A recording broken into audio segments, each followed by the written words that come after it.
Great to see you. My name is John Hafner. I am one of the Housing and Transportation Program Managers at Vital Communities. Ellen, I don't know if you want to introduce yourself now before we... Sure. I'm Ellen Hender. I'm the other Housing and Transportation Program Manager at Vital Communities. We're very excited to have everyone joining us today. Yeah. So Ellen and I will be facilitating this beginning part, and then we'll kick it off to some introductions from our Keys to the Valley partners. So I think we can go ahead and officially get started. Welcome everyone. I want to first just say that go through some general housekeeping.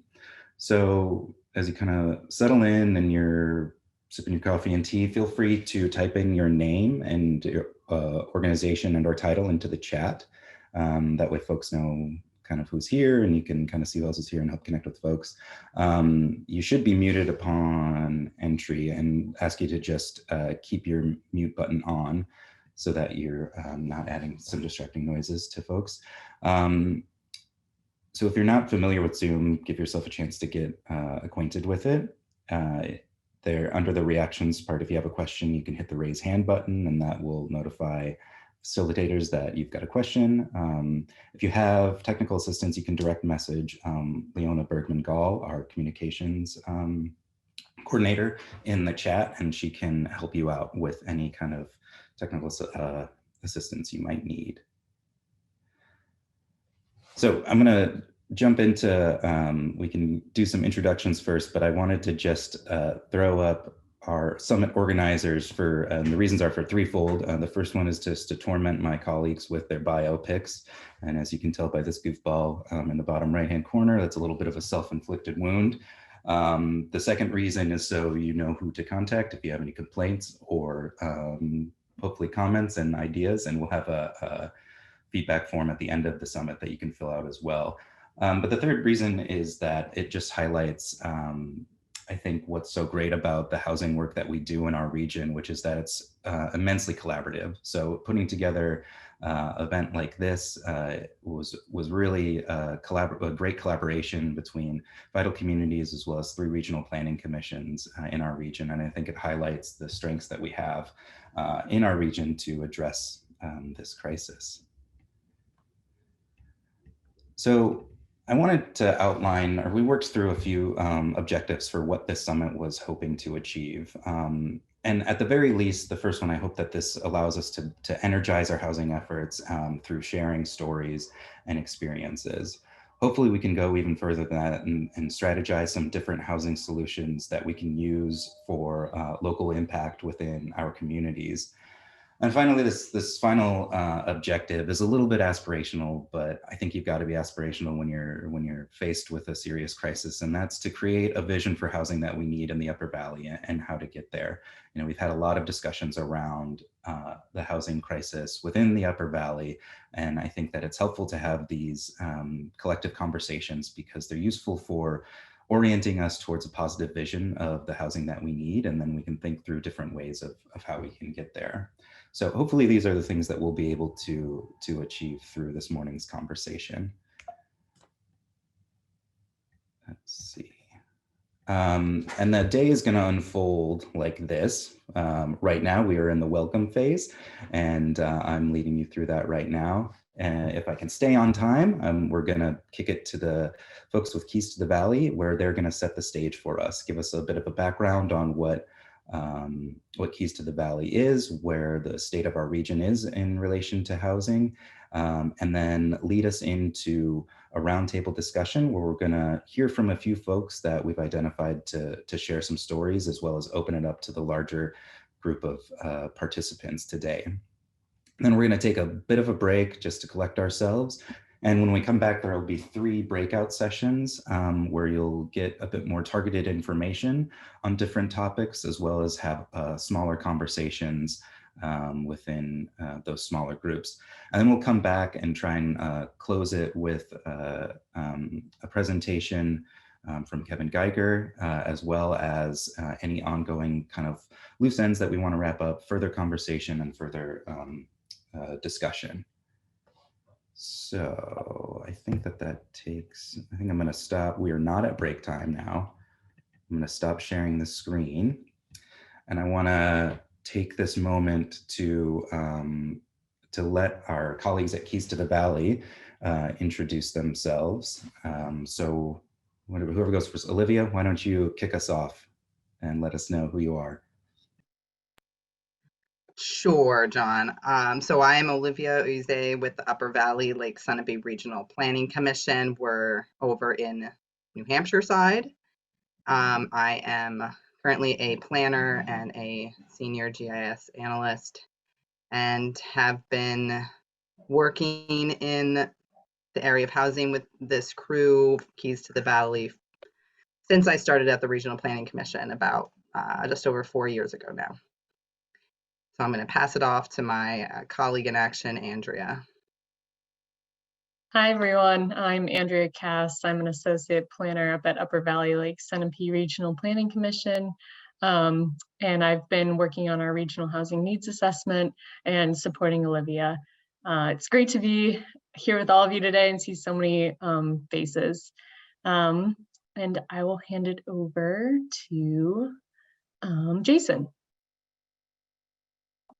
Hi, everybody. I'm Jason Rasmussen from Mount Scottney Regional Commission. I'm going to keep it brief. Partner of this Keys to the Valley effort, and happy to be here today and talk more about this crisis and what we can hopefully try to do about it. I'm going to hand it off to Malia. Hi there. Good morning, everyone. My name is Malia Cordero. I also work at Mount Scottney out in Wethersfield, Vermont.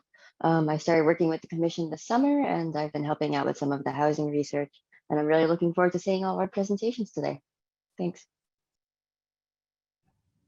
And Kevin, I think you're the last one. And I'm Kevin Geiger. I'm the Director of Planning at the Two Rivers Ottaquechee Regional Commission, which is from Heartland up to Newbury and over to the Spine of the Greens. And Leona, why don't you let the folks know who you are? Leona is our wizard behind the curtain here, making sure that this event happens, and we're forever grateful for her support in organizing this event. Hello, Events and Communications Coordinator here at Vital Communities. Let me know if you need any assistance. Thanks, Leona. All right, so I want to open this up. We're kind of running this as a bit of a panel discussion at first to sort of try and get the lay of the land from Kevin, Olivia, and Jason. And I want to start with you, Kevin, and just sort of ask if you can give us a bit of a background of Keys to the Valley and help us kind of get to where we're at now. Sure. So to begin with, every town in New Hampshire and Vermont is covered by a regional planning commission. And if you're on the call and you're in the Upper Valley, one of us covers you here. And our basic job is to provide planning services for our towns and to address your needs. Obviously, one of those needs is going to be housing. How much do you need? Where's it going to go? All of those things are covered in the field of planning, and as well as the utilities, the roads, the things that go around housing. But for a long time, nobody really planned around housing. It just got built. It happened. If you build roads and schools and stuff, the houses showed up. But that has really dropped off, the construction of housing in the last few decades, and the market is nowhere close to meeting our demand right now. And that market failure, which is a good way to think about it, to provide enough homes, became so critical. About 4 years ago, we all got down together and said, we should do something around this thing. And that something shouldn't just be like to make a study. And so we called that thing Keys to the Valley. There's a website, keystothevalley.com. And we call it more of a housing initiative because it's part study, part educational outreach, part training, and part action plan. And to boil down that whole study into a couple of concepts, I want to make 3 points. One is you don't need to study the whole thing, a whole lot. Anybody can try to buy a house, go rent an apartment, whatever. And that's your own little mini study. And you go, it's very, very hard to find anything that's affordable. If you're an employer, the situation, we have well over 1,000 jobs unfilled today in the Upper Valley, that if we had a house, we could fill that job. pretty fast. We have homes that aren't good for heating, including my house here. We have thousands of seniors living alone in their homes that are way too big for them and they can't age in. And we're beginning to not have enough people to fill our current jobs as our working age population ages out. The other thing, the second point, is there's no simple fix. There's no silver bullet that does this. We have looked around the nation. There are some silver BBs, but nobody else has solved this problem well. And I do want to emphasize that the answer is not going to be solved in the private market alone. It's going to take government, it's going to take businesses, it's going to take the private market, it's going to take everybody working together on this to get this thing done. And the last point, third point, while the need is great, and you may hear us talk about thousands of homes and that type of thing, in a lot of our towns, it may be a dozen or 2 dozen or 3 dozen homes. And those things can fit in places where you won't think about it. We have a visual of that on the Keys site. You won't notice so much. That's part of our job as planners, is to not just think of housing, but to think of communities, natural resources, everything else. And lastly, we need this housing for the people that we have, not just people we want to have, but for the people that make our communities go round. You know, the plow drivers, the nurses, the mechanics, you name it, the people who you are going to interact with today, if you're out and about in your lives, that need the housing. So that covers what we did quite quickly, but we're not done doing stuff. And Jason and Olivia are going to tell you some of what they're up to. On our part for Two Rivers, we've done 2 big things. We've worked on housing legislation, and we're going to keep working on housing legislation. And we're helping several towns right now revise their zoning bylaws to make it easier and simpler to get the housing done that they need. So now I'm going to turn it over. Let's do maybe Jason first and then Olivia. Yeah, so in the Mount Scottney region, we are doing similar things as Two Rivers is. We're working with a number of towns on modernizing their zoning bylaws. So really trying to streamline the permitting process for housing, generally speaking. And there's an awful lot of conversation about short-term rental ordinances. We're also working a lot on that. But in general, you know, it's very interesting. Before the last 4 years, towns would, we talk to them about housing and they'd say, well, oh, that's just the market will take care of that. Now they are complete 180-degree change. Everybody's talking about what can we do about it. And so it's good to see all that proactive thinking about this issue. And so we're really working with most of our towns on other ways to, move the needle. Olivia. And the Upper Valley Lake Sunapee region, our main activity right now is updating our regional housing needs assessment, which in many respects is working with a lot of was done as part of Keys to the Valley and put that into a report, updating existing conditions with available data, talking about opportunities and barriers. There's going to be a discussion on future conditions, including a fair share analysis, which is relevant to the New Hampshire workforce housing law. So that is going to be especially relevant to municipalities on the New Hampshire side. In addition, we're doing similar work to Two Rivers and Mount Scottney, working with our communities directly who are interested in that technical assistance for zoning changes, engagement support. A lot of our communities who are working on natural resource inventories or master plans are also looking at the topic of housing and how it integrates with those topics. And so it's coming up in a variety of ways. Thanks, everyone. And I want to note, you were all planners. And so I'm thinking, you're planning and you have all of these sort of things that you're working on. You've touched on it a little bit, but can you give us a sense of what are you planning for? Where does housing in the Upper Valley need to be at? And how are you kind of thinking of getting us there? Oh, so I'll jump in a little bit there. Most of it should go where we currently have housing. in our downtowns and village cores is first off. We don't want to just put housing out throughout the hills. And a lot of it can go inside of existing buildings. We have a lot of big houses that could become multi-family houses. We have old barns. We have, former commercial space. So that's where the housing would go, I would say. Yeah, I guess I'll chime in there a little bit too. Yeah, I mean, I think we're generally prioritizing areas in the region where there is infrastructure. And we also need to look at those villages that do not have water and sewer and invest ideally in infrastructure there, so that not only housing could happen there, but also, businesses and other, village revitalization efforts could also benefit from that. Olivia, anything else to add?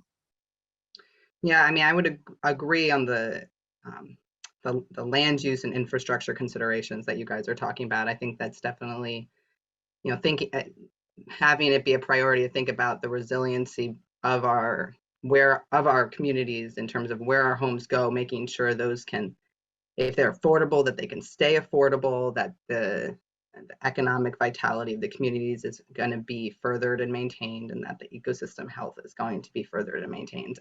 And I think that's one of the challenges here, is that we have to do all these things together in order to make sure that we solve, if we're having solutions that are successful, that they're impactful tomorrow when they happen, but they're also impactful 10 years down the road, 20 years down the road.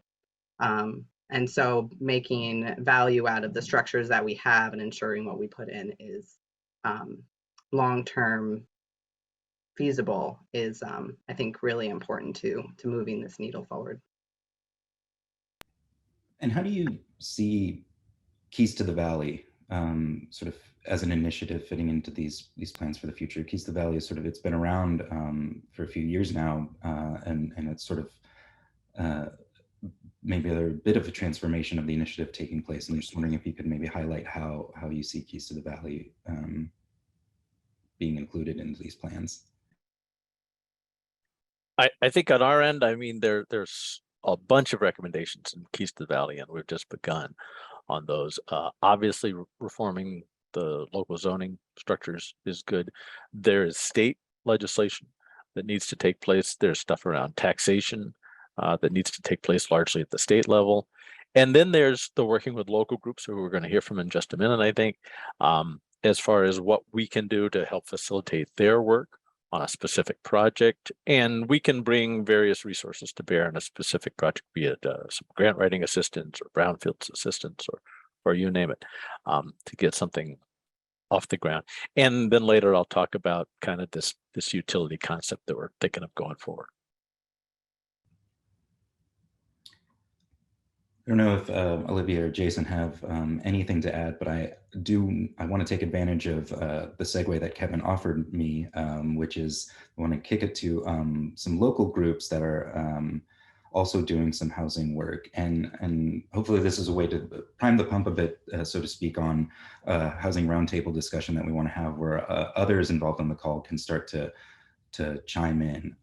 But first, when we asked folks to register, we asked if there were anyone who'd been a part of any efforts underway that would be willing to share their stories. And so we curated a few of those kind volunteers. And I want to kick it off with first focus on, there are many housing groups throughout our region that are doing some wonderful work at the local level. There are two of them here that want to or were willing to share. I want to start first with Monique Priestley, if she's here. I don't know, Monique, could you raise your hand? And then you'll get brought up to the front. Monique is working with the Bradford Housing Group in Bradford, Vermont on a number of projects, and she's going to share one of them with us right now to start us off on a roundtable, which we will be having for about the next 55 minutes. So Monique, lead us in. Hey, thanks, John. I gotta lower my hand. I know how to get Zoom. Cool. Thanks, everybody. Yeah, so we started kind of like right before March 2020 on just having people had been talking about the need for housing, but we weren't really sure what we needed. So at the Space on Main, I organized a forum with Vermont Housing Finance Authority, Two Rivers, GMED, Green Mountain Economic Development Corp, a whole bunch of stuff, Housing Vermont.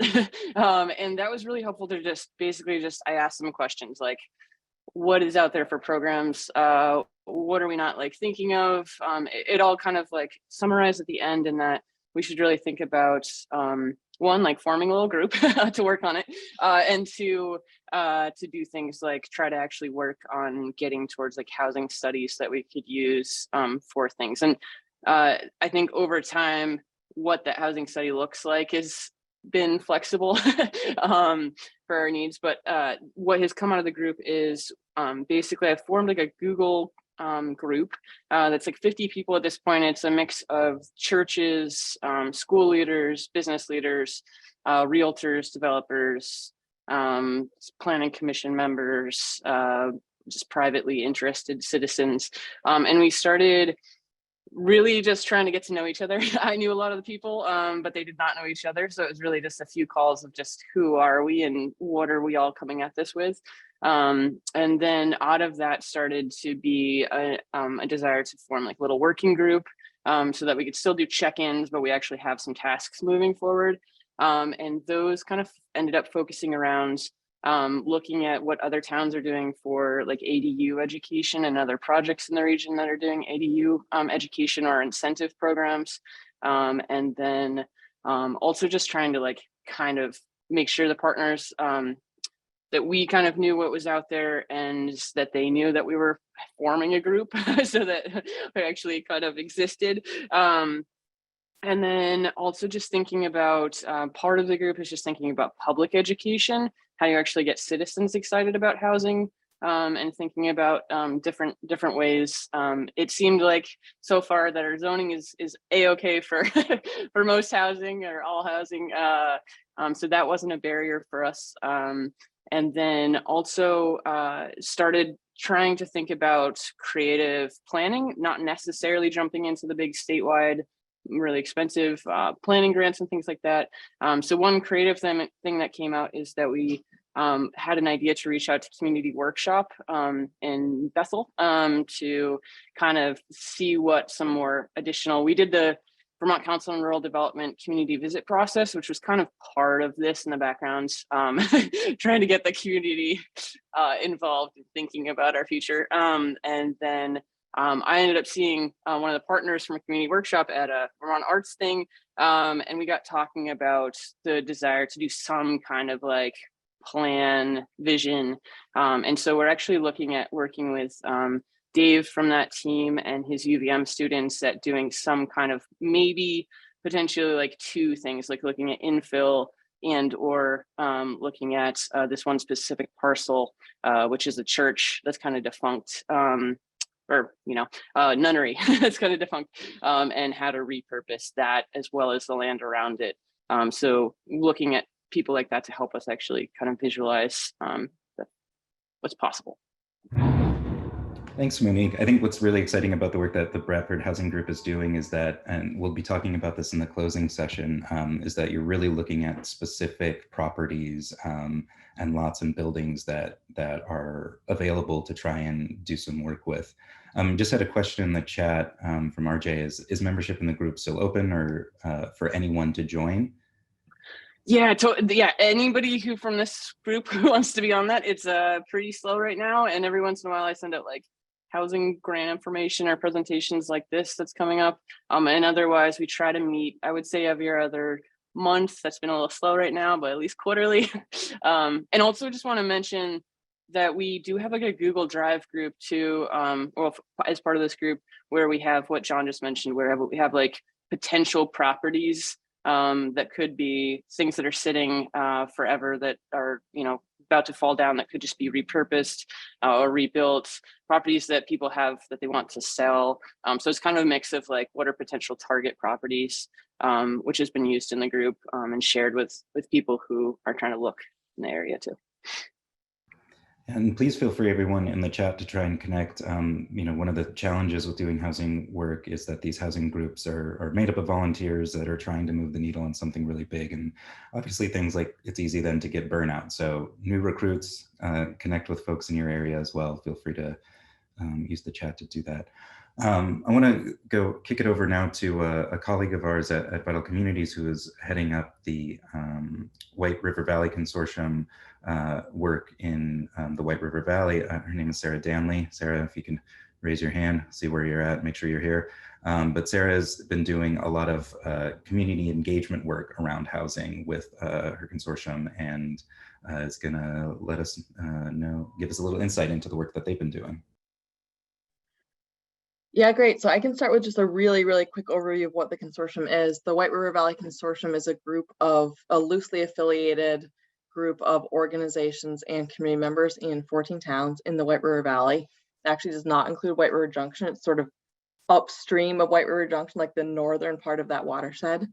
And these groups and communities came together originally back in 2019 in order to apply for a program called the Working Communities Challenge, which is a grant and technical assistance program run by the Federal Reserve Bank of Boston to help communities work on issues that are important to them around economic opportunity for all residents, is the really short version of it. So it's a really flexible program that's meant to give communities space to work collaboratively and to dig deeper to find systems change. So in a way, it's almost the inverse of what Monique was talking about. So we're actually not necessarily looking at specific properties, although if our towns are interested in looking at specific properties, we're available to help connect them to the necessary resources. But we're looking at some of the other underlying systems that won't just make more housing now, but will make it more likely and more possible for there to be more housing in the future and not face these housing shortages again. So of course, that's a really complicated thing to do, and it's complicated to decide what should actually be done around that, especially when some of the more obvious systems issues are already being worked on. Zoning, for example, is a really obvious systems change, but Two Rivers is already working with almost all of the towns in my region that have zoning on this. So in order to dig deeper into what are these levers we should actually pull to reach systems change around housing, we've spent this first year of this extremely flexible 3-year grant program doing community engagement, talking with community members, building relationships with the official town governments, the select board members of the 14 towns, but also with passionate community organizers.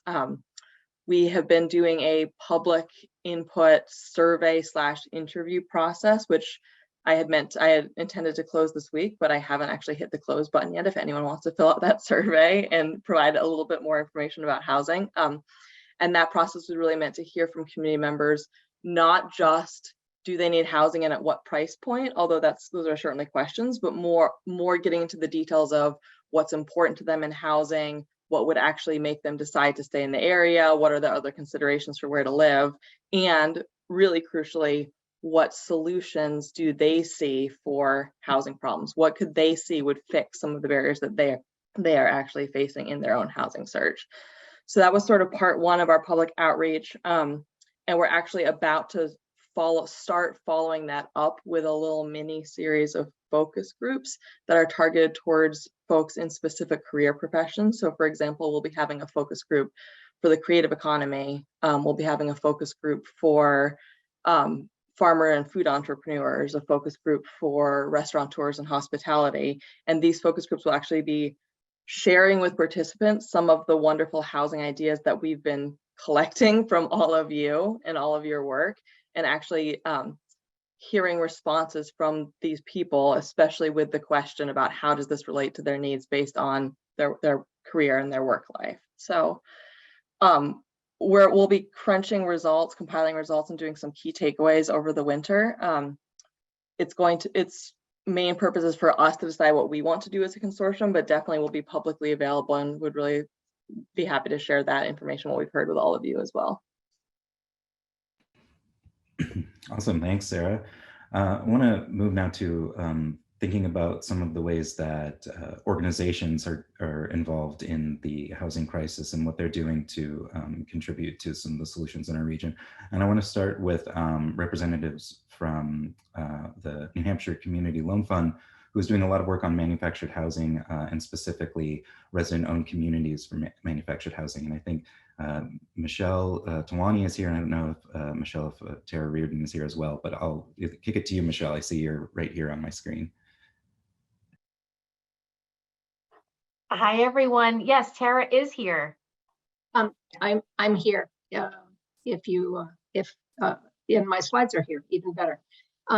Let me introduce first the Community Loan Fund. I want to talk just a little bit about manufactured housing and a little bit about resident-owned communities.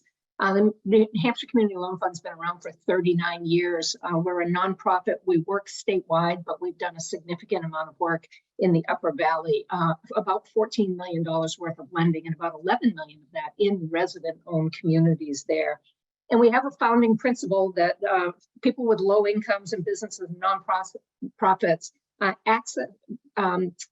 lack access to better their lives through loan capital. And that there are a lot of, our second principle, that there are a lot of people and institutions in the state of New Hampshire with access to capital who want to help those folks with low income, and they don't have the expertise to do those loans. And that's where, next slide, and that's where we come in. Can I advance these slides, or is somebody going to do that? Thank you very much.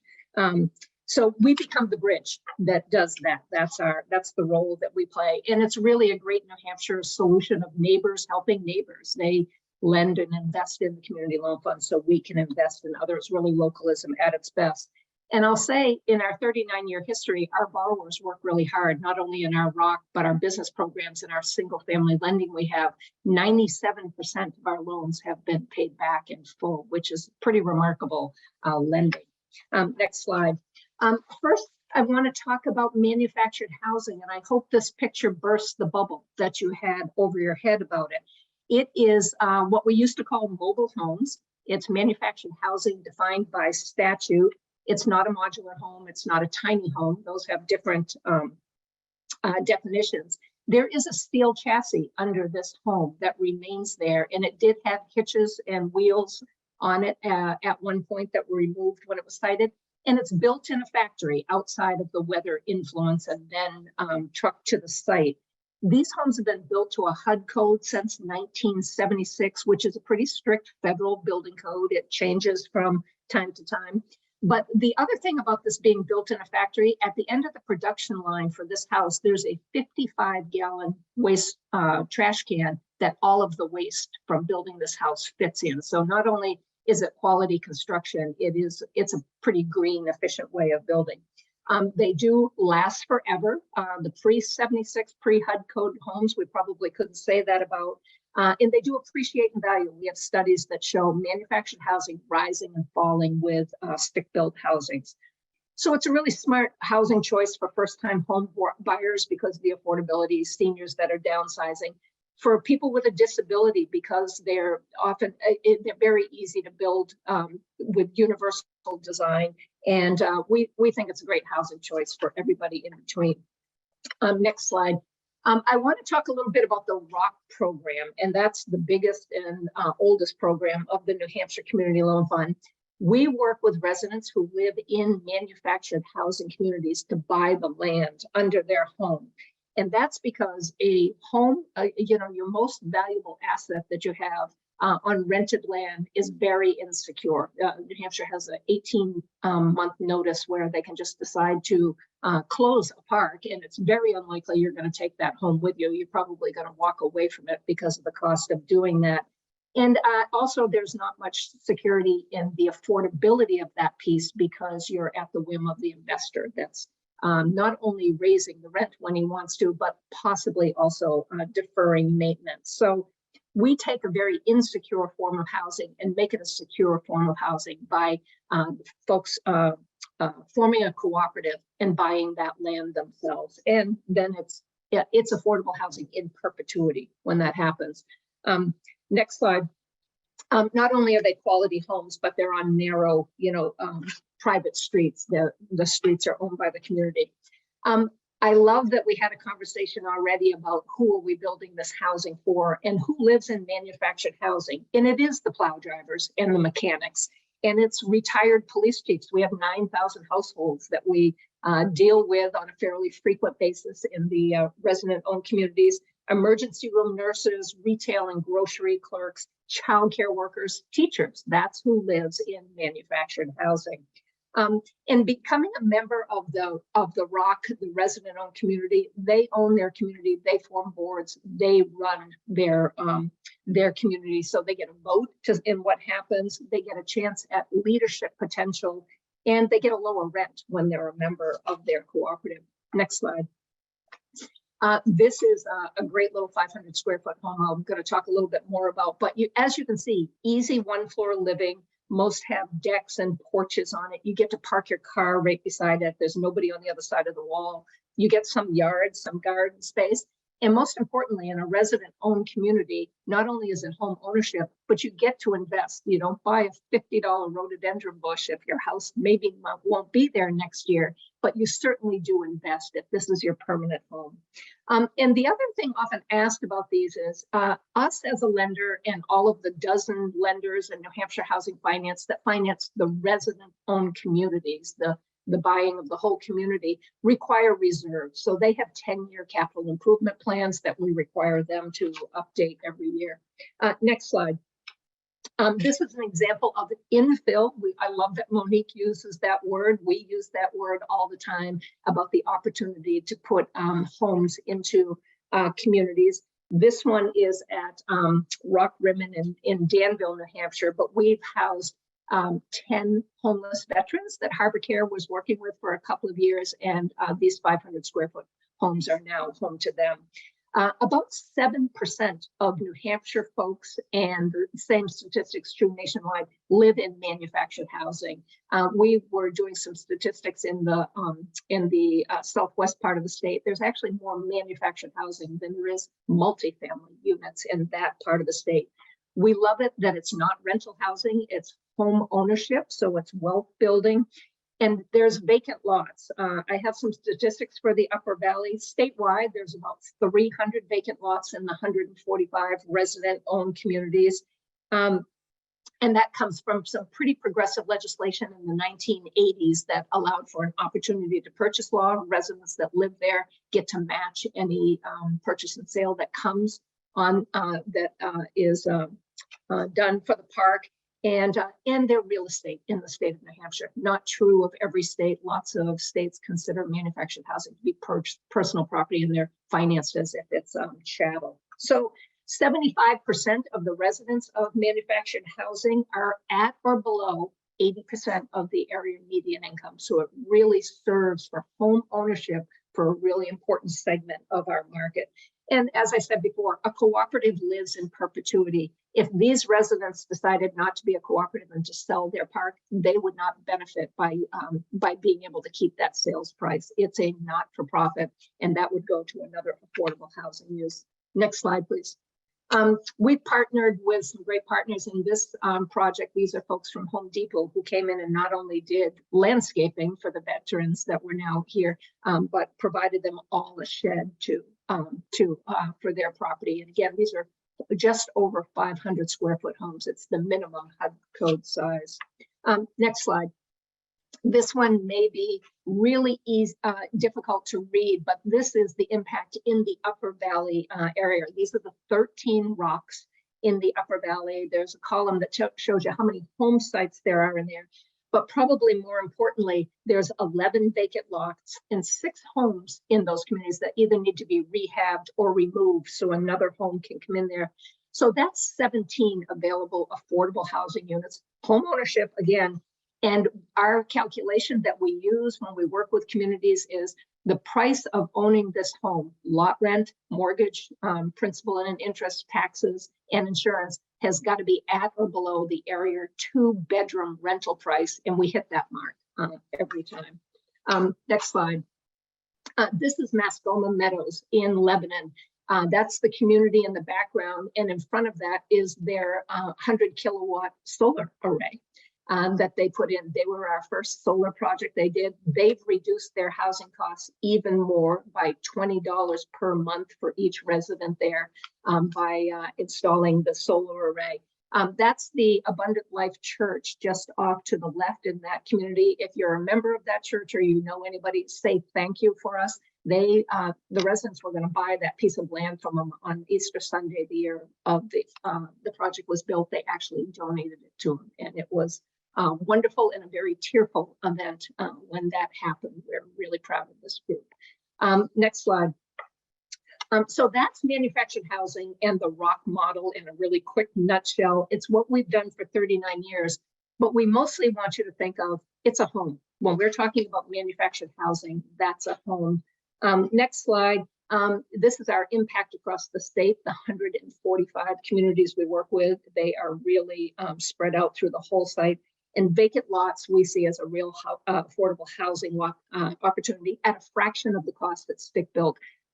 So a family can be in that manufactured home for 1/4 the price that they can be in the average house in New Hampshire. We know that's up over $400,000 now. They are already zoned, they're already permitted lots because they're included in a manufactured housing park. And the community, if they stay within the bounds of the number of approved lots, can just put another home in there without further permitting or approvals. But I would say now that we're talking about zoning revisions statewide here, where parks and manufactured housing can be located is a challenge, and we have worked with some zoning boards already to increase those possibilities. Next slide. So we're always looking for partners. We love that Keys to the Valley invited us to this opportunity here. We will we'll work together with anybody, whether it's a funding or a planning or a chamber or an employer to help make that happen. Because we really think stable, secure manufactured housing is one of the pieces of the puzzle to the affordable housing crisis. And my colleague, Michelle Taiwani, that you introduced initially, and I are always available to work with you or answer questions about manufactured housing in resident-owned communities. Thanks. Thank you, Tara. And manufactured housing is such a wonderful affordable housing solution for a region, and it's great to see the work that's being done here and to see the opportunity that still presents itself. There's a couple of questions in the chat, Tara. I'm wondering if you can maybe respond to those into the chat so we can move forward to our next story to be shared, which is Sherry Borzakowski from the Thompson Senior Center has been doing a lot of work around setting up a home sharing program for the Thompson Senior Center in Woodstock, Vermont. And I'm hoping she can share with us some of the successes and challenges and experiences in home sharing. Take it away, Sherry. Good morning, everybody. So the Thompson Senior Center in Woodstock is a non-residential community center, and our catchment area is Woodstock, Pomfret, Barnard, and Bridgewater, which basically means that's where we will provide transportation and Meals on Wheels. But anybody from any community and actually any age is welcome to come to the Thompson for programs, meals, and anything that we do. Over the past 7 years or so, we have done 2 community-wide surveys to ask people if they want to age at home, and if so, what do they need to be able to do that? And as a result of those survey responses, which were really quite strong, we developed our Aging at Home program. And most people did respond that if possible, they want to stay in their homes for as long as possible. And as Kevin said earlier, there are many older Vermonters living in homes that are large, and they are alone, and they are not as able to take care of all the things in their home that they used to be able to take care of, but they want to stay. So as a result of that, we decided to institute the home share program based on the Home Share Vermont model. They were very, very kind and let us basically use their model exactly as they put it out. It's a very well established program. They've been in operation for more than 20 years. And we have been facilitating home share for the past 1.5 years or so. We started last spring of 2021. And it is going well. I'm happy to report we just had our very first match.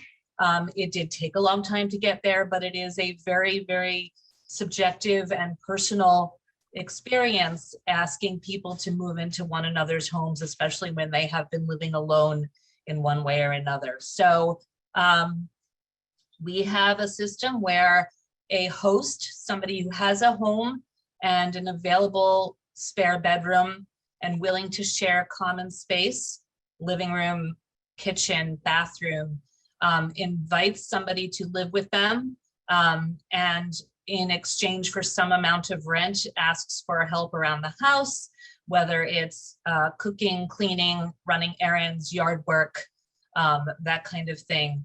We stress that it is in no way a personal caregiver situation. It is purely about sharing living space and companionship, in many cases, a presence for somebody who is older and doesn't want to have something happen to them and have nobody know about it. Guests are anything from anybody looking for a place to live, but willing to share a space, not just an apartment in a home, but really communal living. Everybody who applies to the program goes through the same reference and background checks. We want to make sure that everyone is safe, and we won't accept anybody in the program who has any kind of criminal history against person or property. And so we can certainly know that people that we're looking to match together are at least in that way safe. But what we find is that it is a very personal process. And so our job, and I work with a volunteer, Gail Emerson, who's been wonderful. Our job is to get to know each applicant through interviews and conversations, and our reference calls tell us a lot about people, and think about what kind of person they are, what kind of match they might be compatible with. And if we think we might have a suitable match, we facilitate an introduction. We maintain firmly that we don't make matches, we let people choose each other. So we introduce them, we have them go through the home together and see whether the home is compatible and the people are compatible. And I've also discovered one of the most challenging parts of this whole process is matching pets. I didn't realize that I won't live with a dog, or I can only have cats, or I'm allergic to cats. Makes more of a difference than many other factors. But if there is a seemingly compatible match, we arrange for a 2-week trial period where the guest moves in with a suitcase and not a U-Haul. We write a tentative agreement that is not in any way a legally binding contract, but a statement of expectations of what each person needs from the other and what the arrangement will be like in terms of living space, shared expenses, shared common areas. Will the guest have their own refrigerator? Will the guest have pantry space? Will they share a bathroom? Who will take care of cleaning the bathroom? Things like that. And if the 2-week trial works, then we arrange for a permanent agreement that lasts as long as both parties are happy to be part of it. We don't want to force anybody into a situation that they're not comfortable in. So if it stops working, we intend to help them exit gracefully. And we make ourselves available as facilitators for any conversations they want to have to tweak the arrangement, make modifications, change things going on, or end. But like I said, we've had one match. They've been together for a month. I'm very excited. Back to our catchment area. While we serve those 4 towns, we are trying to keep our home share program focused on those 4 towns because that's the area we know best. But this first match was over in Quechee. I have an applicant in Reading. So we are willing to branch a little bit farther, but want to keep it to areas that are within a reasonable distance to us here, just because our own resources and our own knowledge of the area help us to understand how best to facilitate matches. I think that's everything. I think the examples so far are really showing, proving, I think, Kevin's silver BB theory correct, and that there's just a lot of different things that we've got to throw up this problem. Another one of those BBs is zoning, and I want to move now to a couple zoning examples. The first is David Brooks, the Director of Planning for the City of Lebanon. David, if you could share a bit of what the City of Lebanon is doing in terms of zoning reform to help address the housing crisis. Sure. I don't have any slides to present, but we are, as you said, we're looking to add tools to our toolbox in terms of zoning. The city council, we worked with discussions on the city council starting last summer and culminating in April of this year with a resolution where they specifically directed the city manager to take steps to enable, incentivize, and partner in the development of housing needs that are not otherwise being met by the market. And there were some very specific actions that were included within that resolution. One has to do with cottage clusters. So that's a concept that we are working to build into our zoning ordinance. It's going through the amendment process this fall. Will be hopefully adopted in some fashion in January of 23. Those are the smaller units, primarily detached units that can fit on a single lot. We're focusing on it as really an infill type tool. We've already talked a little bit about infill concepts there. I appreciated Tara's presentation, and I saw her at the New Hampshire Planners or the NECAPA conference last week give a similar presentation about manufactured housing. That's another zoning amendment that we are working on.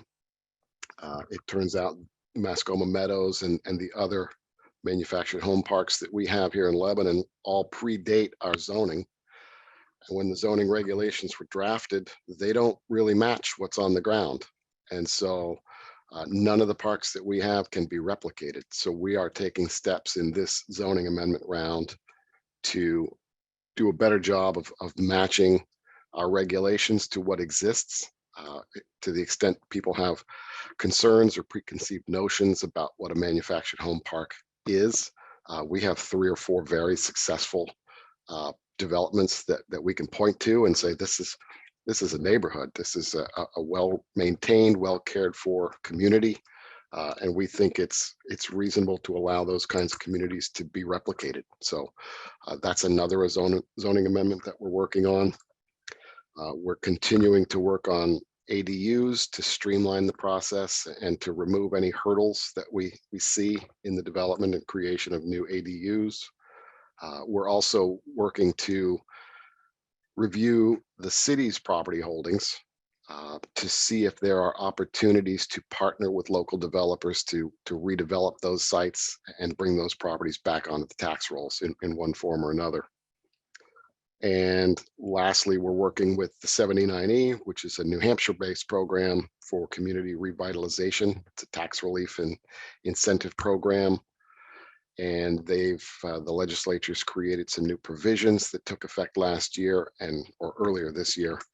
And we are working, that's not so much a zoning issue, but it's another tool that we're trying to add to our toolbox to, as I said, to enable and incentivize and partner in the housing development here in Lebanon.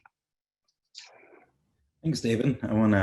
It's exciting stuff going on in Lebanon. Now I want to head to your counterpart across the river, Lori Hirschfield in Hartford, Vermont, where Lori's going to talk about a specific zoning change that the city of Hartford did for downtown White River Junction to help with housing density.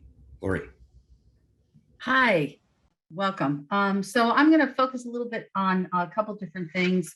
Just to start off, there's kind of multiple ways in which we're approaching this. One of the biggest things I think that we've done over the years and we're continuing to do is how we look at density.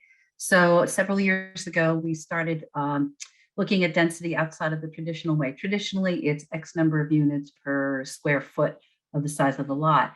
Well, like when the DC area, when I was working in that metropolitan area, we used a thing called FAR, and there's a few communities in the state that are doing that, and that stands for floor area ratio. So instead of saying X number of units, say, for example, you have a 9,000 square foot lot and allows you 4 to 5 units per acre, or might allow you, that lot would allow 4 to 5 units. You take that same lot and you apply floor area ratio. We're not saying how many units you can have. We're saying X number of square feet can be dedicated towards residential use, and let the market needs dictate how many units can go in there. And of course, you're going to need to meet things like parking requirements if that's necessary. You're going to need things in terms of what percentage of the lot can be covered by development. But all of those things really can be worked through, and you significantly increase your zoning opportunity there for housing. So I'll give you an example. In downtown White River Junction, we took that 9,000 square foot lot, which originally was 4 to 5 units. We currently, by the time it developed, we had a 2.5 FAR, and that means we multiplied the lot size of 9,000 by 2.5, and that would have given us something of close to 21 units as compared to 5. So that gives you the idea. And they ended up building 17 there, of which 16 of them are under affordable housing with the State Housing Authority. So that gives you a good example of how we can get smaller units in there, more type of units in there, the flexibility of it. And I think one of the things that make our communities really important is that we're not looking at just having a certain type of housing that can only attract a certain income group, but that we have something that can have a mix of housing in that very particular development. So we are now in the process of extending that concept out to other communities. And I'm happy to report as another initiative that we're working on, which is looking at our commercial districts that have traditionally only been commercial, and they do not have housing as a component of it. And over the last year and a half, we've had 3 different areas in town where we've actually now added residential as an eligible, allowable use, and multi use, which would be a mix of commercial and residential. And so that was one in Quechee, and 2 in White River. One is near the area of what used to be the former $25,000 gifts and Listen property. And then we also just recently on October 4th took an area near the Ballard Vale Drive, Jasmine Lane and Route 5 across the street from the VA. And in that particular location, we just got approved by the select board, the institution of introducing residential to that area. And now that's going to enable us to really, really up the limit in terms of what we can do. Other examples in downtown White River Junction, because of the FAR, we have over the last 6 years added over 300 units of housing as a result of that FAR. Change in density. So that's one of the areas where we're really working hard on. Another thing is just kind of talking a little bit about the underutilization that we have of zoning that's already in place. And we want to really push that out to the community and getting them more familiar with the regulations of what they can do today. And we don't even have to wait for regulation changes, although we're continuing to work on that in many other ways as well. And one of those examples is the accessible accessory dwelling units, ADUs. We have a lot of opportunities for that as the regulations have changed and made it open more up at the state level. We have automatically been changing our regulations, and we're really starting to push out the opportunity for that, because what we have that's allowed right now by right, doesn't matter whether you're zoned for single family or not. You can, if you have a single family lot and you have the individual that will be residing there, you can have 900 square feet or 30% of the principal structure, whichever is larger. So that right off the bat gives you 900 square foot dwelling. And that in itself is the fastest way I think that we're going to be able to get housing out there and in place while we're working on all these other things of changing regulations and so forth. So that's really a community education and providing technical assistance. And thank you, Vital Communities and Two Rivers and a few other groups that are partnering with us in that initiative so that we can really push this out and put together a program over the next few months and do something, a really big kickoff of a community meeting in the spring. So, and then the other thing I want to touch on is this concept of a cottage housing that was mentioned by David Brooks. We actually have the capability of doing that right now in our regulations. Again, another example of that. It's through our plan development. We can have a minimum of a 25% bonus density in those areas which allows you to be able to um, put in the type of things that you're talking about. There's no limit on the size. You can do tiny homes in the PD. We just need to be able to do that. Now, planned development is seen as an overlay district. I'm not going to get into the technical pieces of that, except to say that it allows you to put in place some modifications to the zoning that already exists there to make it a little bit more flexibility, as long as there's general compatibility with that underlying zoning. So again, taking advantage of that. We have that in place. And with that 25% bonus density, we have areas in town where people aren't even taking advantage of the regular density that would be allowed in their lots. And then I want to also touch on the concept of infill housing. We have a lot of houses that are sitting on what we call double lot, and it could be subdivided into another parcel already within the zoning district's allowances. So again, pushing that out.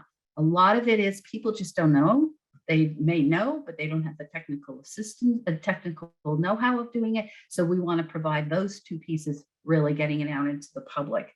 And then and the final part I really want to talk about is the partnerships that we have to have. I am so glad that we're doing this and that we keep on doing these kinds of summits, because it brings to the surface all of the things that we may be doing a little bit or maybe not, but bringing together everybody. And I'm learning stuff today about things that my neighboring communities have. And I've talked to David over the last several months on other things, but we really haven't zeroed in on the housing piece of it. And it's really great to have that opportunity for us at this level, and also inviting in all the other people that are participating on this summit. And so I'm really pleased and I'm appreciative that we were able to share what we're doing in Hartford. Thank you. Thanks, Lori. And I'm loving all of the questions in the chat. That includes everybody who was brave enough to volunteer before the summit, but we've got still about 12 minutes before we have to break, and I want to now open it up to anybody else who is willing to share. And maybe if there are questions for anybody who's shared already, let's keep those rolling in the chat. And if you've presented, and maybe just pay attention to that to see if there are any questions that are specific to you. And I'm wondering if we can then use the rest of this space for anybody who has other solutions, experiences that they really want to share as well. Jill, I see your hand up. Yeah, I've been working with the Woodstock Economic Development Commission, and we've been piloting 2 different programs here that I thought we could share. They have been programs that have introduced new property, or have or will introduce new home units to the marketplace. So one of those projects is to encourage people to build ADUs. And we've been able to get a grant from the Economic Development Commission to give people money to encourage them to build ADUs. And because of the VHIT program, we're able to combine the $10,000 that the Economic Development Commission can give with the 30 or the 50,000 VHIT money. So we have 2 people who are in the process of building ADUs, building or converting ADUs. So that's 2 units. And then we have another program that was originally designed to incentivize people to convert short-term rentals into long-term rentals. But we added in an allowance that if you have a rental unit that hasn't been on the market before, and you are considering bringing that to the marketplace, then we will give you some funds to rent it long-term if you rent it to a long-term worker in the market. And that succeeded in bringing 2 and maybe 3 properties to the market. So we've had these programs since May or June, and now we're really happy that we've increased the supply by 4 units, which seems really small, but it's like the low-hanging fruit that you can do for small money and you get extra units. So we're going to be seeking grants to do this again next year as well and keep adding to those numbers. Thank you, Jill, for sharing. Others who want to share with the group?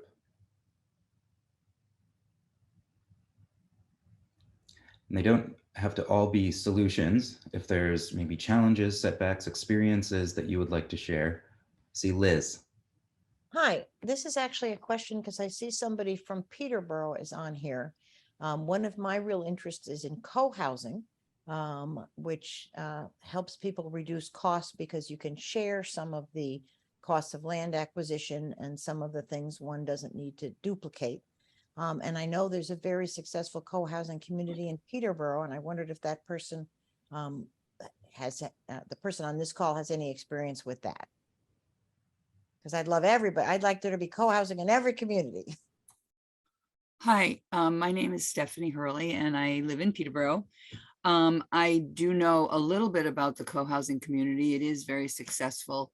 And I was also interested in co-housing before this community got built. So I know a little bit about it, but I wasn't on the planning board at the time that it was approved. So I don't know some of the details about how they got it approved. But the thing that I have to say is that in Peterborough, it's a very large plot of land. So it almost could go under the open space residential development zoning code that we have. And it's also very not at all affordable. So so I'm in terms of our our goals for affordable housing, I don't it's not going to work as co-housing, but the idea of having a community, I think, does, it's sort of the goal. And I do want to say that Peterborough just approved its first rental housing development for we're getting 10% affordable housing. And it was a very controversial issue because it was only a under 3 acre lot and they wanted to put in 40 houses, 40 units. And it didn't really fit physically in the space with the zoning codes, but they got it to fit with 30 units and they're giving us 3. And I was happy to hear Jill Davies' comment about only 4 because it was very disillusioning. They were originally going to give us 20, but 20%, I mean, but we have to celebrate that it is our first affordable housing project in Peterborough, and we're hoping to have more. Thanks, Stephanie and Liz, for opening up another BB and that we have at our disposal is co-housing. But so that's great to hear. Cherry. Hi, everyone.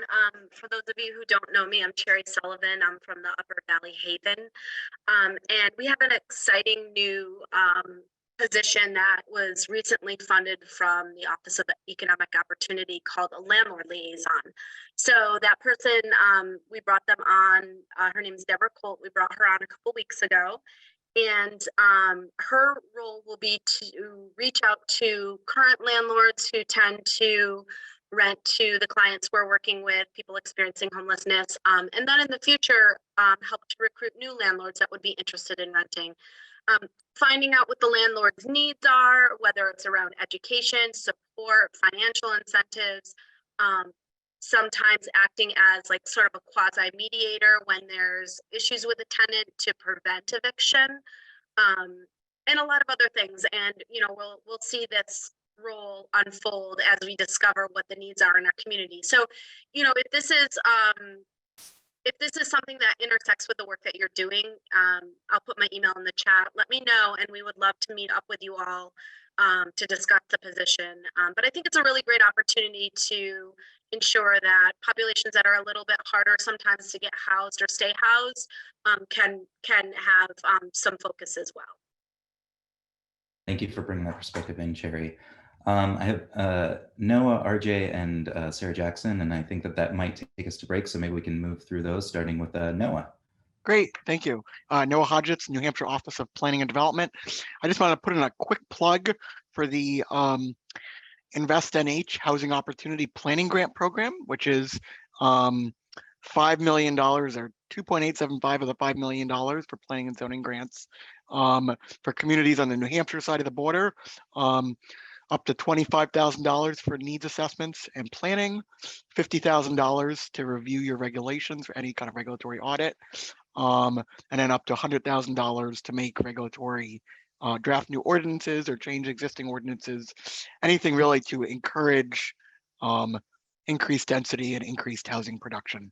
The new website for that, nhopgrants.org, was actually just launched today. I'll put the link in the chat. The program's being managed by New Hampshire Housing, Plan New Hampshire, and UNH Cooperative Extension. We're accepting applications on a rolling basis, but they are kind of coming in at a quicker clip. So I'd encourage communities out there or advocates out there to encourage communities to apply sooner rather than later. Thank you. Thanks, Noah. RJ.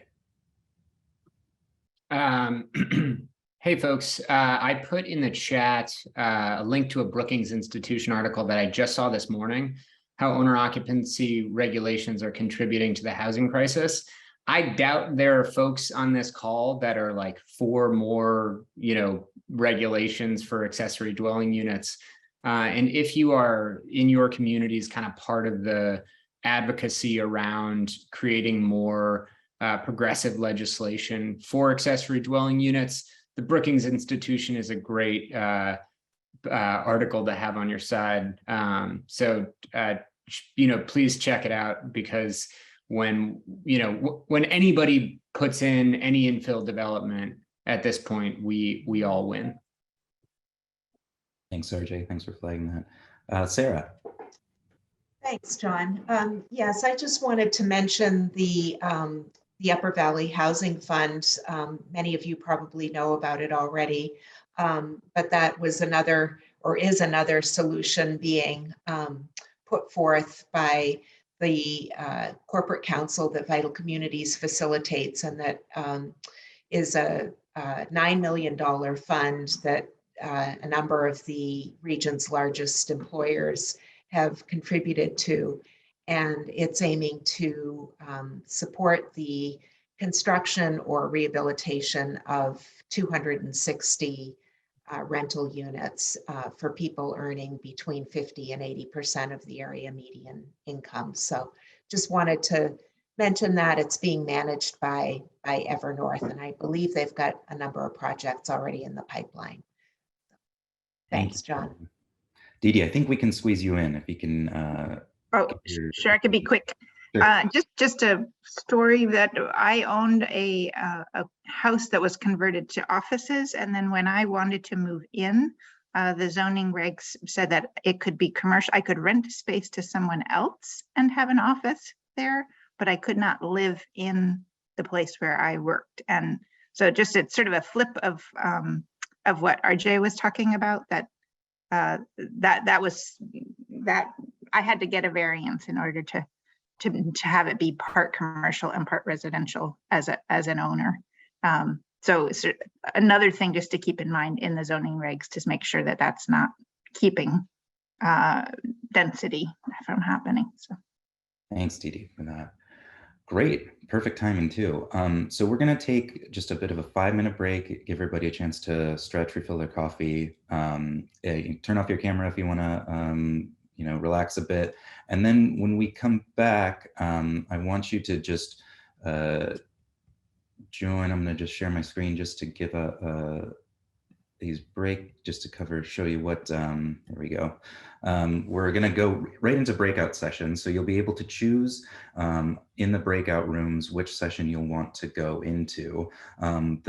Here's a brief descriptions of what's going to be covered. So, and not just housing, Ellen and I are gonna look at looking beyond just the number of units and thinking a bit more about the vision of the housing that we need. Olivia and Andrea are gonna be discussing small zoning changes that towns can do to help with the housing stock, and Jason and Malia are going to look at how to take the same building but create more units out of it. So when you come back from your little break and your little stretch, check the breakout rooms and pick one that you find interesting, and we'll see you all back here at 10:20. Thanks a lot. And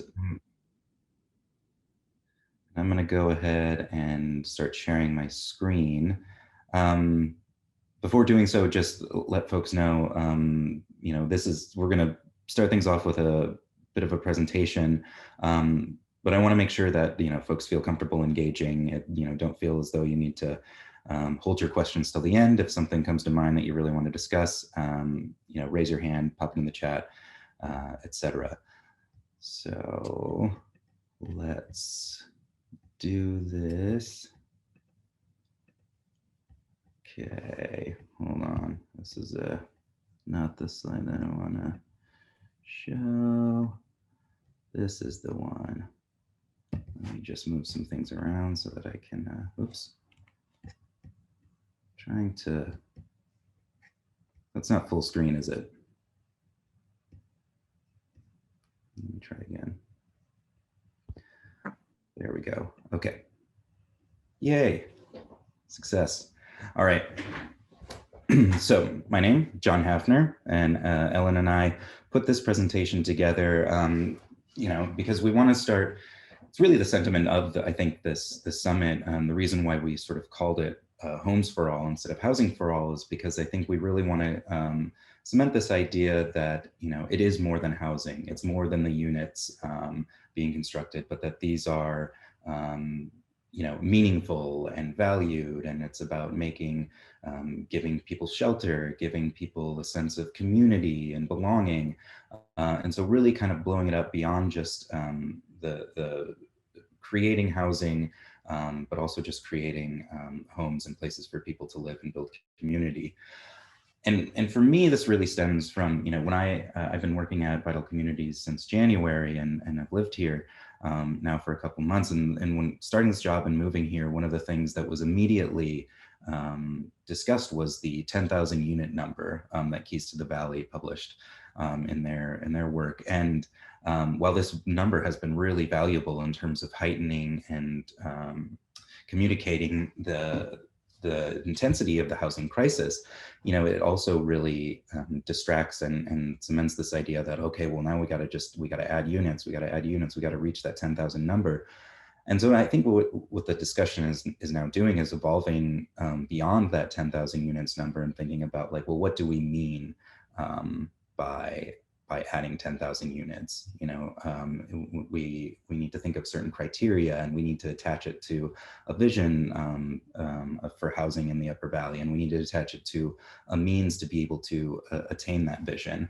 So that's roughly what we're wanting to lay out with this presentation and further discussion.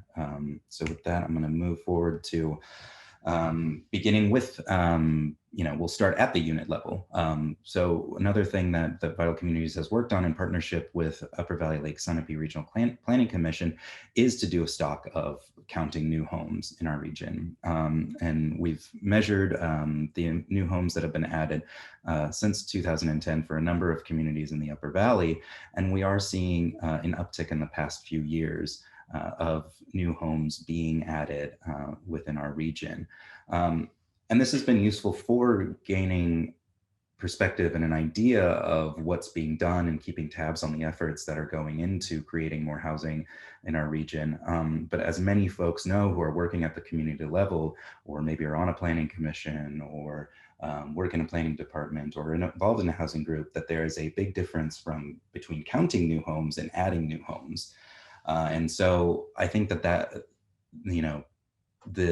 what we see when we have a development that maybe we're trying to promote, when we're advocating for more affordable housing in our region, is that it's not the data and the need is not necessarily enough to really push these projects forward. Is that you actually need to be able to get community buy-in. You need to engage the community around a positive vision for and a need for housing in our communities.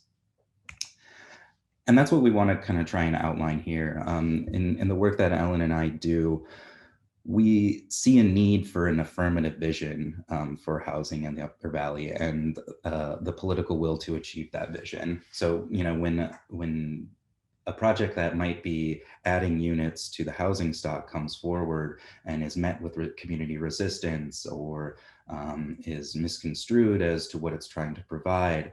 I think a lot of that comes from this idea that, you know, there is a awareness of a housing crisis that exists, but there isn't necessarily a clear vision on and a value base to really identify what should be done about it and what we actually really need in housing moving forward. And it's so much easier to, you know, when sort of the NIMBY forces are brought to bear in planning commission meetings, that they are the ones that are kind of listened to, and that it becomes more, they dominate the conversation. And I think what's needed, and I think what we're kind of trying to do here at the summit and in our housing work and in many of the housing work of the other participants who are part of the summit, is to create more of an affirmative, a yes sort of path to follow for the here's the housing that we want to see. Here's a really positive pathway towards creating that housing. And we're also politically engaged to do so. We're participating with coalitions. We are running on for housing commissions. We are supporting existing allies within housing commissions who are pro-housing. And I think that this is sort of the pathway forward. So I want to just highlight first, before moving forward, kind of what the criteria is that we see as a part of that affirmative vision. So we think about it as affordability, you know, again, not just number of units, but how affordable are those units to our workforce and our population groups here in the Upper Valley. Wanting to think about geographic distribution. So where are these units located, and not just location, but also how is it sort of distributed throughout our region, and how are those housing units connected to a larger network of jobs and transit and et cetera. And also wanting to think about a community vernacular, and I'll get a little bit into that, but it's sort of just my way of trying to talk about the character of community without saying the character of community, because I feel as though it's a pretty loaded term and it can mean a lot, and I think can sort of be divisive and you know, not necessarily align itself, I think, with a type of belonging that we want to. And so I want to just kind of break that down a little bit into sort of a different terminology and different framing. And that's sort of connected to this idea too of that we need to think about diversity and equity as centered within our vision of housing. And I'm hoping specifically when we open it up more to discussion after the presentation, is that folks will sort of engage in a broader conversation around strategies to achieve the political will in order to get to this affirmative vision, outlining just some kind of broad strokes here in terms of building coalitions with housing groups. And we've seen some evidence of that presented in the earlier session of the summit, talking about what work housing groups are doing. And then figuring out ways to support local boards and commissions, either through further trainings or through recruiting new members to local boards and commissions to help support that much needed volunteer work that's going into shaping our housing vision. And then just, you know, we can start to throw out different resources that exist out there. Kevin's going to be discussing this a little bit in the closing session around how many communities and housing groups have existing resources to leverage, either in the form of buildings or land or funds. But also there are many out there that need to then locate where these resources are and to look maybe at the state level for funds to do housing work, and to look for building other partnerships that might create new opportunities. Okay, so first off, to kind of talk a little bit more in depth about the different criteria that we see that makes up this affirmative vision of housing. I think one of the big ones is affordability. You know, if you know, Keys to the Valley saying we need 10,000 units. Well, if, you know, 9,000 of those are not affordable to the workforce and to local community, then we're not really moving the needle at all on the housing crisis. And so it's immensely important to really focus on that we're creating affordable units. And by affordable, there's, you know, it can be a squishy term. It's sort of generally seen as no more than 30% of a household incomes. For owners, that includes mortgage, property taxes, et cetera. For renters, it includes tenant paid utilities as well. And so but moving beyond that kind of basic understanding of affordability, we want to ask ourselves some questions too about how to nuance affordability, and that's, so what are the actual incomes of our community members? There are, specific metrics that go into saying how much, the median income of our region might be, but there are other factors that play into that.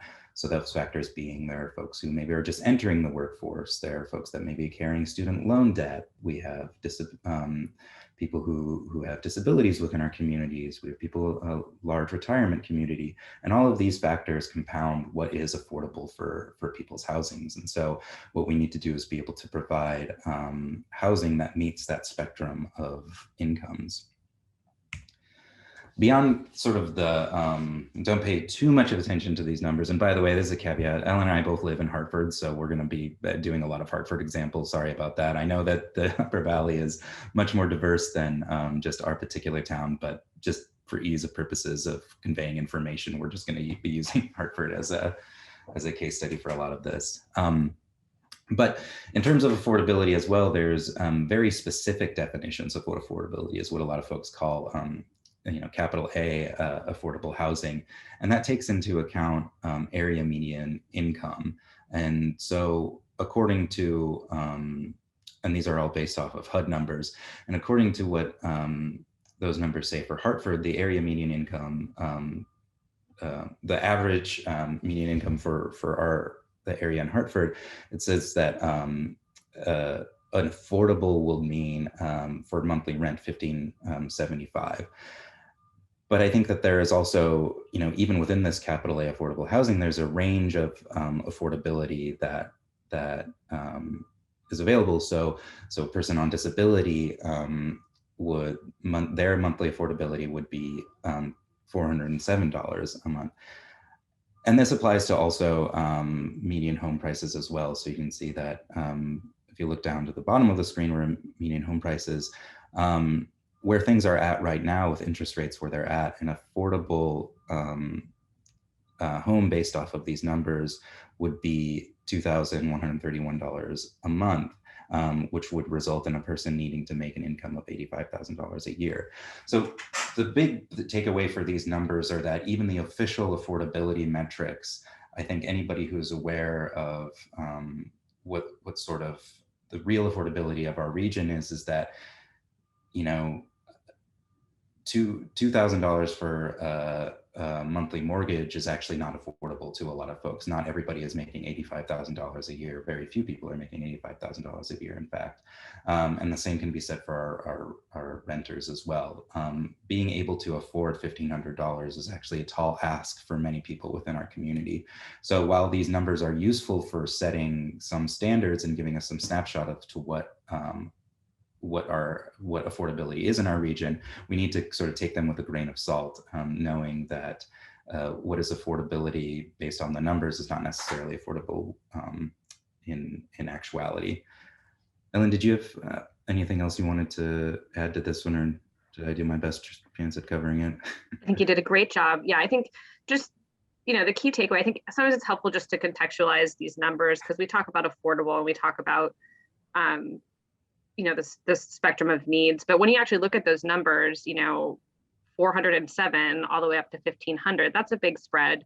And, we're going to need to think about what can we do to get the market to provide some of this, but also recognizing that, the capital A subsidies are still a part of the solution. Thanks, Ellen. I want to talk a little bit about geographic distribution, because one of the things that comes up when we're talking about counting new homes, inevitably it feels as though it's this it's sort of a competitive relationship, or where some towns are not pulling their own weight, or that some houses need to be located in a particular area. And I think that one of the things that's really important to note about our region is that it is a region in which there are concentrated population centers, where there's infrastructure located, where there are jobs located, where there's transit located. But it is also a region that is an interconnection of smaller communities that also play an important role in this. And I want to highlight this by showing the map on the right, which is a heat map of different transit or of different commutes in the Upper Valley. And so each of these red lines is a self-reported commute by people in the Upper Valley. And it shows that each of these towns are connected, that people are traveling in and around them. And while the majority of that travel might be happening within, what is referred to as the core towns of Hartford, Lebanon, Norwich, and Hanover, you'll see that people are traveling in between some of these smaller communities as well. So while it, I think, is important to emphasize that a lot of development may be happening in these population centers where there is infrastructure, jobs, and transit, and all of those things, there are other communities out there that play an important role and are connected into this network, into this regional network. And so it's important to note that housing development is necessary for those communities. There are a lot of people in smaller communities that want to see housing brought to their communities as well. And so it's important to emphasize that. But not only at the regional level, but also within municipalities themselves, location can play a really important part. And that's what's being portrayed on this image on the left, which is an analysis done by an organization called Urban 3. They did this for Lebanon here. And this shows basically where tax revenues are coming from within the municipality. And so this spike right here, this orange spike, is in downtown Lebanon, and it effectively says that, within village centers and downtowns is where real estate can develop the greatest tax revenues for the municipality. And Lebanon is an interesting case because it's got several of these areas. So you'll see downtown Lebanon has the highest tax revenue available to it, but West Leb, the concentrated centers around West Leb, as well as the areas around the hospital. And so this is something to keep in mind too for municipalities, that really emphasizes that density is incredibly important for municipal coffers. That is where you can really leverage tax revenues on developments, and not only doing that within sort of the concentrated area of the region, but within the concentrated area of our village centers and downtowns as well. So when I'm talking about community vernacular, I'm talking about what I think the mental conceptions that come to mind when thinking of the Upper Valley. And I sort of just did a little experiment for myself when typing into, I just typed Vermont into a stock image search, and that's what came up on the left. And probably for many folks, that's what comes to mind is you have single house on acreage with a barn and room for chickens and goats. And it's beautiful, and it's certainly desirable for a lot of people. And I think, is a character of our region that should be celebrated and highlighted. But I also think that one of the things that is happening in this conversation around the character of the community is that it's misrepresenting the totality of the Upper Valley within a single image and a single mental conception. And I think that there are a variety of different characters within the community that need to be highlighted, and that it changes over time as well. So this upper right, I think, is an image of the Lebanon Green area from around 1913. And it really emphasizes, it looks like an urban environment. There's walkability, there's mixed use. There's all of these things that are characteristics of new urbanism. And so not only does that exist within our community now, but it is part of our historical vernacular and context. And I think it's important to not only lift up the character of the community that we highlight in our open spaces and our historic farms and buildings and the nature that we see within the region, but to also note that historically speaking, there are towns that have different characteristics to it that might also help create different vernaculars and imaginations for moving forward with housing. I just also wanted to note that, kind of denote the idea of these changing vernaculars as well. So this picture in the bottom right is a manufactured home by Vermont that is, high efficiency home. And, it doesn't have the pitched roof. It doesn't have the brick facade. It doesn't have sort of the barn-like, aesthetics that you might see in the Upper Valley, but, it captures I think, desire and a value system that is in the Upper Valley, which is energy efficiency. It's climate conscious.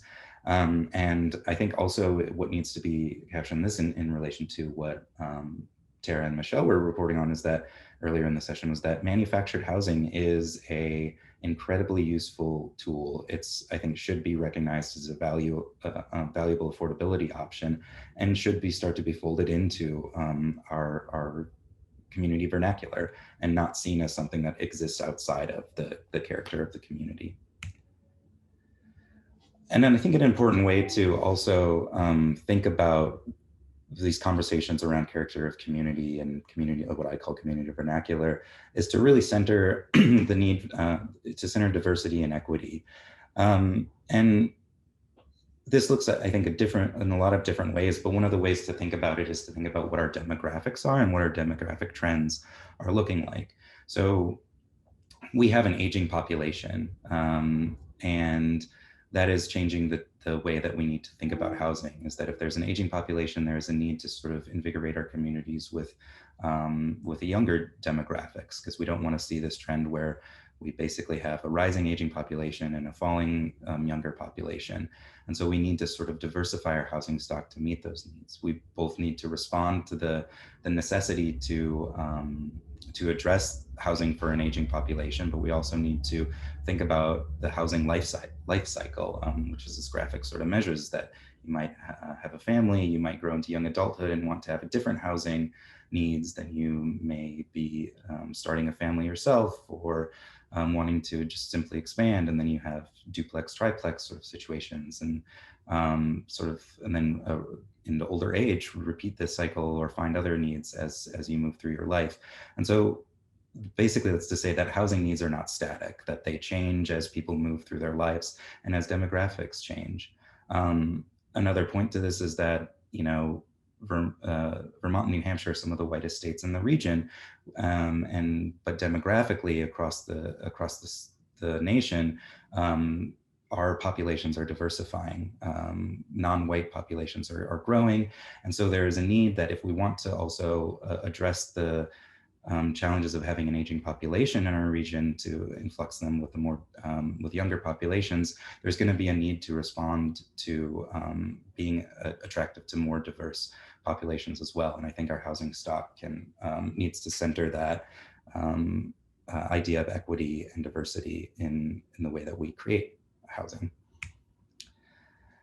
I think, and then one of the ways to sort of think about that is to move beyond just the thinking of single family housing as the only solution for addressing the diversity of our housing needs. And missing middle is a concept that moves beyond thinking about single family housing. And what missing middle is basically defined as is that a range of house scale of houses that it lies in between single family housing and large multi-unit complexes. So here it lists things like duplexes, cottages, townhouses, and also live-work combinations, so mixed use that might have shared courtyard space. But they are, it is a type of housing that is conducive to walkability. It's conducive to efficient land use. It's conducive to adding a lot of units within a small amount of space. And it's really effective in creating density within our communities. And I want to point out that this is not, this image here kind of highlights what missing middle housing looks like from a higher level. But I think it's also important to note that this isn't something that is needing to be inserted right now in our communities. It's something that is actually happening as we speak. And so I'm going to show a few examples from our region that actually highlight where missing middle is located, and that it's also, we might not notice it. And so I think it's important to draw attention to that. And Ellen's going to run us through a couple of these examples right now. So these first couple are from West Leb. Walking around, this is primarily a single family home neighborhood, but there's a couple of duplexes tucked in there. This is one, for example. The next slide is another. These ones are kind of right across the street from each other. you know, and walking down the road, you wouldn't notice that this is actually fitting in 2 units as opposed to 1. The next one is in Wilder. Again, looks like any of the other single family homes there, but that has 3 apartments in it. And, you know, could have another ADU over the garage. So fitting for 4 units where there could have just been 1. And the next one is Twin Pines apartment building in Hartford. And this has 8 apartments in it, ranging from 1 to 3 bedrooms. Has this kind of like L-shaped house looking structure, and then a separate smaller building. And this is just kind of showing it from different angles. But again, it fits into, you know, the character of the community, if you will, in ways that are still allowing for more housing to be available. Yeah, thanks, Ellen. I think it sort of goes to show too how deceptive that term as character of the community actually is, and how much we need to make sure that we're not making assumptions when that's sort of being thrown around, because, you know, these examples show that there's a way of adding units without really changing the you know, vernacular of the community, and that's one of the things that Jason is talking about in his breakout session, that hopefully we'll be able to kind of cross-pollinate as we come into this. So is that okay? So there's sort of the spiel that we wanted to just throw at you, but we wanted to just also have this be a space where we could have some discussions around, you know, we presented to you what criteria we kind of think about as are important characteristics of affirmative vision for housing in our community, and starting to think through some strategies to how to achieve that vision. But, you know, we're just 2 people working at one organization on housing in the region. And I know that there are a lot of folks here representing different perspectives and different organizations. So wanting to sort of open it up to the floor to talk about some of the things that we addressed, or to answer or to ask any questions that you might have. So I'm going to take my, I'm going to stop sharing and check to see what kind of comments we have. Rebecca. Good morning, everybody. This has been great so far. I work for Headrest. I'm currently their director of development, but I've also worked in their vocational programming for just over a year now. And what made me decide I needed to speak up was talking about bringing in younger folks into the Upper Valley. A lot of the people that come into our program are younger, and doing the vocational piece, one of the first things I ask folks in my first meeting with them is, are you planning on staying in the area after you complete our 90-day program? And consistently, the answer is, if I can find housing and a job. 99% of the time, that is the answer I receive. Finding them the job isn't the problem. It's the housing. And there are some organizations that will put them up in hotels for short term. However, for the population that I work with, that's not necessarily the best thing for them, because then they end up around other folks who are not in recovery, and they end up out of recovery because of that situation. So at Headrest, we spend, you know, our mission as an organization is not housing, but we face this housing issue on a daily basis, trying to help folks figure out what their next step is going to be. And we're to the point now where as soon as they walk into our program, we're already talking to them about looking for housing, and 90 days often isn't even enough to do that. And this is a population, when we start talking about, you know, inclusion, they're on a periphery as it is. And to try to convince landlords and others that they're a safe bet or they're a good bet, it's really, really complicated. And we find that this time of year, when the weather starts to cool, that's when folks who are homeless, and Sherry spoke to this a little bit earlier, you know, that's when they decide, I'm either going to commit a crime and get into, you know, the prison system, so I have someplace warm, or now is the time to go into rehab.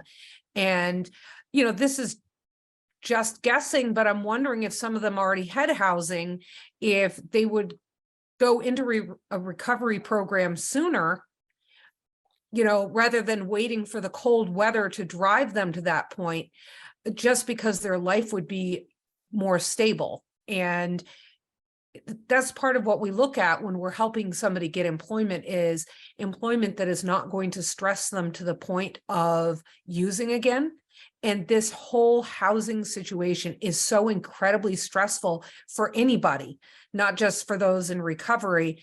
I've got a son that just moved out at the age of 22. My oldest son, who's a truck driver, his camper is on my property. On weekends, he lives in his camper because he can't find housing. So this is everybody across the board. But looking at this from a professional, you know, side of my life, the folks the headrest works with, they are already at a disadvantage, and this housing thing is nearly insurmountable. Thank you. Thanks, Rebecca. And you know, really highlighted another important community. This is the recovery community that is needs to be considered when considering housing as well. Peter. In response to what Rebecca was just saying, I was just at a conference a couple of days ago with the National Institute of Drug Abuse, and they people from the 3 northern states were there, and the clear theme was housing first, that if we're going to deal with any of the substance use disorders, people have to be housed. I have a question, and that is, if you look at the NIMBY stuff, has anybody looked at the demographics? Is it the older people who live in communities who are primarily the political force for NIMBY, or are younger people changing their attitudes about affordable housing and changes in the community? Yeah, that's a good question, Peter. I mean, it's a bit of a landmine of a question that I might open up to the floor for risk of stepping on it myself. But do other folks have thoughts on that? I know that there's a lot of experience here on planning commissions and being a part of public meetings like that. I'm going to go with Scott or Sarah. Is the wanting to respond to that specific question first, or right, ladies Scott first? Yeah. I was just going to say, in my experience, it's not necessarily tied to age. I definitely hear it coming from young people, including some young people who recently moved to the area themselves. So, and I can only speak as a developer that is eagerly acquiring properties to develop up and down the Connecticut River Valley, mostly on the Vermont side. It's not an age thing. Interestingly enough, in the places that have been most aggressive to prevent us from purchasing a property and developing some kind of mixed use development or housing development, it's been people that are not multi-generational Vermonters and have relatively recently moved to Vermont, the ones that have indicated to us, and this number is probably in the dozens, people that moved from New York, Massachusetts, not to vilify any of those states, but it's basically transplants who said, I moved here for the rurality and I'm not going to let you create density. Yeah, thanks, Scott and Sarah. I think that those good points to nuance that. I mean, I think that we can make assumptions that, you know, it's age is a big determining factor here. And certainly I think in terms of having time to participate, obviously people who are retired may have more flexibility and time to participate in some of these meetings and are willing to show up. But I think another anecdote that I have that, or a trend that I'm kind of following that worries me a bit is finding that more and more millennials who are becoming new homeowners are increasingly becoming part of kind of the NIMBY coalition, because home prices have been so expensive. Now that they're finally able to enter into the market, are kind of jumping on that boat of wringing their hands around property values. And so they're much more reactive to new development. So I think it's a cross-cutting, sentiment to be a NIMBY is not necessarily defined by age, but it's oftentimes defined by, certain by class and property ownership and things like that. Lynn, I think you were next up to comment. I just wanted to put a plug in for remembering all three legs of the stool for housing. We not only need the units, we need the subsidies, which Ellen mentioned earlier, and we need supportive services to help the folks from headrest remain in recovery, to help folks who were homeless before they moved into the housing to stabilize and be able to maintain that housing, to help folks with behavioral health needs manage the ups and downs in their lives without losing their housing.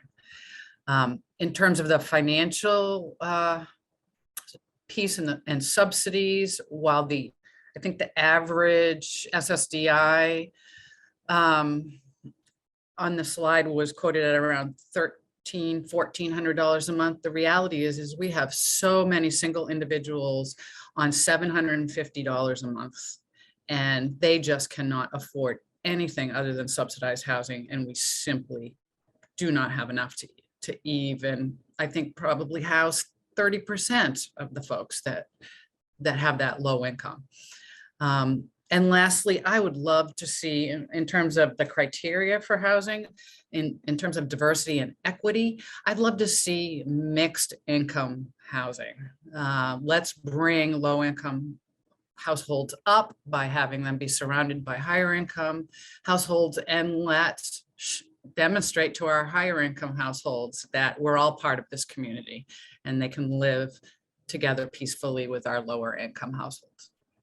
Great point, Lynn, and I'll use this as a time to plug a project that's working its way through the permitting process now in Windsor, which is going to be a mixed income development. And I don't know if anybody from Windsor Wyndham Housing Trust is here working on that, but that's another thing to kind of support moving forward is these mixed income developments.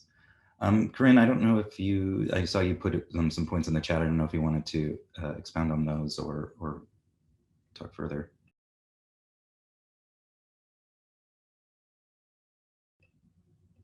Oh, you're still muted. Yeah. I said, sorry, I did see Daniel was before me, and I did have a couple questions I wanted to pose too. So maybe I'll pass to Daniel and then speak. Great, thanks. Go for it, Daniel. I think you mean me. Yes. Oh, it is. Yes. So a couple of things. This has been really great, wonderful, and really informative. So I'm going to say one quick thing as a statistician and someone who spends way too much time looking at data. And by the way, I loved the heat map. It's amazing. I looked at just before at the census data for the local population changes, and they're not very great. I mean, Windsor has about 0.6 or 0.8% increase from 2020 to 2021. There are a couple of places that are more, but anyway, even Lebanon doesn't show big increases.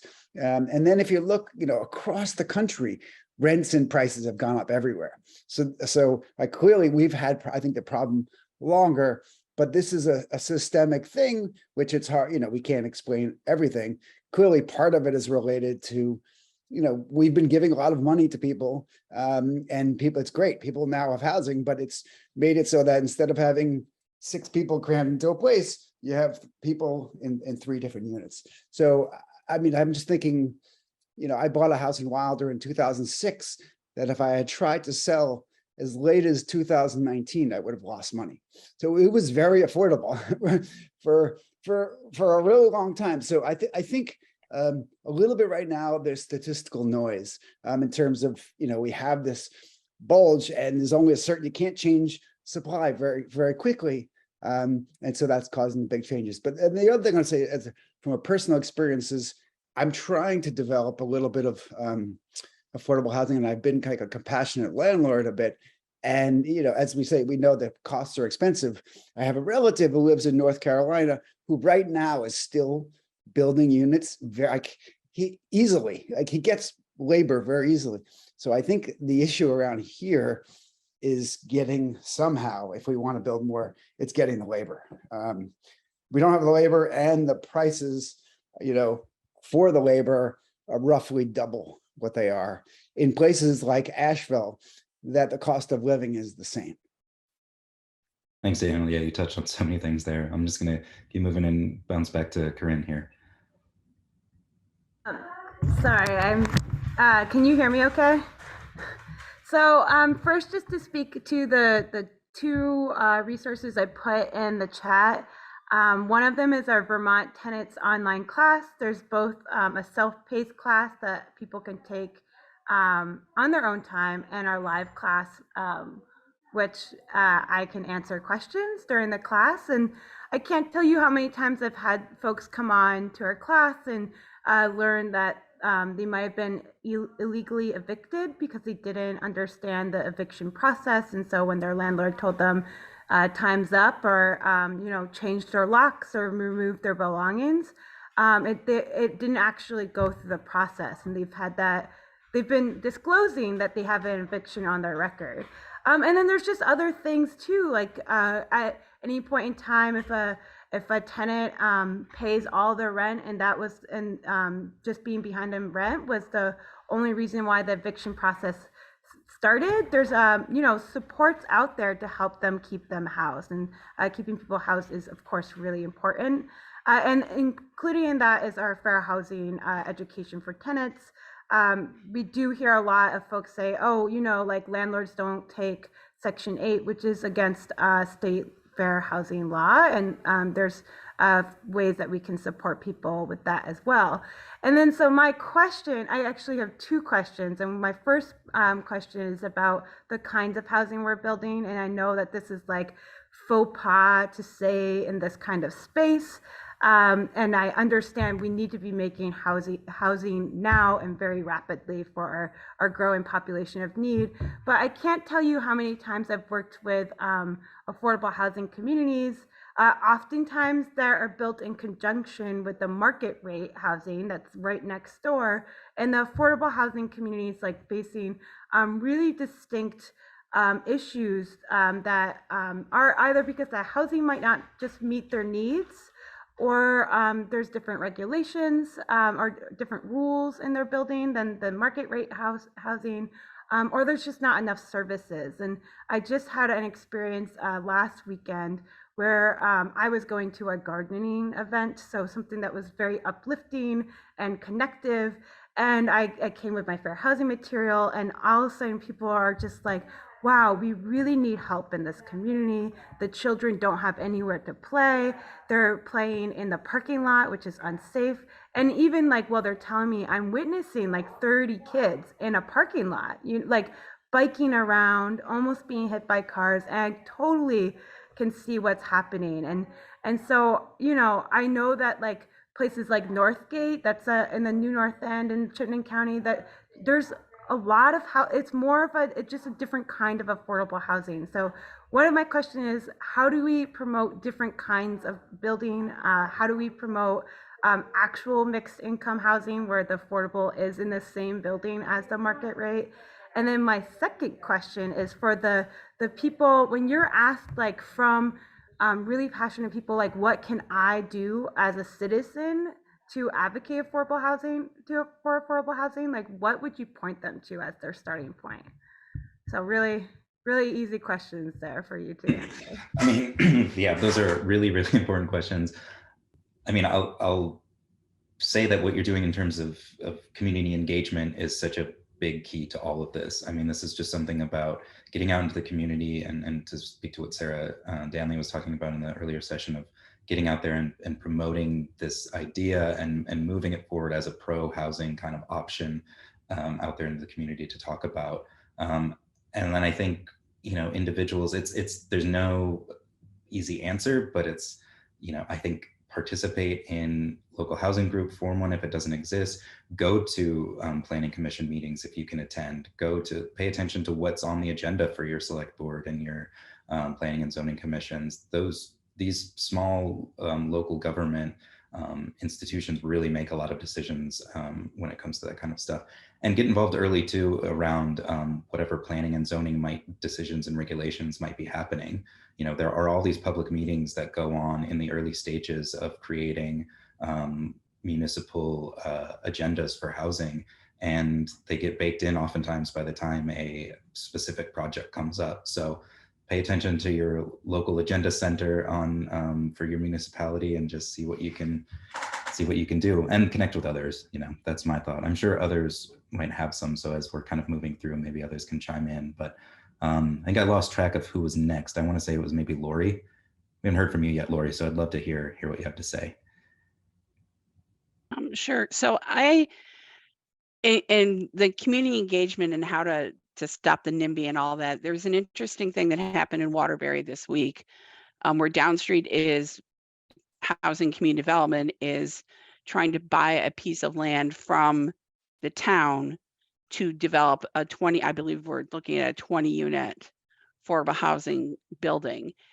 And it's a weird situation that the land is owned by the town, but only people who lived in the former village can vote on it, whether or not to sell the land.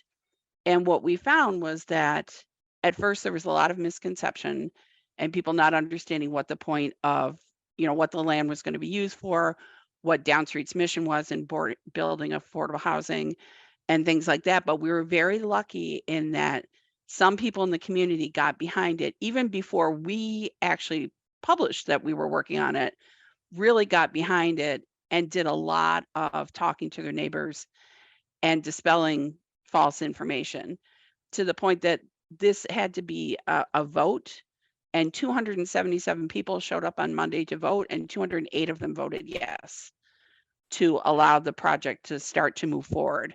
Of course, there'll be, somebody will write a petition and we'll have to have another vote and all of that. But what really, I think, led to that success was not only the efforts that the staff at Downstreet put into educating the community about what was going on, but we really had a group of grassroots village residents who, before we even talked to them, organized their own committee and their own outreach program and talked to everyone. And I'm very impressed that they got that many people show up for a single issue on a Monday night, and that the vote was so lopsided in favor of building it. So I think the community engagement piece is the biggest thing that we can all work on to stop the NIMBY.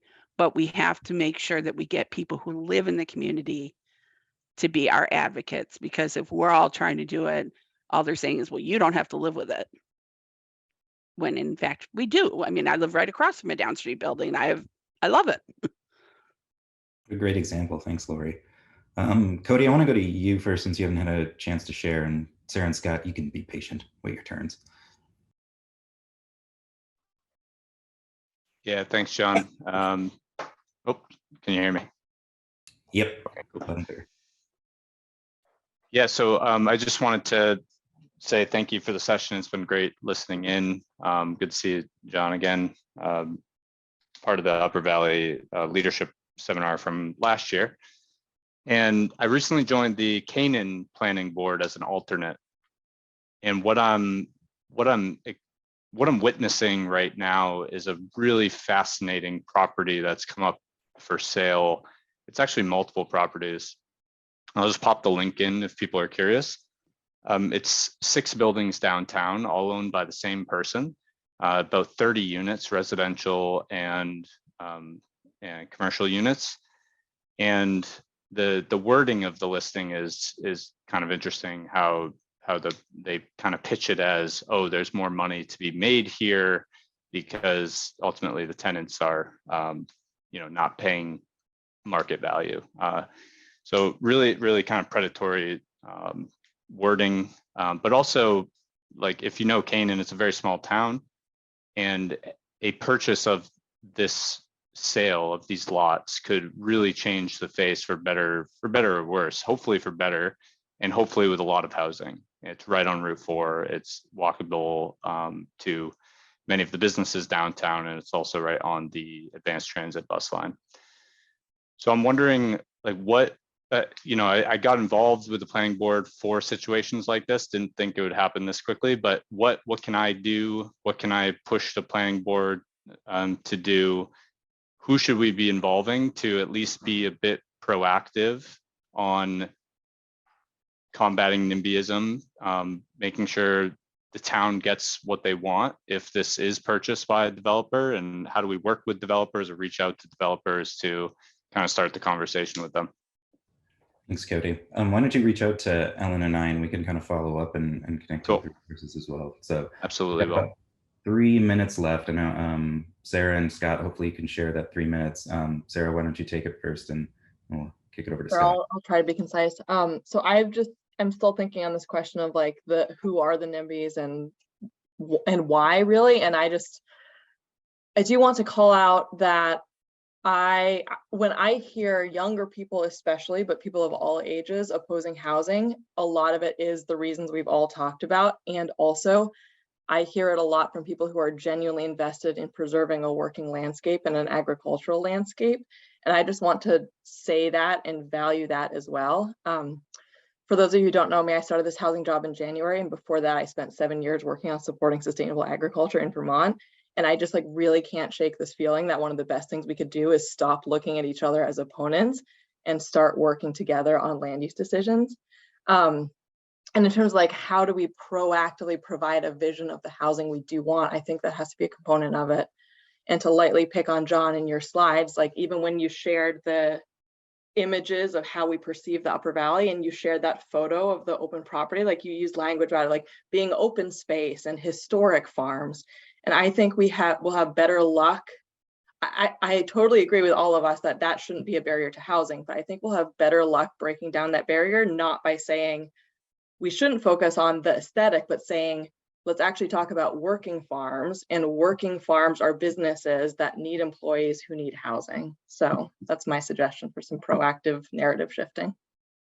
Thanks, Sarah. I'll take the needling too. Well deserved. Scott, take us home. To support the talk here from Corinne, Lynn, and many more of you, mixed socioeconomics in any sort of development builds better equity in the property over time. I can show you data to support that. It is generally these days easier to do that in the South than it is here. There's specific reasons for that. Nonetheless, it's needed everywhere. And it is a reversal of the last 70 years in the Great Suburban Experiment, which is important that we do it because people cannot continue to be isolated by socioeconomics, because it's just creating multi-generational poverty. And it happens in rural and urban environments, not just urban environments. Great. Thanks, Scott. Well, maybe I rushed us too much. Now we just got an awkward minute or so to work with, but please, and just jump in. We can continue the conversation up until the wire. So I'd like to just thank you, everyone, for this great discussion. I'm really glad that we were able to bring this group of people together, and we still have a little more time together where Kevin will share a little more and we'll engage in some more conversation. So just a heartfelt thank you. It's been great to hear a lot of mixed perspectives. Yeah, and I think a lot of the conversations like these are always, twofold for me. It's that people are bringing forward their struggles and the desperation of that we need to do this work. And on the one hand, that's really discouraging, but then on the other, it's so uplifting that so many people are doing so much work. So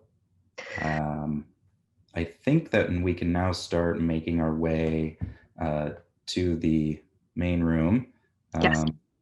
So let's do that. I mean, there is space here for, I guess, a little bit of folks wanting to make connections through the chat and things like that. But we'll see you all in the main lobby where we'll carry on our closing session. Thanks a lot.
Hi, everybody. Let's give everybody another minute or so to make sure the breakout room thing goes smoothly, and we'll get started in about a minute from now.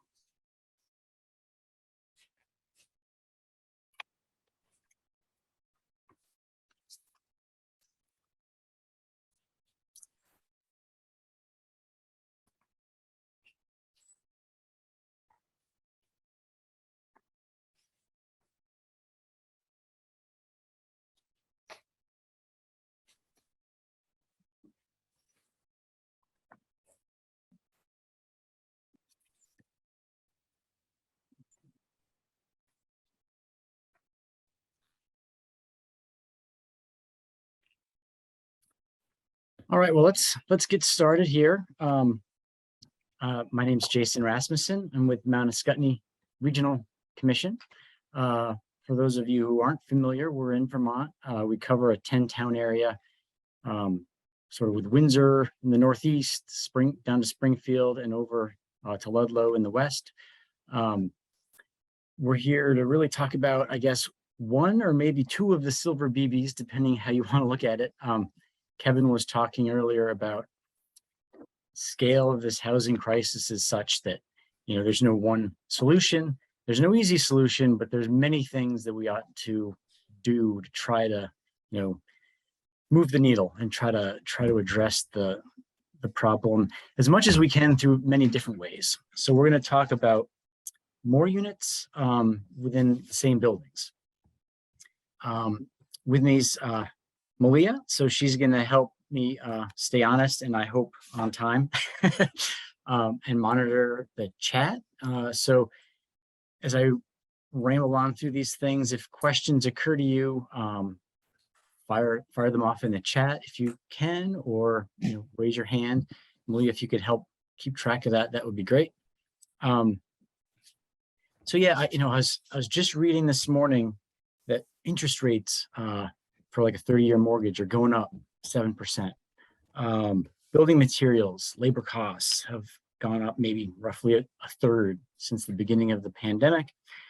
So let's just recognize nothing's cheap. But with that in mind, in very general terms, we think converting existing space is generally cheaper than building new. So this is one of our silver BBs, and we want to talk a little bit more about this and how this could be one of the solutions. So looking at this picture, this could be a house. This happens to be 3 units in Brattleboro. The Wyndham and Windsor Housing Trust owns this particular building. But when we're talking about this sort of thing, this is what we're envisioning. I sort of have in my mind an idea of what a duplex looks like, but generally speaking, this is what we're talking about for this particular session is really converting existing space into multiple units or allowing multiple folks to live within these existing structures.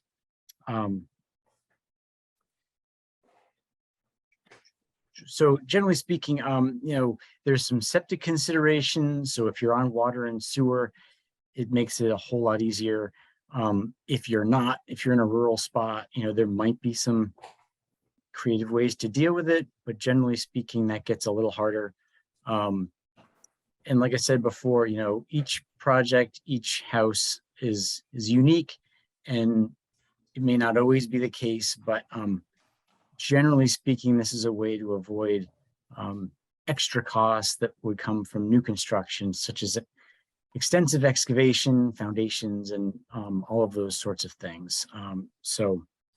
We're really talking about using existing homes or barns, garages, things like that can be converted. We're also talking about existing homes where maybe there's extra bedrooms that could be in a home share or a co-living type of an experience situation. And so these could be relatively easy, quick fixes depending on which option we're talking about. So before I get into some of those details, I did want to provide just a little bit of context. For those of you in the Upper Valley, this 10,000 number has gotten an awful lot of play in the press. I wanted to just kind of dispel what I think is a little bit of what that number means. And also just it's part of that bigger picture of why we really need to have multiple things that we try to address, this big issue. So when we were working on the Keys to the Valley project, some of us wanted a projection of how many new units might be needed, just to provide a scale, like this problem is big or is it little, and we wanted a number to kind of set that scale. Some of us didn't want a number because we thought it would have a life of its own, and maybe those folks were right. But anyway, in the study, if you've looked at it, we did identify the need for roughly 10,000 new dwelling units by the year 2030. And people have been talking an awful lot about that in the press. I want to point out a couple things. That's for the entire 67 town area in a 2-state region. And of that, 18, it's not just 10,000 units of any type. 18% of those would be rented. The rest are intended to be, or we estimated, like homes or condos or townhouses, ownership scenarios. And you can further break it down by town. If you go to keystothevalley.org, you can look at the data for each town. And like, for example, here's Lebanon, just as an example. Lebanon doesn't need 10,000 new units. They were projected at, about 1,200. And in Lebanon, is roughly 46%, we estimated, would be renter. So anyway, I just wanted to talk about that a little bit. Nonetheless, we need a lot of new homes. And we, over the last 10-year period, 2011 to 2020, only 4,000 new homes were created. So if we need to create 10,000, we need to get creative. We can't expect the same old is going to address the need. We got to start looking at other options. So it's not going to be all new construction. We need to look at some conversions, and we need to try to take advantage of some empty bedrooms and things like that.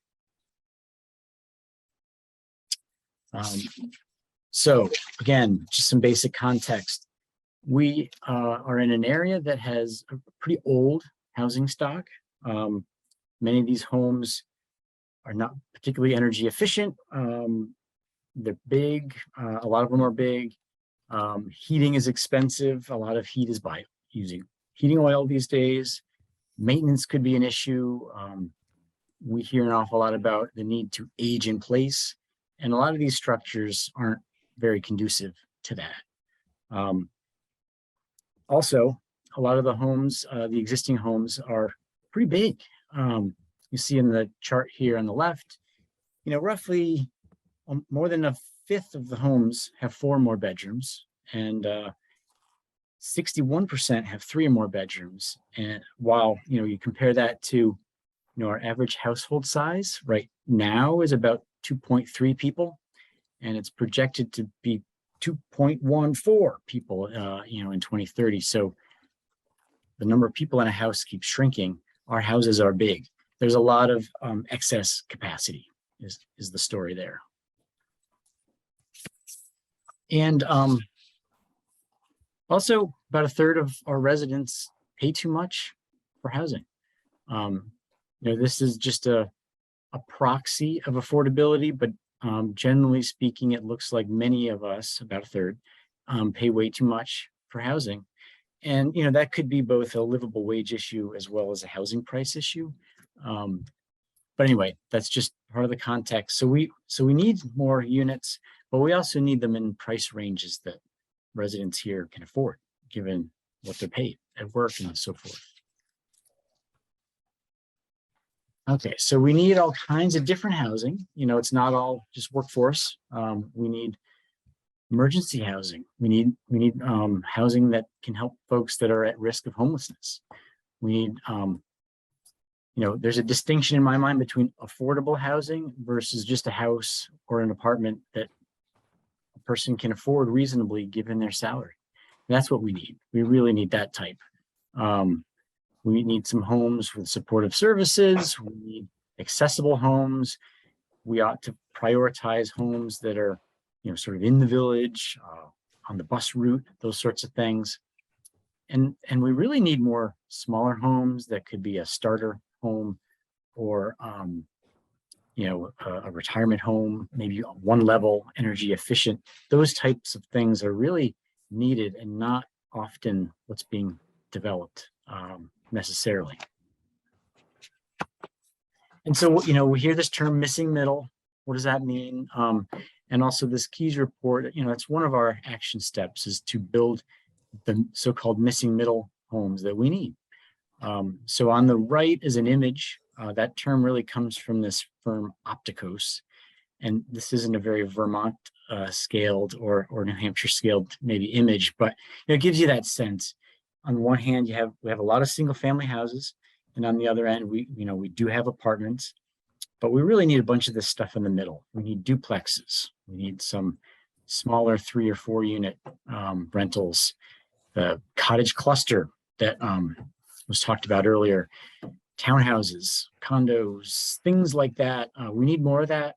And frankly, I also think we need co-housing and some other more unique things as well. So anyway, one of the things we're trying to focus on in this Keys project is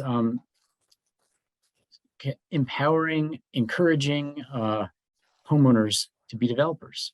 So if you're a homeowner who has a big old house and you don't need it all, what tools, what information do you need to consider and ultimately create maybe an accessory dwelling in the basement? Maybe you convert your house into 2 or 3 units and you rent them out. What do you need to do to make that happen? And also, again, trying to reduce those barriers, whether they're regulatory or financial or otherwise. A lot of times zoning makes if you're converting a house into 3 units, it makes you go through a full-blown conditional use in Vermont or special exception process in New Hampshire where you have public hearings and this and that. It's unnecessarily cumbersome. And so, we're looking at ways to make that a little easier. So we're going to look at a couple of options here. A lot of this is, these are just options, right? Home share, you heard from Sherry earlier. It's a really tough sell, but we think sharing a home in various different ways has been done for many, many years. My niece just moved out to San Diego and she has a roommate. So it could be as simple as having a roommate. There's the home sharing, which Sherry talked about earlier, which is a little more of a formalized thing where it's like a matching service. It's almost like a dating service, but for a house, right? And so that's another option. Or there's also this co-living thing out there now, which is a shared or communal living arrangement where I've heard different definitions, 3, 5, or some number of unrelated adults generally sharing a dwelling. And I think, a lot of this simple, it's easy, it costs basically no money to do it. You just need to find a homeowner who's willing to do it, or a group of people who are compatible that can sort of make this thing work. So that's a pretty simple thing, besides from just that human factor. So here's another example. We were talking about it before. I think everybody probably knows about these things, but accessory dwelling units. This picture happens to be an old garage that had a studio above it. They ended up converting it into an accessory dwelling. And, this is the type of thing that we're talking about. It could be an apartment. It could be the second floor of an old house. It could be in the basement of an old house. It could be in the garage or something like that. But generally speaking, it could also be new construction. But we're trying to focus on, again, because we think it's a little easier and maybe a little cheaper, creating these in existing spaces. Tyler Moss, who's worked with us He's with this Vermont State Housing Authority. He's advised us, he's worked with a number of different local or regional ADU programs. There's one in Montpelier, Brattleboro. There's one now in the Mad River Valley. You know, his expectation or his experience, I guess, is that new construction's hard. It's expensive, and so he's really trying to focus his work on converting existing buildings. And so again, that's one of the things we're trying to encourage here. If you have on-site water and sewer, or excuse me, if you have water and sewer from the municipality, makes this a lot easier. If you don't, it's a little more challenging. You really probably need to hire an engineer to figure out the flows and this and that and the other thing. But it might be possible to avoid a septic system upgrade situation. You know, maybe you got 3 bedrooms in the house and you get rid of one and you create a 1-bedroom ADU. Maybe you'll find that you don't need to do any septic expansion or anything like that. So there may be a few things like that that you could consider that makes it a little more feasible. But again, I would strongly encourage anybody to talk to a wastewater engineer before you go down that path. Okay, again, so this could just be any old house. If you see this picture here, you wouldn't necessarily know that there's 2 units in there. This is not what I think of. You know, I had a friend growing up who lived in a duplex. I have this vision of the side-by-side duplex thing. Eliminate 1 bedroom in house to allow. I'm sorry, folks, is there a question, or if you could mute yourself, that would be great. Getting a little bit of feedback there. So anyway, this is a standard house that has been converted into a duplex. In fact, this is also, I think, owned by the Wyndham and Windsor Housing Trust in Springfield. But again, if there's, I think, ample opportunity for this type of arrangement out there. And it varies depending on sewer and septic issues and the size of the house, the condition of the house. But we think there's an awful lot of opportunity to create new housing in existing buildings such as this one. And it wouldn't change the character of the area. You know, the average person wouldn't even realize there's 2 units in there, 2 families living in there, or 2 households, I should say. And here's another example. I mean, these are all basically the same example. This happens to be a multifamily. I don't remember if it's 3 or 4 units in Pomfret. And again, just driving by, you'd think it's just an old farmhouse. So I think there's plenty of opportunity to do things like this.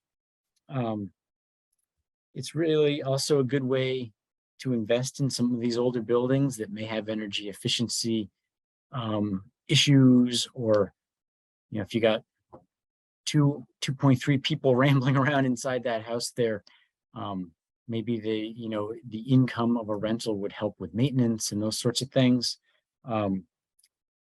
So again, there's plenty of these houses of this size with few people living in them. And so there's, I think, again, a lot of opportunity for new units in them.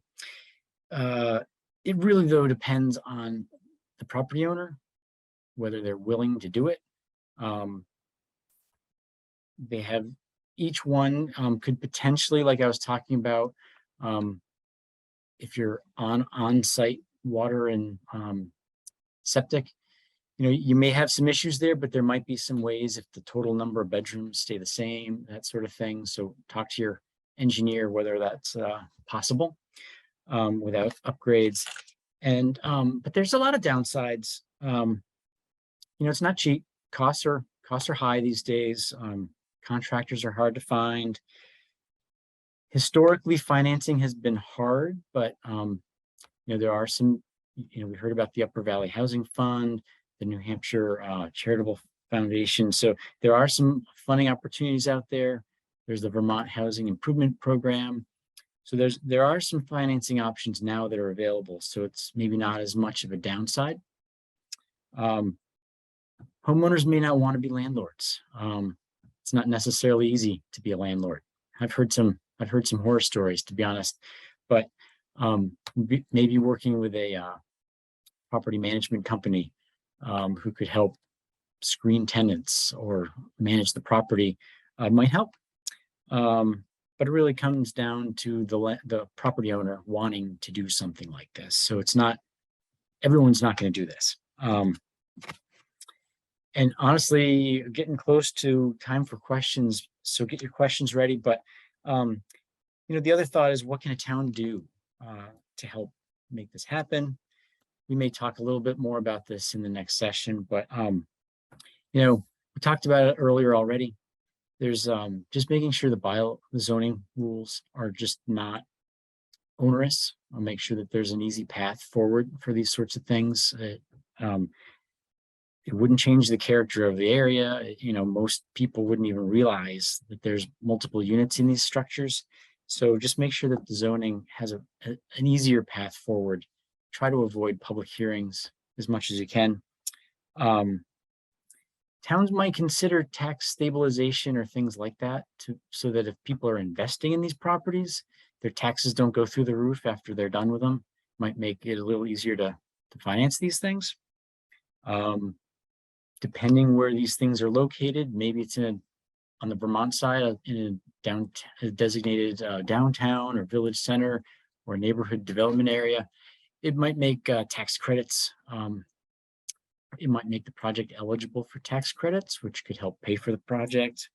Town might have a local housing fund or a revolving loan fund that might help, that's specifically targeted to housing. Maybe that's a way to make the cost a little more tolerable. There are, again, Montpelier, Mad River Valley, there's a number of towns that have an ADU pilot program or a utility type of a thing, but there could be more, and there's talk of something in the Upper Valley, but something like that could be really helpful. Or even things like a facade improvement program or other municipal programs that could just help make it a little easier to get these things done. Sometimes folks just want help with the permitting side of things or finding a good contractor. Oftentimes it's show me the money. And but anyway, those sorts of things might be helpful. I think we got time. We got plenty of time, don't we, Malia? Are there any? I think we may have a couple minutes here. Okay, I'm going to stop sharing and see if there's some questions that folks have or any observations that anyone wants to share.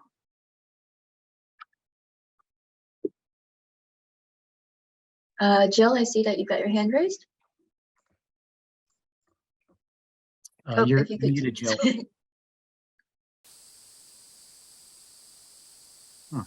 New service being offered that might help people who are worried about being landlords. I'll put it in the chat, but just to talk about it.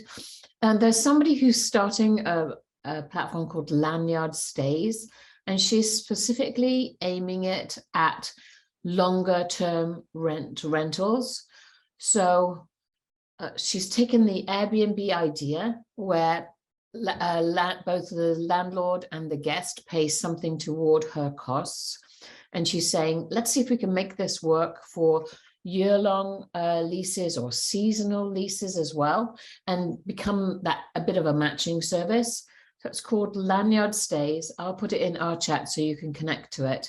But she's been working with us so that she's done the lease agreement. She could offer the service of collecting the rents. She can match people, not in the same way that Homestay does, but she can certainly find people who are looking, and they're starting to put on properties that are available. So that might help some people who could be a landlord but are worried about the stories. Thank you, Jill. Are there any other comments or questions? I see Paul's clapping. That's good. Jason, this is David Brooks. Hey, Dave. I wondered if you have heard of any communities that are doing anything with fire code relative to the multifamily I think 3+ units is multifamily that triggers certainly a considerably higher level of fire protection and sprinklers and things. Are in an effort to sort of streamline the process to create those 3 to 4 unit projects. Is there anything that anybody's doing around those building code and fire code requirements? Well, in Vermont, even if you're doing a short-term rental, you got to meet fire code. So I hear you. It's expensive. It's not necessarily easy. We're finding it's really challenging for downtown type structures to have housing because of some fire code issues. It's not a silver bullet by any means, but in Vermont, at least, we have through the state designation program for downtowns and village centers and such, you can get tax credits for code improvements. So that does help, but it certainly doesn't pay for everything. Yeah, it's hard to argue vociferously against fire code stuff and sprinklers. That's kind of a losing argument, but at the same time, that's an expense that really, and a hurdle that really stops people in their tracks from even considering, whether it might make sense otherwise. You're certainly right about that. And, there are some other, like that Upper Valley Housing Fund, some of these other funding programs out there may help with those costs in addition to other things. Not much time left. There's 2 other people. So John, do you have a question? I just wanted to hear a little more about septic. I live in a community that has a lot of big old homes that could be physically converted into 2 or 3 unit properties. But we have no public water and no public sewer. And I sort of hear from time to time anecdotally about technological advances in septic treatment, but I don't know much about it. And I think for us, probably the major hurdle for making these buildings into multifamily structures is septic capacity. And I'm just, I guess, the answer is, well, you get a septic engineer and you just start asking questions. But I wonder if there's anything more you could say about technical options, ways of getting advice that is easier. Yeah, I mean, you're right. It's a big issue. And I'm no expert, but I have heard folks talking about, if you can certainly home share or something like that is easy. You don't need to, nothing changes. You're just inviting people into that empty bedroom. So that would be easy. When you go to convert into, multiple units, that usually is an issue.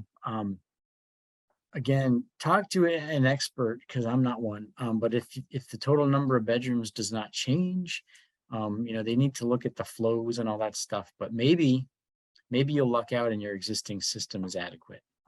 It's possible.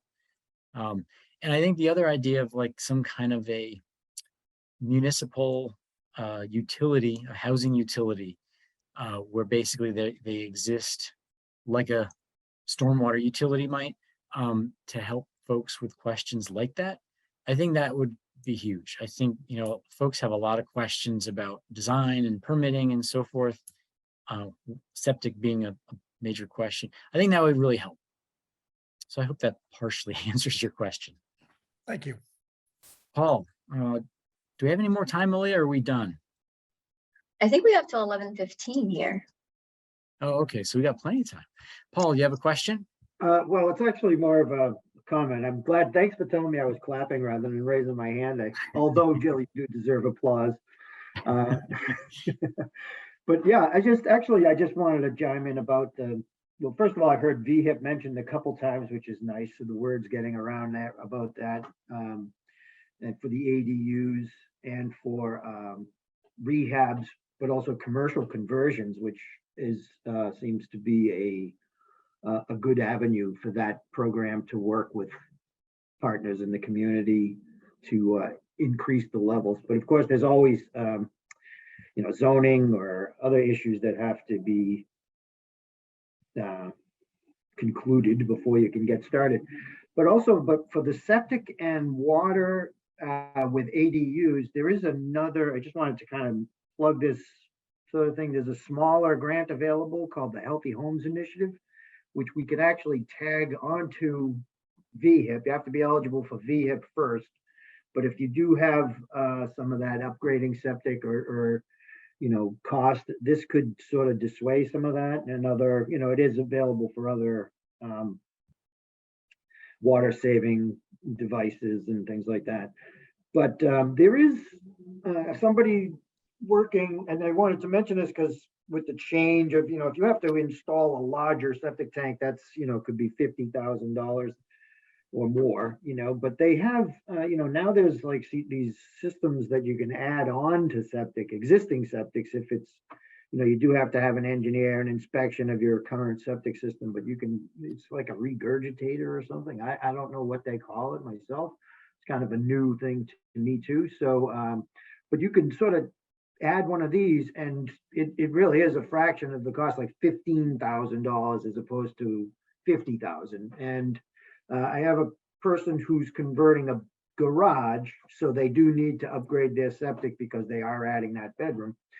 And they're going to put one of these in, and it is, definitely cheaper.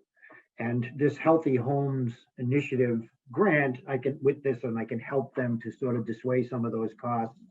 And it can be, engineering costs or, construction costs or, any of those costs it could be used for. So that is, through this VHIP program, we are trying to kind of, that's another avenue of assistance. So I just wanted to mention that, and it is, I think it is a BB myself, but it is a way to get affordable housing. I think one of the biggest objections that I get is, people saying, well, I could get, $1,800 for a 2-bedroom where, HUD rates are, $1,200, and so, it is a penciling out thing that you have to do with people. And, it comes out that, well, if you take this grant, then you're kind of getting that money up front and, that kind of thing. And I know that ADUs, some of the restrictions of leasing requirements are loosened on ADU development in VHIP, where you can lease to anyone under 80% AMI, and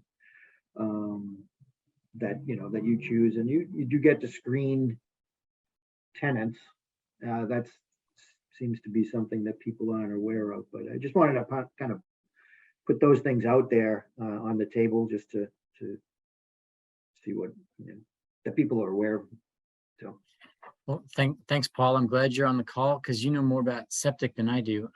So if folks aren't aware, Paul's with the Wyndham and Windsor Housing Trust. If you are in Windsor County, talk to him. He has this, he's the guy for the Vermont Housing Improvement Program for that part of the state. So he can answer any questions on that or the other program he was talking about. Sarah, you have a question or comment? Yeah, it's a question. Jason, I wondered if you can talk a little bit more about this idea of a utility for whether focused specifically on ADUs or something where you'd have a conversion to 2 or 3 units within an existing house. I know that Keys to the Valley has been looking at that, and I'm curious about the thoughts on how it might get funded, whether it would need to be grant funded, whether there would be fees, by the users of the utility, and kind of how you're seeing next steps. Those are all good questions, and I think there's possibly multiple answers to that. It's not clear to me whether it should be, I think it's probably some kind of a regional multi-town thing that would make the most sense. How big of a region, I'm not sure. And honestly, what it costs, I'm also not sure. I think at a basic level, it would be a person or a group of people who could help homeowners figure out how to navigate this process and make these projects work. So what do I need to do to get this thing permitted? How do I get somebody to design the system for me? Who's a good builder who could help me out with this thing? How do I screen my tenants? You know, all of those sorts of things potentially could be sort of technical assistance that this could provide. At least in Vermont, we have this intermunicipal arrangement that could happen. So multiple towns could join together and hire somebody. I think of Two Rivers. They have an energy planner who works for, I think it's, was it 7 towns? And it could be like that. It could function something like that. And that person could then be that housing expert to help folks figure out how to do an ADU. I think it probably would be most helpful if that person could also direct them to funding. You know, here are the tax credit programs, here's VHIP, here's the Upper Valley Housing Fund, or whatever else is out there. So it's not clear to me what it costs, and it's not clear to me. Some towns like Montpelier have funding themselves, and they offer small grants. I can't remember if it was $10,000 or $20,000 to kind of help folks through the process. So that in and of itself could make it a more expensive program. So I think it really depends on what's needed and the geography of it. And it's hard to know how many people would take us up on it either, to be honest with you. I think you start it with some seed funding and you just see how it goes. And if you need more money, you figure it out. Jill, do you have a question or comment? I do. I just want to encourage you to keep going on your idea and give you some data. So when we had some open forums for people who are interested in building an ADU, the place where people are stuck is right at the beginning. They think it's a great idea and they do not know what the first thing to do is. So we got as far as developing a sheet about you need to take this step, this step, this step. It's really complicated. It's really scary. And to be honest, it was one of the things we were going to offer and it's overwhelmed us. We haven't worked out how to do it. We can give away grants. It's really pretty easy. We can write leases. That's pretty easy. Dealing with the state fire regulations, nightmare. Maybe we could have this at a tiered level. So one person works out how to work at the state level, and that can cross all of the towns in Vermont. And then you can have the regional authorities work out how to work with the next level down. And then you're giving like a pro forma to towns where we can add in our local rules, but septic rules are the same everywhere. Dealing with the fire safety stuff is the same everywhere. So if you could take a little step, you'd be helpful, really, really helpful. Yeah, I really like the idea of this utility or something like it. I hope something like that can get off the ground sometime soon. John, you have a question? So can I just add in one more comment? I think the time for planning has passed. The time for action is here. And this is the thing that's stopping action. How do you do it? Yeah, I hear you. Hallelujah. John, you have a question for us? Well, I think people would draw inspiration from seeing an actual example of an effective, attractive, remunerative conversion or creation of an ADU. And people go to open houses, for real estate, and if there are open houses for ADUs, I think a lot of people who are curious would get over the barrier if they could physically see a successful example. I think I think it just helps to visualize what it would look like. I'm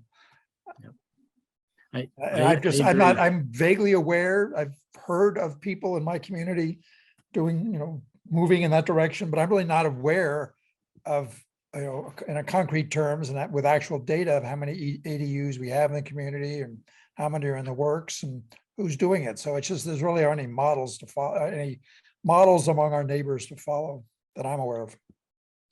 Yeah, we didn't find many in our region when, at least a couple years ago when we were looking. I don't think there's tons of them, but I'm wondering, Paul, is that something that you folks are doing at the Housing Trust? Are you, is there I don't know, some kind of a summary sheet or photos or something like a case study that you have for some of your projects that have been funded through you? Well, currently I'm pretty much the worksheet. I usually help people walk through the program. So if they do go through the VHIP program, I usually get them from first step through, like, okay, you need these permits, this is where you got to go, that kind of thing. And I sort of try to walk people through those steps. The thing about it that's kind of tricky is that, in every situation it's different, so if I have, like I have one that's currently building a new unit completely on their property, so, and then there's another one that's converting a barn, and then I have another one that has an attached sort of space in the house that they want to convert. So each one is a different landscape, you have to, but so what I try to do is sort of introduce some of the permitting process. Now the Department of Fire Safety has jurisdiction over ADUs for coding and things like that. So I know people aren't not everybody's a big fan of regulations, but I think this is one of the regulations that sort of, it streamlines things a little when you know that there's somebody sort of overseeing the plan. And I think that may be helpful to some people, because you go to the DFS, you say, here's what I want to do, and they can give you a list of that's what they'll do. They'll come and walk through. If it's a conversion of a barn or something, they'll say, okay, you have to, upgrade your electrics in this way. You have to get this kind of permit, and they'll actually give you kind of a list on the permit that they'll present you with. And I usually go by that to sort of follow people through once they start the process. But having that upfront money, like Jill's talking about, is kind of important, definitely, because of course, until they, people can get to the approval stage, I can't really fund it. I can go backwards a little, but I can't completely fund things if you have to have an engineer out there and things like that. So, but it's usually, it's so different. It's hard to come to a sheet. I usually just tell people, like, even when they send me and they'll ask me questions, it's like, I need to know what's on the ground, to see. The main objective of the wheel pad is to provide a temporary addition.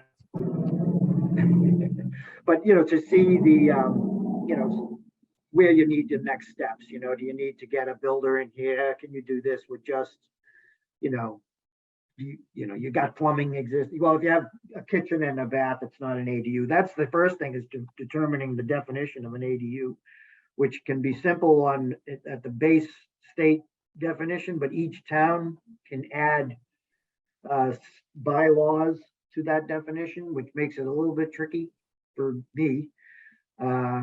Once I work in a town, then I can find out what those are. But every time I go to a different town, I have to find out what those are, and so getting, it's kind of tricky. The steps are pretty much, definition. Okay, what do you have? Who do you need to do this project? I try to encourage people to find a general contractor or some builder that can act as a general contractor. That's always helpful, because they might have their own contractors. But so lining up contractors a lot of times is tricky, because they're hard to find. And so that's oftentimes, one of the things that'll slow things down more than anything is you'll find an electrician, they'll give you an estimate. By the time you find a plumber, that electrician's estimate isn't good anymore. So, but trying to keep those people on board is one of the things that I keep encouraging people to do while they're doing this, or find a GC. But that's really the best advice, is if you want to do this, try to contact a builder or GC, someone that can sort of walk you through that part of it anyway. And some of the regulations the Department of Fire Safety can help you with, and we can help you with, obviously, if you go through us. But yeah, thanks for that. And I think John was wondering specifically whether there's sort of a place where you could see pictures or have open houses, or see what some of these projects look like after the fact. If that might be something that maybe you have, I don't know. Well, I don't have any yet because we haven't finished any. So really, so that's the process does take a while. Like I was talking about pretty much all those things. But I do hope to, once things are going, I usually visit sites as they're being constructed and through the process. So, once we do have some completed projects, I will definitely have them. But again, it looks very different in every situation. So it's yeah, I think it'd be helpful. I see a couple more hands. So Sarah, what's up? Yeah, I just wanted to mention that, and I see Kevin Geiger's on the call as well, that we've been talking, Vital Communities has been talking with the Keys to the Valley partners, the regional planning commissions, about having a sort of trade show for ADUs in the spring. So very much in the initial stages, but the kind of, one of the things that I think would be super helpful to be able to pass out at that kind of an event is sort of a how-to, but the hope, and Kevin and Jason, you may have more details than I do, but I think the hope is to bring together all of the players that can help ADUs and other conversions happen. So, the contractors, if you need an architect or the financing, the permitting, all of those pieces. So would love to see all of you there, and we'll be, I'm sure, putting out information to those of you who've attended this session today. Great. Jill, do you have a comment to share? Yeah, so I want to speak back to John and you. What John's idea is great. You cannot get a GC to come and look at a project unless you've got a friend. They don't exist. They're too busy. They have no time. So anything we can do as this utility that Jason is talking about to streamline a step where you're trying to get a professional who is too busy today could help. So if we could take John's idea and build case studies, and to take into account what Paul is saying, we make sure they're really varied. Maybe we do four case studies. That would be a really valuable resource for the utility to do, because now you've gone one step closer to going from an idea in the head to somebody looking at an example of what's actually happened. And then, John, if they could actually visit these, that would be amazing, because then you could really inspire people. And now you've got people from step 0 to step 1, so that when they do get a GC in their home or their barn, they've got real concrete questions to ask, not just, well, I think this is a good idea, what do you think? Because that's just wasting everyone's time. And you could streamline it. And I keep saying you, Jason, because I think this is the best idea I've heard all day. And I really want you to follow up and Sarah to fund it. All right. Well, it's not my idea. It came out of the Keys project, but no, I hear you. And I'm glad Kevin's here. He's hearing, this, we've been talking about this utility idea for some time, and I think it's a great one. So I think we should continue seeing if we can make this thing happen. We got a couple more minutes. Any other questions or comments by anybody?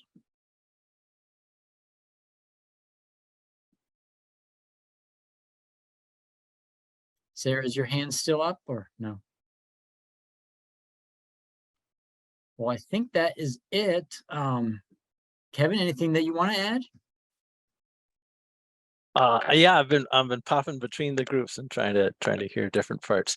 Well, next I am gonna talk a little bit about that utility concept, but I definitely think this trade show idea is one of the things that's been talked about as a first baby step that's very concrete, something that could be done next spring to try to get physically some of the players together and go, oh, you need plumbers, you need electricians, you need architects, you need money, you need, and then those are like the usual things, but then also the different ways in which things are doing it. So Woodstock's program, Bradford stuff, the New Livable Communities Land Trust, other options out there in terms of organizing how one does this, I think could all get showcased so that somebody, once they've got the thing in their mind that they can do it, could go to one place and start walking around the room and see people and talk to them.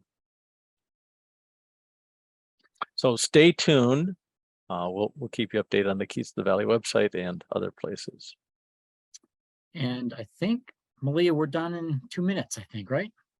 So yep. we're pretty much wrapping up, but again, there's lots of stuff we all need to do to address this housing scenario, but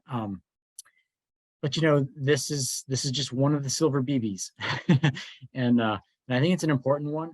It's not going to solve the problem, certainly, but I think it's a way for a lot of developers aren't really doing this scale of development.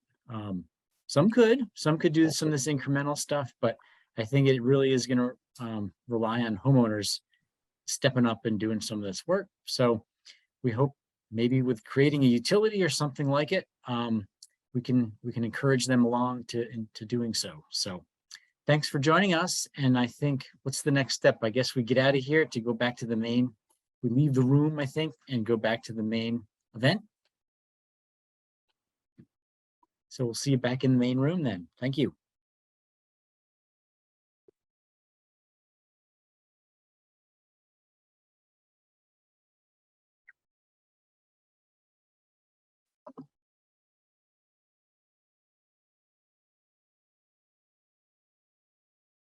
This is Cynthia. I just want to let you know I have really wonky cell phone reception, so it helps if I don't talk and if I don't put the video on, but I might put stuff in the chat if there is such a thing here.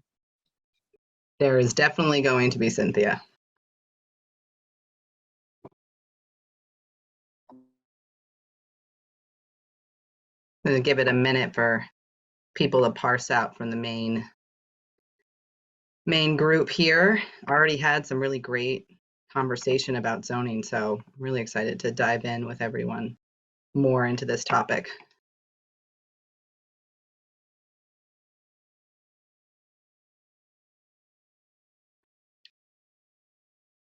Okay.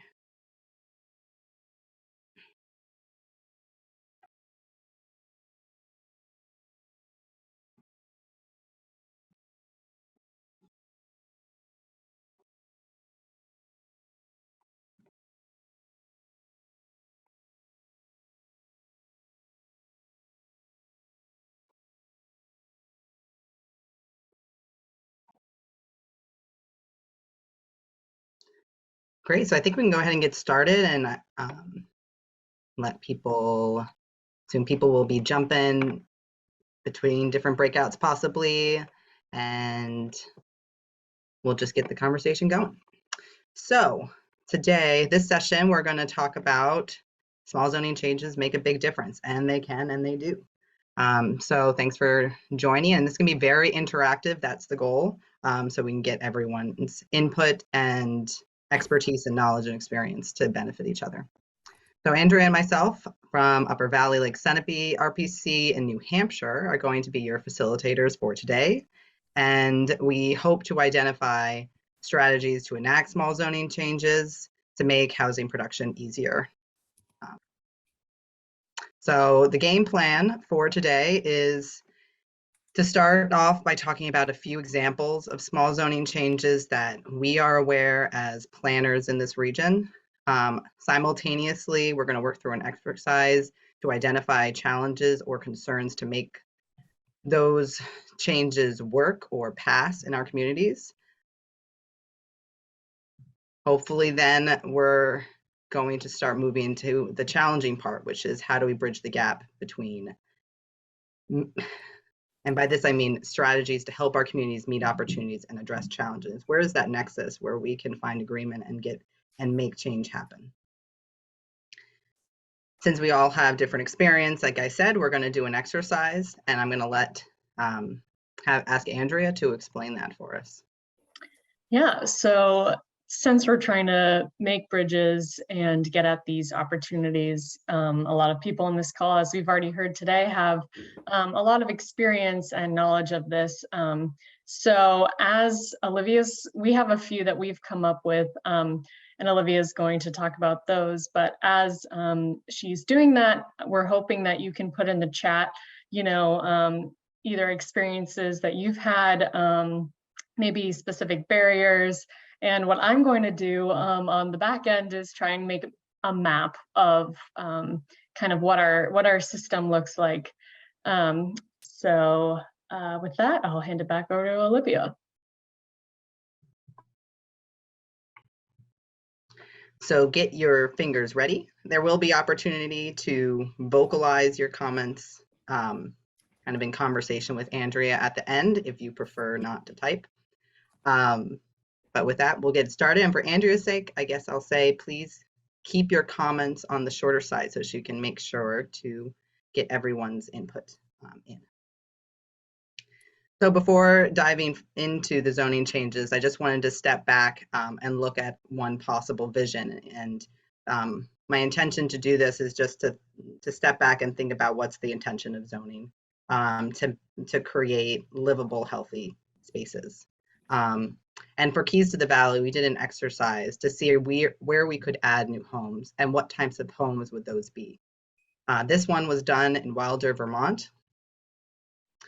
We looked not at zoning, but the land, and asked ourselves what this place could potentially accommodate for homes without changing the character. And so you can see here, we've highlighted homes that were actually added to this neighborhood. And what these represent are new homes. It includes a triplex, a 6-unit, an ADU, but it also includes a rebuild of a garage into an ADU and the conversion of a single family into a duplex. For Lebanon, New Hampshire, the exercise resulted in a quite different approach, a partial adaptive reuse, partial new construction, mixed-use development along the Miracle Mile with recreation and public transit access. Zoning can be well made, it can be poorly made, and it can have unintended consequences where people trying their best to navigate a complicated social landscape and physical landscape. And so we have zoning that will need to adapt to changing needs and to adapt to what we learn about how it impacts our communities. So I realized, especially from the comments from the previous part of the event, that not many communities, they're not in Wilder, Lebanon, and many of the people here today are in rural communities. Zoning changes is going to look different depending on the size, the character, your access to infrastructure, but there are things that all communities can do at different scales. And there's a couple of themes, like Andrea mentioned, that we pulled out to highlight. And so there's 4 that I want to talk about really quick. So the first is to expand allowable housing types. And this is true whether you're in urban cores or you're in a rural area. The type might be different, but it's still true that more options can be available. Not everybody wants the same home or the same size with the same design. More can be done in the homes and residential lots that exist with conversions and ADUs. And efficiency of land and cost does matter. And even in areas without water and sewer, more efficiency of land can happen and more thoughtfulness about that. And all of this does inform affordability. Having more design options, having more options in different districts does provide opportunity for affordability. So zoning can, to be specific, can allow conversion of barns and carriage houses into dwellings. There's an additional economic benefit of this to the property owner. You can allow duplexes, triplexes, quadplexes into more districts. You can allow mixed use buildings. You can allow less common housing types. We don't have to stay with the standard single, multi, duplex, ADU. You can look at other options. David in the last session already talked about cottage courts. Live work units were mentioned. There's other opportunities that are out there that can help to address this crisis. Increase ADU flexibility, attached, detached, owner occupied. Second, increase predictability and equity in the process. Developers and homeowners would very likely do more if the outcome is more clear and the process more equitable. Many housing projects, whether affordable or market rate, can face obstacles during permit review. We know this. This is part of the reason many of us are here. Many zoning laws allow desired housing types, but as a practical matter, the threat of legal action and appeals can make these options difficult, expensive, and unsure of the outcome. So reducing the opportunity for opposition can increase the likelihood that projects will actually be built, reducing the financial risk to the property owner or the developer. To me, this means simplify the development review process, remove conditional use special exception requirements unless absolutely necessary. This can help developers and homeowners be more confident in any initial investment in an agreeable project for community. Avoid financial risk. It lets them to avoid financial risk that is not possible unless you're a large-scale developer. Reducing the opportunity for opposition can increase the likelihood that projects will actually be built, and it might increase the possibility that projects will even be imagined. Any use that requires additional approval from a board or the public should focus and clarify expectations as much as possible.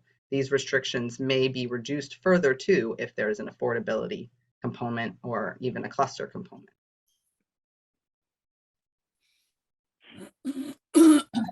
Next up is reimagine dimensional standards.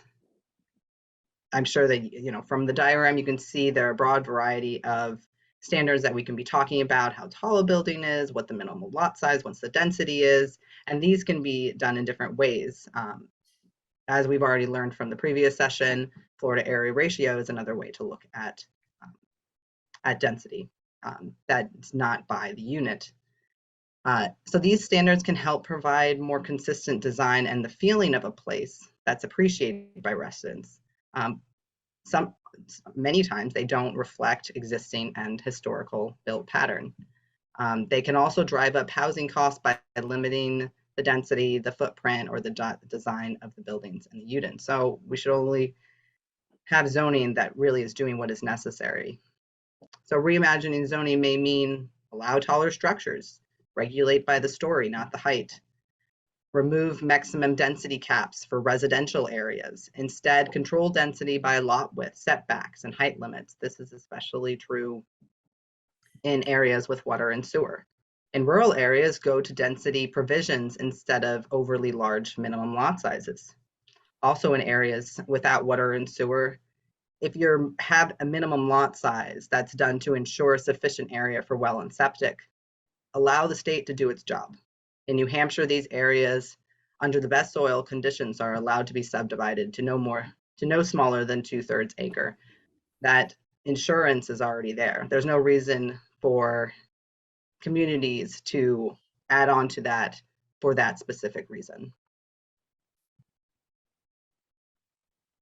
Last thing I want to talk about is parking requirements.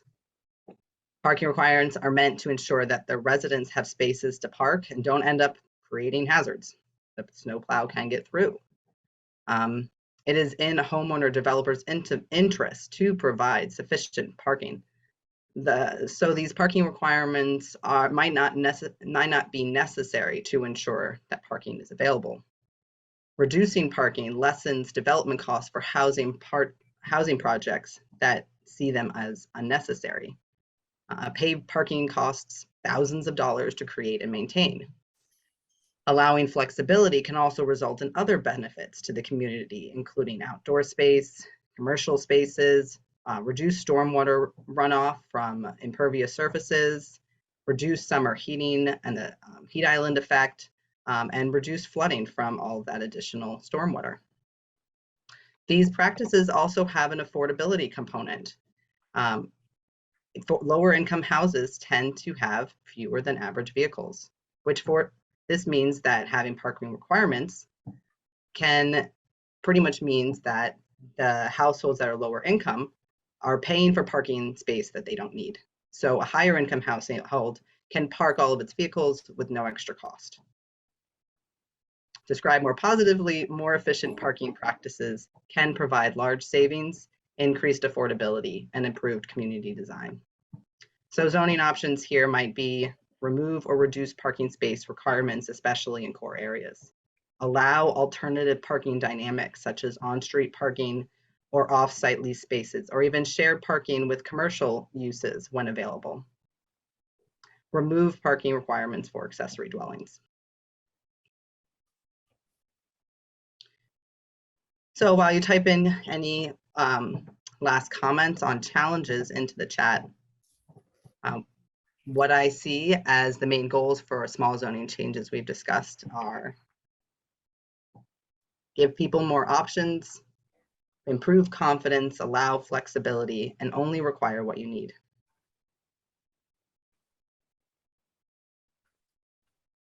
So before I ask Andrea to give a summary and then we can have a discussion about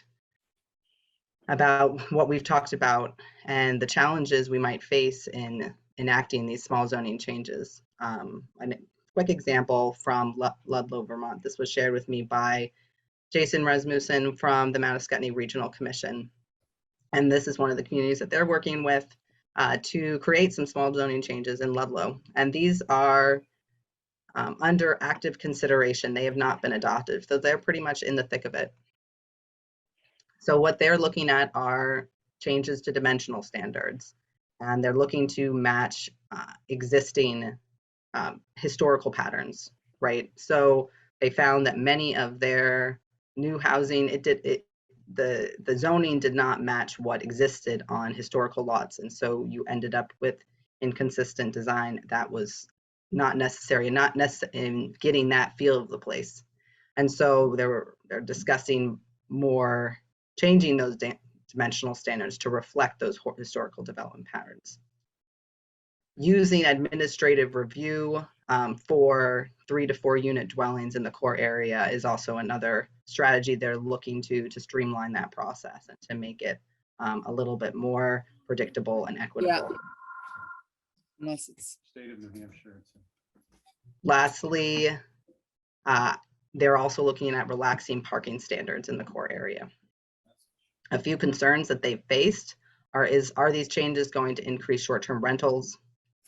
Is there going to be accessibility by a ladder truck? Is administrative review adequate? And are we going to have bad experiences with parking that's actually not working? And we wish that we had something that we didn't. So I'm going to stop sharing. I'd rather have her just call you. Oh, sorry, I forgot to mention one thing, that the strategies that they've found that have helped them bridge between these opportunities and these concerns are visuals, conversation, and actually working through some development scenarios on what these changes will actually, how they would affect a development. So with that, I'll stop sharing my screen. And I'm going to ask Andrea. So I see that there, I don't know if people have been putting into the chat. Andrea, do we have many comments in the chat? We had one comment from Cynthia, but I went ahead and made a map anyway of some of the things that you were saying. And I could just share my screen. This can also be used as a tool when you're working with your own communities and trying to have a conceptual model of what this can look like. And you know, as we can see in this, there's so many different angles you can take at addressing your zoning ordinances. And these are just, you know, some of the ones that Olivia mentioned, but are there any others that we feel like might be missing from here? I know some of you are probably on the ground actually working with, you know, your planning boards to make these adjustments, and what have been some of those barriers to actually get these adopted?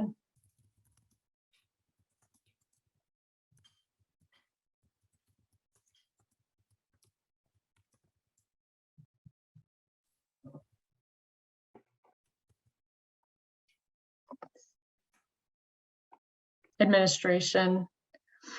Stephanie, do you mind, hate to put you on the spot, do you mind talking a little bit more about what that means for your community? Sure, but I just can't get to unmute myself. Oh, we can hear you. Oh, you are can? Yeah. Okay.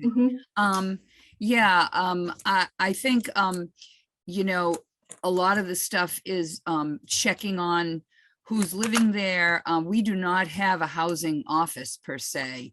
We do not have an officer, and the town has often said, you know, how are we going to administrate, make sure that the rentals are going to people who are actually low income, you know, that they fit the income guidelines, and you know, sharing parking and all those kinds of things. I mean, it seems like a lot of that stuff requires administration from the town level, and the town they're reluctant to hire new people to administer a lot of these requirements. Yeah, no, I think staffing and having the resources and the people to do the actual work is often a concern among a lot of different communities.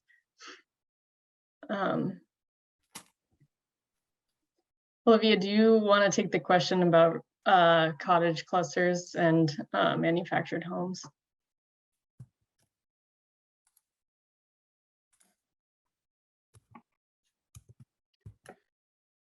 So cottage clusters, this is something that I'm also learning about. I think they can be designed in a variety of ways. Cottage clusters, I honestly don't see why they couldn't include manufactured homes. The cottage cluster is is more about the design of them collectively, from what and if somebody has additional information on that. But the cottage clusters you can get it's about the proximity of the homes to each other. Typically, they tend to be, often can be smaller homes. They tend to have a courtyard, and to some extent where there is shared access to and a shared walking path. Parking can be located in a shared area, say to one side or around the back.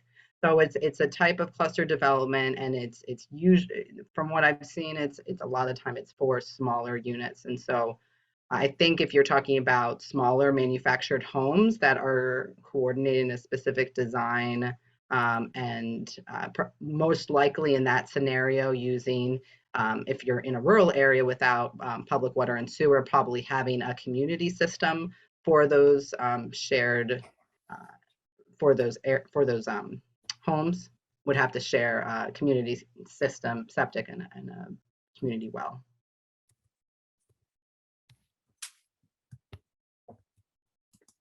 I don't know if people have had experiences with cottage clusters. Are anybody's communities looking at this? It's kind of something that I feel like has come up a lot, but there's not many communities that have, or even examples of developments that have been doing this. I'm Stephanie. We have a development that has been trying to go through, and it's been difficult, but it's our we call it open space cluster development, and it's similar to that, but it still requires a large footprint, because it's in the rural area primarily, and it's still required that you have the 3 acres per house. but you can get additional density. But and so we're trying to work with it, but you know, there is a lot of pushback from the community about it. And I think that that's, you know, that's where we're having a hard time trying to, you know, like, just a lot of people who are going to be affected by the zoning changes, if we make them, are very upset because of the crowding. We have one development being proposed, and it's 30 acres, and they're putting in either 67 units plus 16 units of affordable housing. And it's partly in family and partly in rural. And, you know, nobody wants it. I mean, who lives in that area, you know, but, so I just, it's a difficult, situation. You know, I guess at some point, I think it's a good development, basically. I don't think it's gonna look that bad, but it does. I mean, Peterborough, that many extra cars, it's really tough to, decide if that's going to affect, you know, quality of living. So I guess that's a conflict, but we have tried the open space, and we, you know, somebody said 2/3 of an acre for if you need your own water and sewer. And there was somebody on my planning board that was saying that she heard that you only need 0.2 acres, which is 1/5 of an acre, to be able to have your own water and sewer. And in the rural district, it's going to be water and sewer. So you have all these clustered buildings, you know, how small can they be, how close together can they be clustered? And it's just been a difficult thing to be sure that it's going to be safe. So there are just a lot of questions about sewer and water in our cluster development. We have a lot of areas in town that don't have water and sewer. So that's if I could, I'd like to jump in here on that, because this is a big issue for us. I'm on the planning board of Sutton in New Hampshire. It's a very large, in acres, community, and very rural. No septic, or I'm sorry, no sewer or water public structure. But there are villages, and historically they were more dense than they are now. And our tax base is such that, because the entire town is zoned residential, everything is based on houses paying the taxes. So the question I was raising, and what we're trying to do, we've just passed a master plan that addresses, I think, all these issues that are being discussed. And we're trying to come up with zoning where we will change from minimum acreage to no required lot size. Density will be established and kept the same to begin with. And part of our concern is, how do we get the community to accept new ideas to try and help keep the community the way they want to see it, but also allow for change? And how do we make it easier for developers to come in and do something, and to want to do something, but also protect the community from abuse? And something that we're going to try is, and we did with the master plan, is significantly more community participation.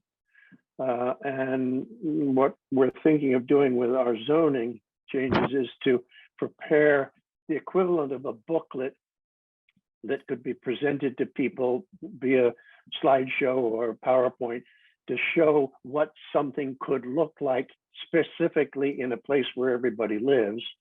And what we could do for the developers is to do here's a typical submission that got accepted quickly. This is how you should submit. I'd be interested in if anyone has experienced or dealt with these issues, and how have they been successful, and how also to tie into the fact that everything has to be on septic and water wells.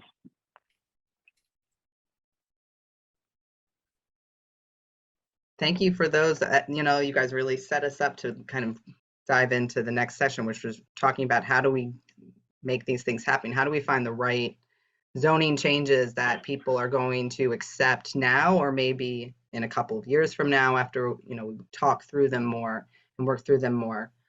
Some of the concerns that I'm hearing from folks, just to recap a little bit, and Stephanie, I saw your hand up, so I'll go to you in just a second.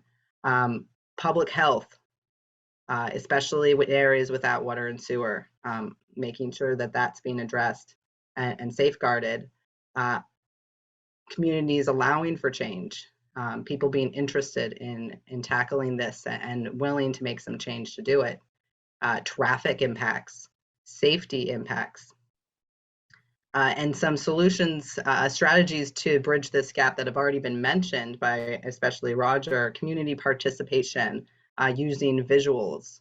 I'm curious about more, segueing this conversation into that area of how do we bridge that gap?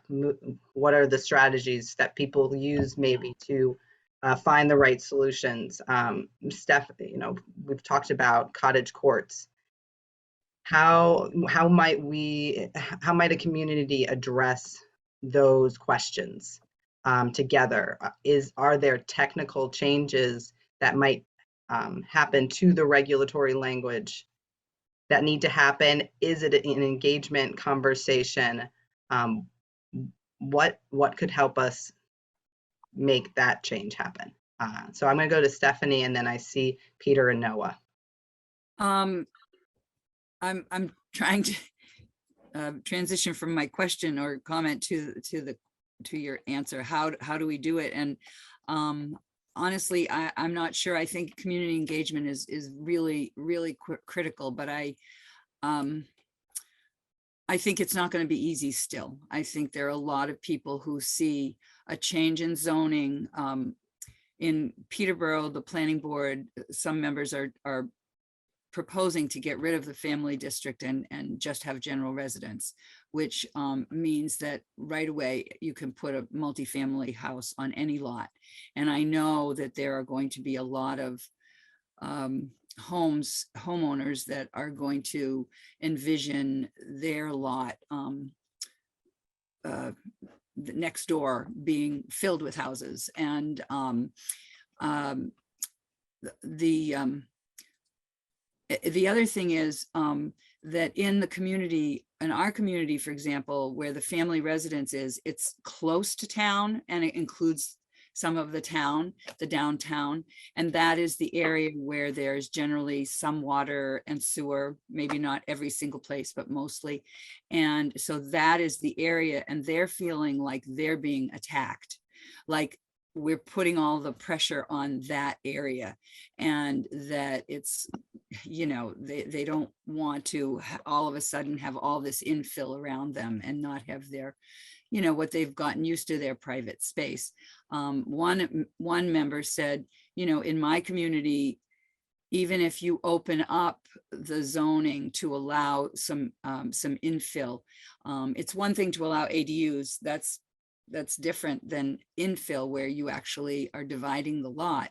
That most of the lots are not dividable because the house is right smack center in the center of the lot, and you can't necessarily fit another lot there. So what would have to happen would be a developer would come in they would have to have a lot of money behind them and buy the houses, the older houses that are less expensive, and tear them down and build something more developed. And that's scary to a lot of people in my town. That's very scary.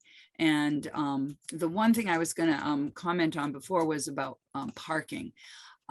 This comes up in every discussion of increased density. And right now in Peterborough, I'm very against reducing the minimum parking because Peterborough doesn't have any public transportation. We don't even have Ubers. You know, we don't have any public transportation at all. And there may be a few people, somebody said, oh, I know somebody with no car. But in general, you've got 2 people in every house and they have 2 cars. And, you know, we have a lot of nice old buildings in the downtown that I would like to see developed as multi-use with living spaces upstairs. And we don't have enough we don't have any place for overnight parking because of snow, you know, all kinds of regulations in town. You know, I've thought of some ways to get around that, but I still feel like there has to be some way to administer the idea that if you live in an apartment downtown, you have to have a parking space. And yeah, maybe it could be on an individual basis. One person, you know, you have an apartment and 2 people live there, but they only have 1 car. Then, you know, they only have to pay for 1 space. But then again, it's administration, you know, it's on a case by case basis. And that's a really hard way to do zoning. So I'm open to suggestions, but I think parking is a huge problem, especially in Peterborough. Thank you, Stephanie. Really, really great points. I'm going to pass it to Peter as his hand up raised. Yes, good morning. Can you hear me? Hear you great. Great. I'm in New London Housing Commission. We're very different in size than Peterborough, but I guess many of our communities face the same issues. We have water and sewer on the main along the main commercial core, which is a big benefit. Otherwise, no water and sewer, and our soils are quite poor as far as perking for septic, whether it's combined or individual basis. We're only a community of 4,500 people, and a third of that is related to Colby Sawyer College. So you might say we're roughly 3,000 in number the way it feels.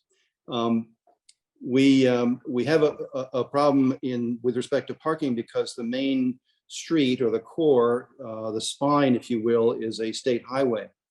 And even if it weren't a state highway, the town has a ordinance where there's no parking on the street after a certain hour late at night. In other words, there's no on-street parking generally as well. The idea of a cottage cluster is very intriguing for infill. It makes a lot of sense. That's the missing middle book. And I think it looks good and it works. The problem is the parking. And I'm a retired commercial developer from Boston. And one of the things that we were always challenged with our projects from time to time was, well, you're requesting a reduction in parking because you don't think you need 4 spaces per 1,000 of commercial office space. But what happens if you run out of space? Then your tenants are going to have their people parking on the street. And that affects the residences and disturbs traffic and safety, et cetera. So we have this parking problem. Cottage, at least in our commercial core, cottage design and infill could make a lot of sense. But if it isn't quite enough parking and we have no mass transit, then what happens? I would like to just throw in one thought that we're working on now, and I'm not sure quite how it's going to fly, but we're working hard on it. Because infill may not work from a standpoint of cottage cluster, the idea of backlot formation may work more in our community, and we're giving it a try. Our commission met with the planning board yesterday again, and the prior week in the morning as well. The notion is, back in the day, we used to call them pork chop lots, where the frontage on the street is less than what's required in that zone. And a landowner can subdivide their property with a lower land area than is what's required in the district, as long as it's allocated for workforce housing for a period of 20 years for home ownership or 30 years for rental. And so we're working hard on that. And in our town, that may be one element that could make some sense.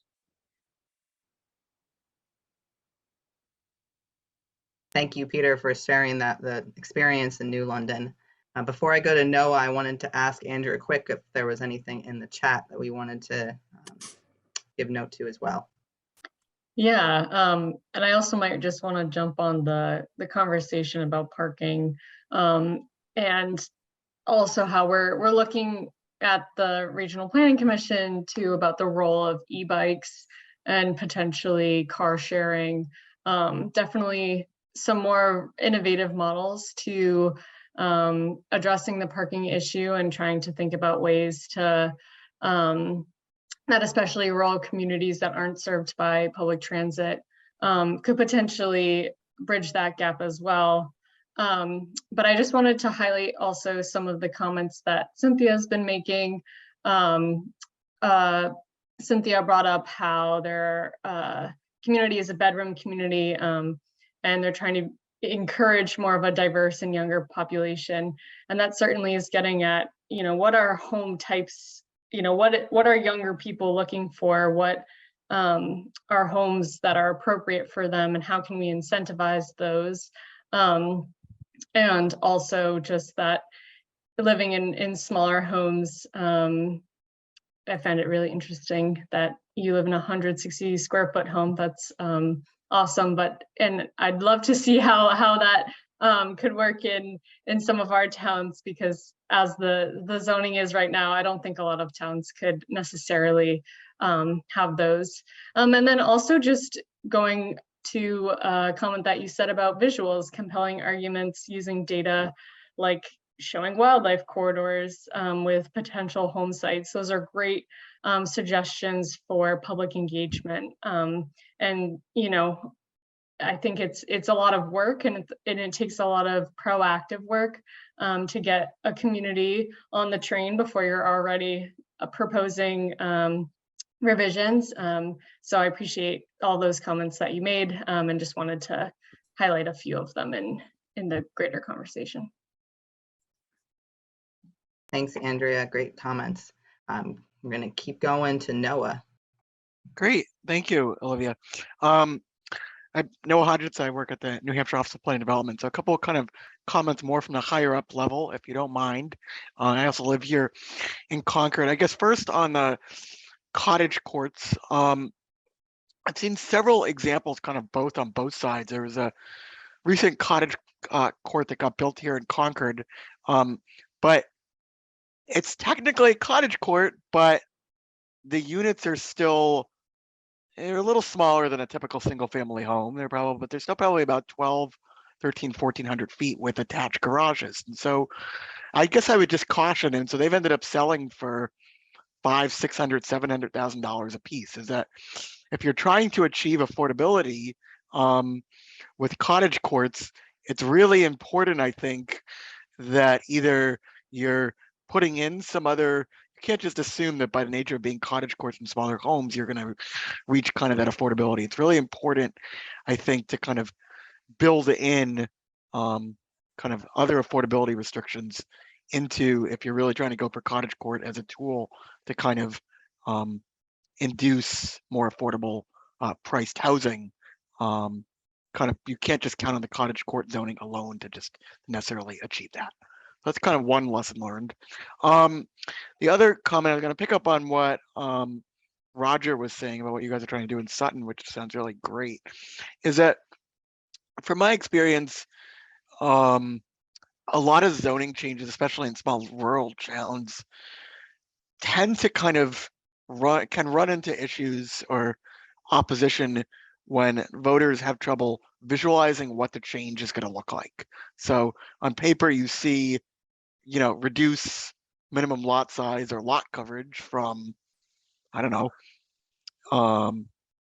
75% to, or the other way around, or whatever you look at, whatever changes. And there's no way for the average person, layperson who's not a planner, to visualize what that looks like. So I really think, as I think it's kind of been touched on earlier, it's really important whether it's a whole guidebook or just kind of some of the visuals, Olivia, that you shared earlier, of kind of like visualizing, okay, what kind of houses, we're not talking about when you change, you increase density to, just a little bit. We're not talking about, I think some people really easy to think, okay, now we're going to allow, 3-story apartment buildings. Well, that's really usually not the case. And most of these kind of little zoning changes you're talking about changes that are going to just to allow maybe 2 single family homes on a lot instead of 1. We're not talking about a lot of these cases totally changing the character of our neighborhoods. And so I think having those visuals to kind of go along with the kind of very short descriptions that end up being on the ballot or voted on a town meeting can be very, very helpful. And in the last kind of note I'll make on the tiny homes, and I think somebody said that wouldn't be allowed in my town or zoning would make that really difficult, is that at least in New Hampshire, Appendix Q of the 2018 International Residential Code finally got adopted as part of our conversion to the new 2018 building code. And so that is kind of allows for the building code standards for tiny homes. And that was, I mean, yes, you may still need to kind of change what your kind of minimum building size you allow in zoning, but that really is a kind of technical fix, really addresses a lot of the issues to building from the building and fire code perspective, addresses a lot of the kind of hurdles that were in the way of building tiny homes or smaller homes on foundations, at least in New Hampshire. I'll kind of make that note. My final comment, I know I said it in the big session, but Roger, the work your guys doing in Sutton seems perfect for an Invest NH planning and zoning grant. And I'll note again, I know we talked about the community engagement.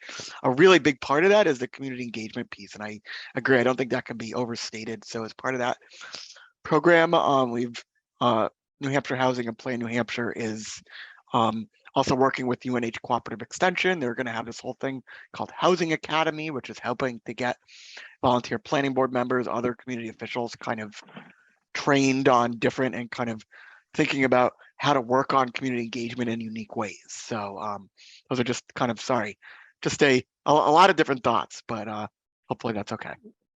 We've just written up our grant, but we haven't submitted it yet. That's great to hear.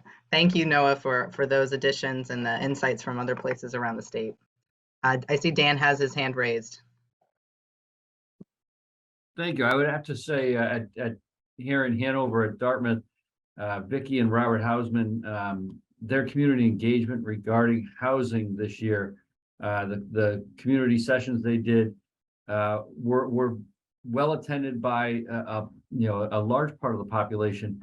But I think that one of the things that occurred, a group of students and owners put together a proposal to improve density on kind of one of the entrance ways into Hanover. But it didn't come with the pictures of what that would look like. It offered these great opportunities.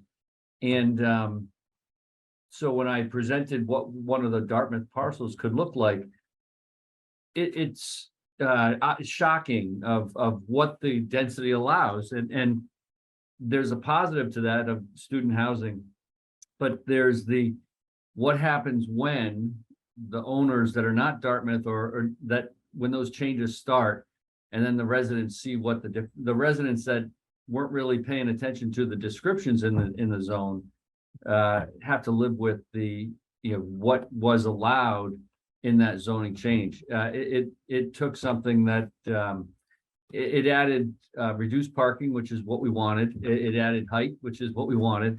All the things that as somebody trying to bring housing to the Dartmouth grad students was important to me.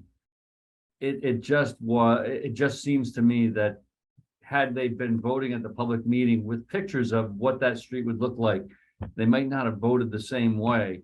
And although Dartmouth wasn't the presenter of that zoning change, it's going to impact Dartmouth housing for students and faculty and staff probably.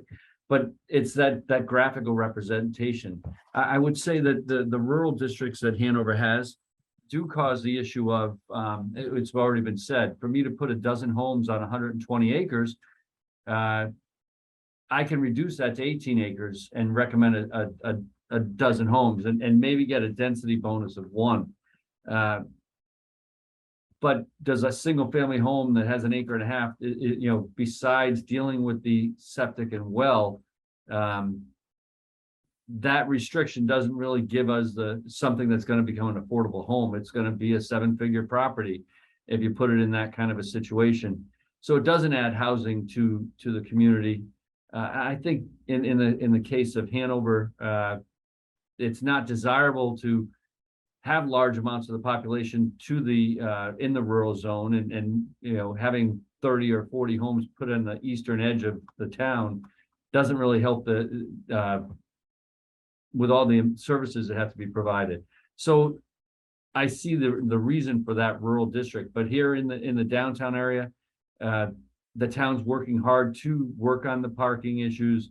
I understand some towns don't have the Upper Valley transits that we're benefiting from being here in the Hanover and Lebanon area. But so it's appreciated right now that we are working with Hanover to deal with that parking the parking requirements for each type of development.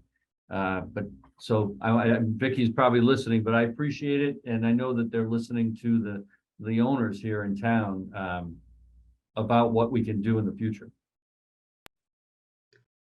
Thank you. Thanks, Dan, for sharing that experience in Hanover. That's really great to hear about those engagement strategies that are happening there, and maybe also some of the challenges that ways that could be improved more as we learn how to have these conversations.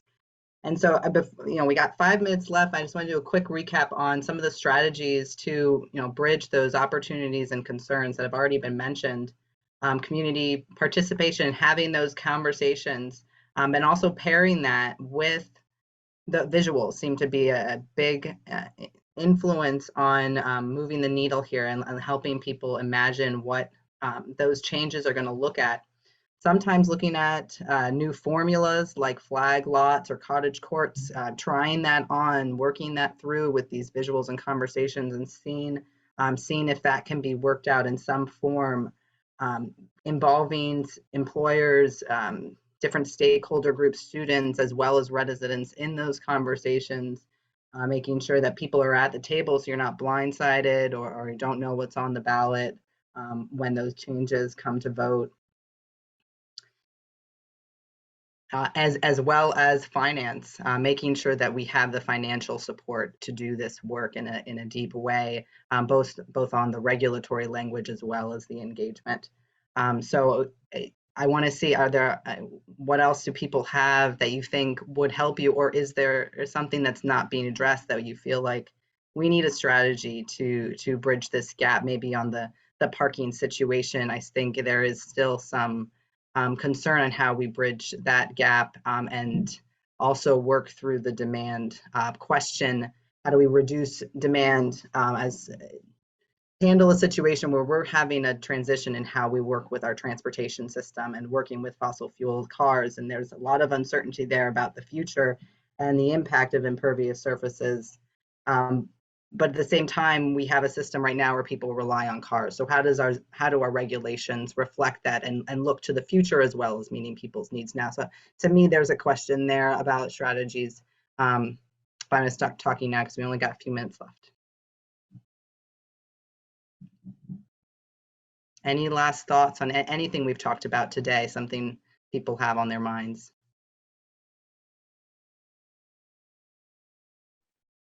Question, does anyone have an idea as to how you find out what options are available for septic systems that are affordable? I can't speak to specific designs. The state of New Hampshire does allow for innovative designs. You don't get necessarily any sort of reduced lot size for using that, but in terms of the design that you want to do, they do allow for that, and there are approved contractors. So I would encourage you to look at the Subsurface Systems Bureau in New Hampshire Department of Environmental Services to see, to contact their office to see what is available in New Hampshire. I just Martha, put that list in the chat thank you for Roger. Thank you, Noah. I wanted to comment on the septic in the one open space residential development that we have. I found out from doing research that if you have a cluster zoned thing or development, the state does allow overlapping. The border around doesn't have to be totally within the within the single lot. So Roger, that's one thing that they do allow to have it so it overlaps lots or the boundaries of other lots if it's a development. So it's just one thing. But that is definitely a question, because I'm getting all kinds of input as to how small the lot can be and still have its own water and sewer. So I wanted to also comment that I think that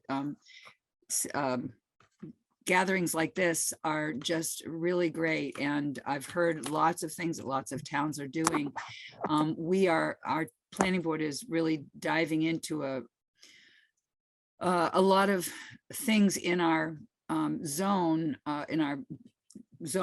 codes and stuff to try to see if we can smooth it out, make it more understandable and less cumbersome for people coming in. And an example of what happened was we have an office zone, and there are only 2 properties in the office zone. And when we tried to look at just getting rid of it and rezoning entering those into an already existing zone, there are references to it throughout our zoning. So it's not easy to make what seems like a very simple change is not always easy in the zoning. So if other towns have come up with really good methods of having the zoning clear and easily readable and interpretable, that would be great to see examples of that, especially workforce housing zoning, because I think sometimes the changes that are made aren't tied to workforce housing or to affordable housing. It's like you make this change that allows more infill or more density, but you end up getting just a lot more expensive houses. So just a few comments. Thank you, Stephanie. I see we're being called back. So thank you for the great conversation, for everyone participating. Really wonderful. Thank you.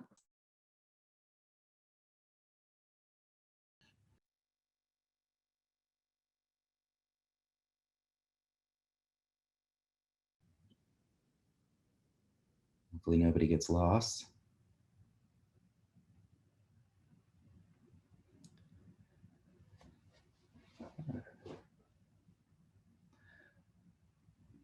All right, just to keep us going, we'll just sort of slowly introduce ourselves into the next session, which will be our closing session. I hope that folks were really able to enjoy their breakout sessions. We had great conversation in the one that Ellen and I facilitated, and loved the participation, loved the engagement, really exciting. And so I think it's just want to thank everybody for being with us here today and to taking part in those breakout sessions.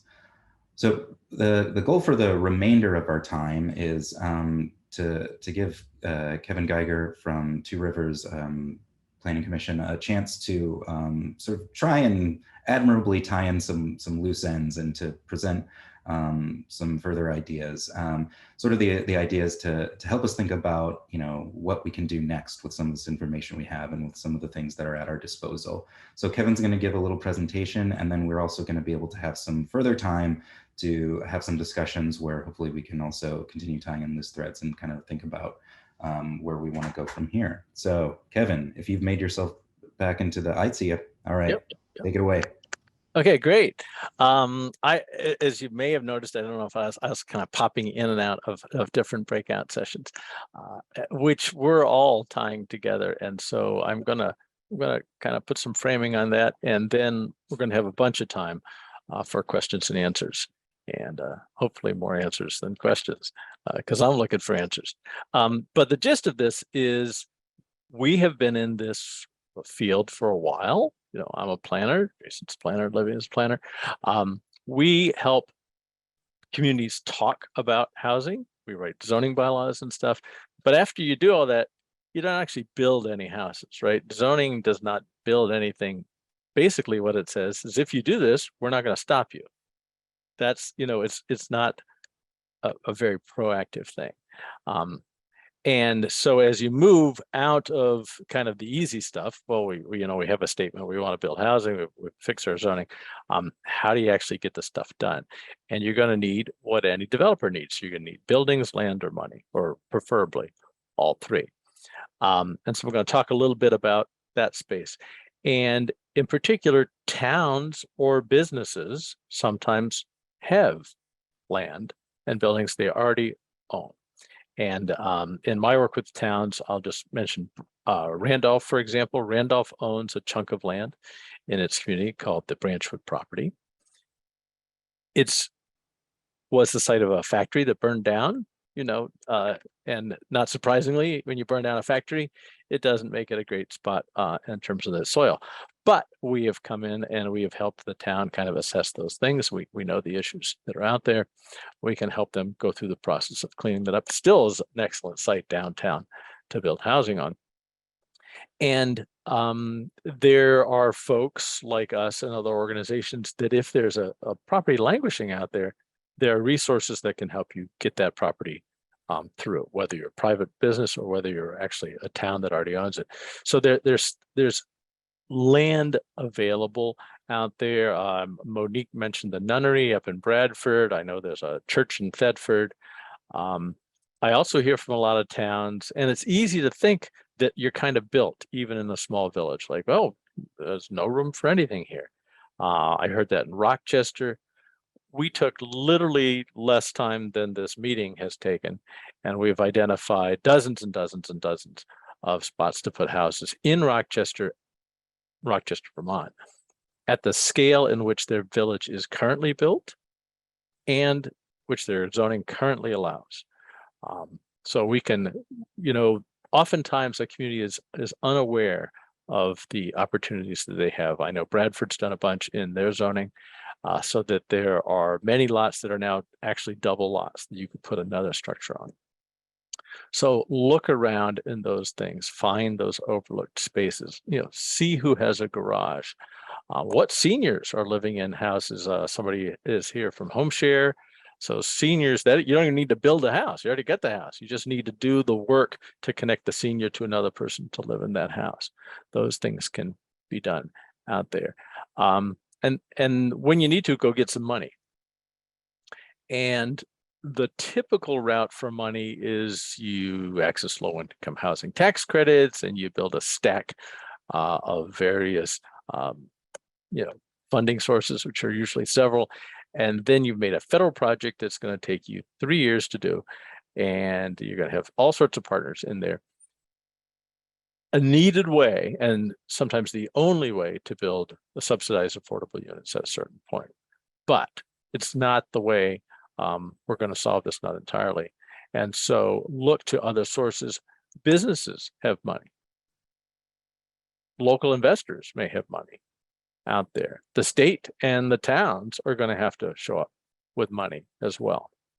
One place that zoning can kind of provide money is inclusionary zoning, something we call inclusionary zoning, which requires a developer to build affordable units when they're building other units or pay into a pot that you can then use to do stuff.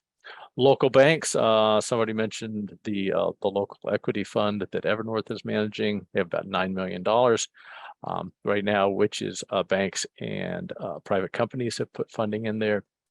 We have generous foundations in our area. And especially when we're talking on the small scale, you already have equity from landowners. They are house rich, money poor, right? But they can use some of that big old house that they're not going to need as the capital to fund the renovations that would enable them to be in their house, but also to fix up the house so somebody else can use the other part of the house.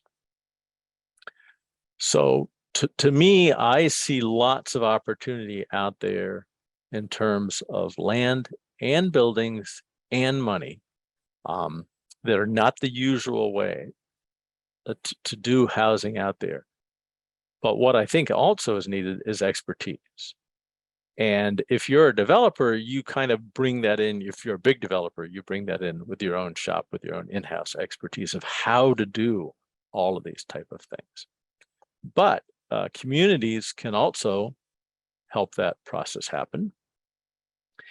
We don't need I'm going to use the term we a lot, and by we I kind of mean all of you, but especially the professionals in this arena.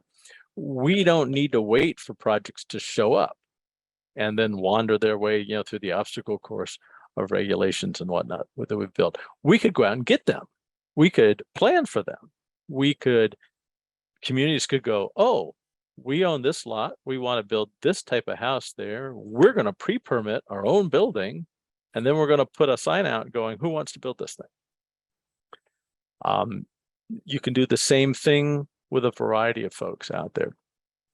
And again, as I mentioned earlier, and as some of the people may have showed in their slides, we're not always going to build that like 40-unit block of apartment. We're going to build something in Dale's barn. We're going to build it in Bonnie's garage. We're going to build it in Dot's big old farmhouse. They own the building and the land, but they may not see the housing potential there. So how do we help them see that? In John's session, he talked about kind of that proactive vision of we want this thing to happen. Why do we want it to happen? And then all these local housing groups that you all are part of can be out there dealing with those individual landowners going, oh, I see you have this property. Gosh, wouldn't you like to do this thing? Somebody mentioned pictures. We could have a picture of it like this thing that we're going to get out there and then help them through the process. So they don't know their permitting. They may not know financing.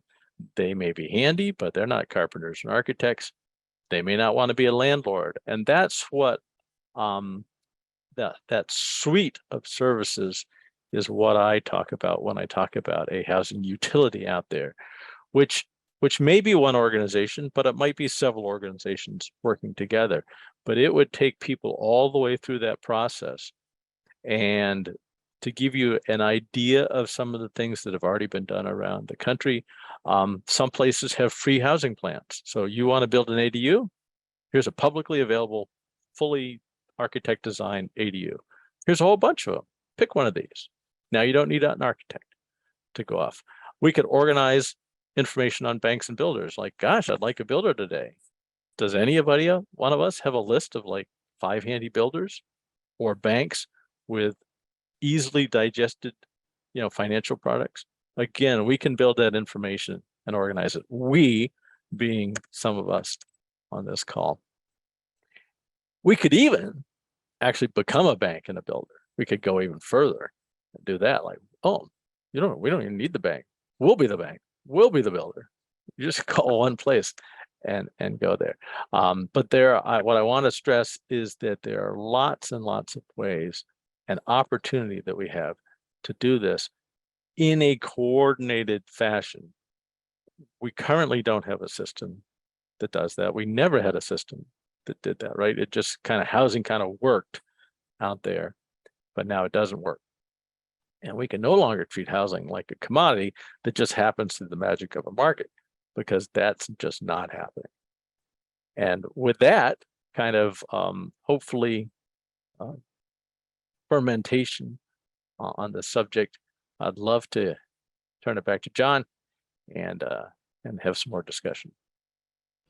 Thanks, Kevin. I think you really outlined that this is a collective issue with needing collective solutions and new and innovative and thoughtful solutions. So I want to just open it up for anybody who wants to contribute. We've discussed a lot of things today, and so there's a wide range of things that we could discuss. I'll just note that there are some questions in the chat, so I'm wondering if folks who might have an answer to those, if they could maybe respond to those questions in the chat, and we can keep that going as a parallel conversation as well. But I see one hand raised, it's Dee Dee, and so we'll go to you, Dee Dee. Hi, thanks. It's been great. 2 questions. One is there a course for potential landlords that is available? I've heard of such a thing, but I don't know what there is in the Upper Valley or in Vermont.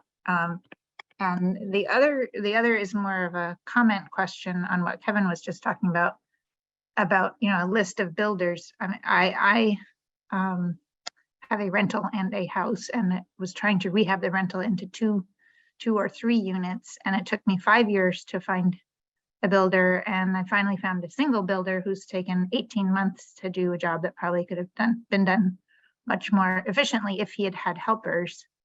And so, and meanwhile, that, you know, there's 2 units that are sitting empty during all of that time.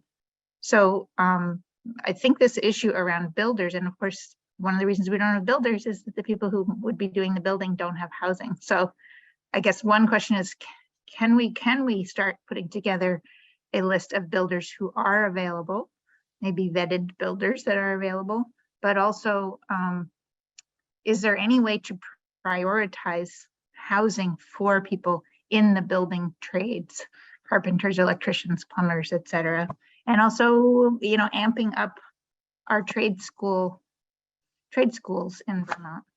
So that was a lot of questions and comments altogether. Great contributions though, Dee Dee. Does anybody want to, before we jump into other questions, anybody want to respond to anything that Dee Dee put out there? There were some great topics.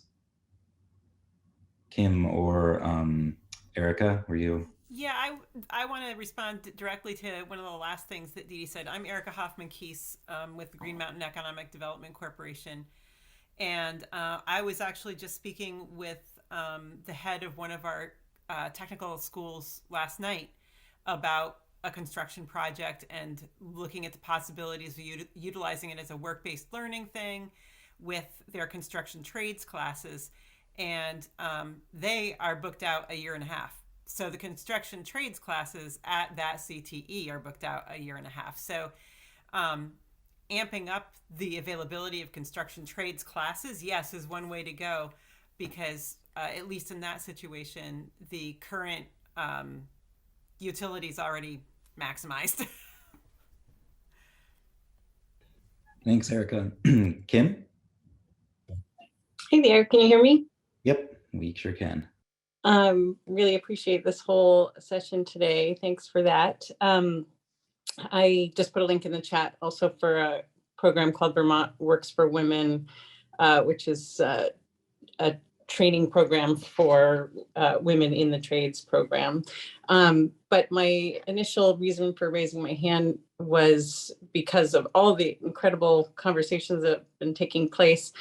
One thing I always like to continue to point out, in addition to housing first being big priority, but also transportation, public transportation, in that housing can become more affordable if folks can, you know, access public transportation, microtransit, those kind of programs.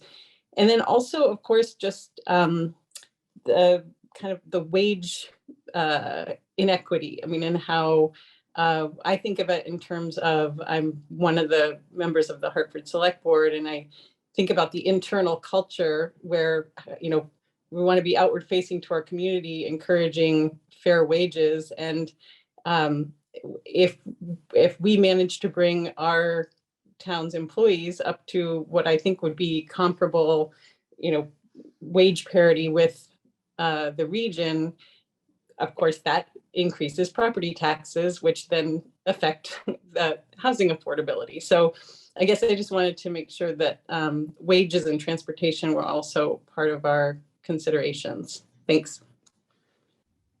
Thanks, Kim. And I think it's, you know, important to flag, and it kind of speaks generally to how housing is so interconnected with some of our other systems, you know, local economy, transportation, healthcare, and that these things are integrated as well.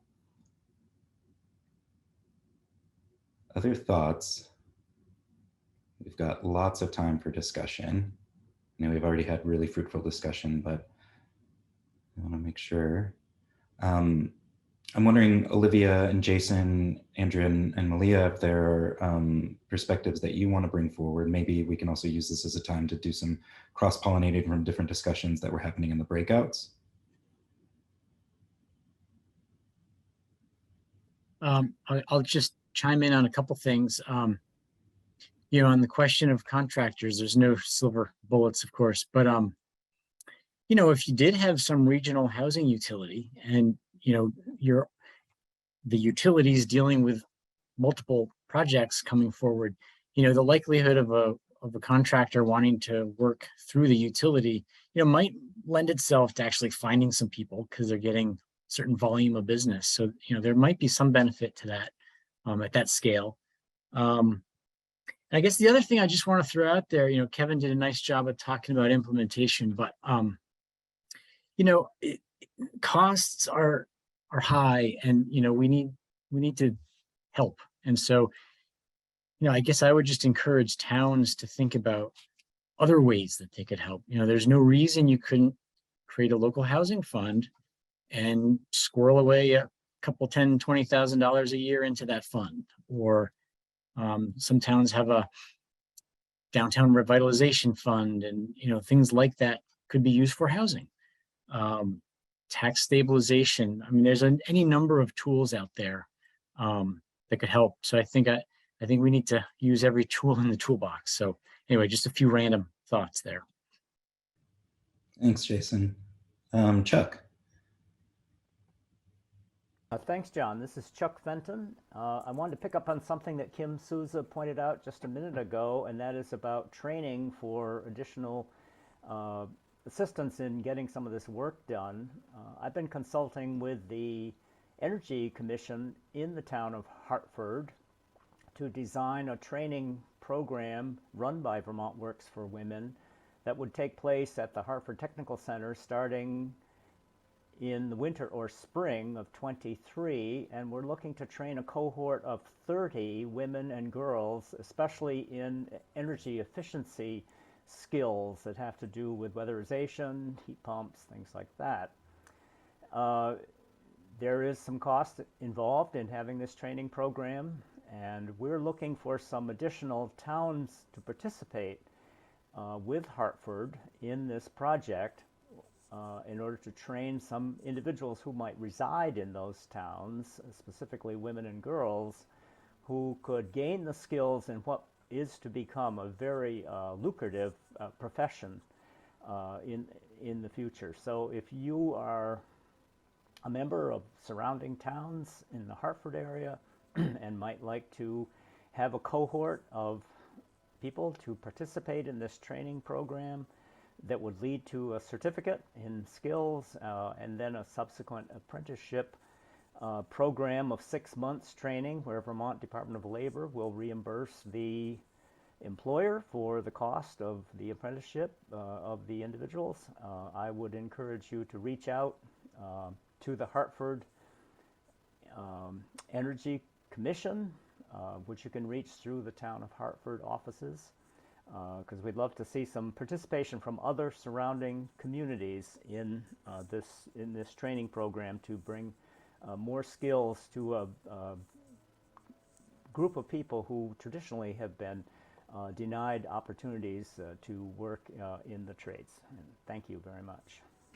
Thanks, Chuck. And it's nice to hear this repeated. And I think that the tech centers in our region are just such an asset to have. And it's really encouraging to see, further programming developing out of them. And I think you also point to another intersection of where housing plays a role is energy. And I'll just use this as an opportunity to plug that there are a number of window dressing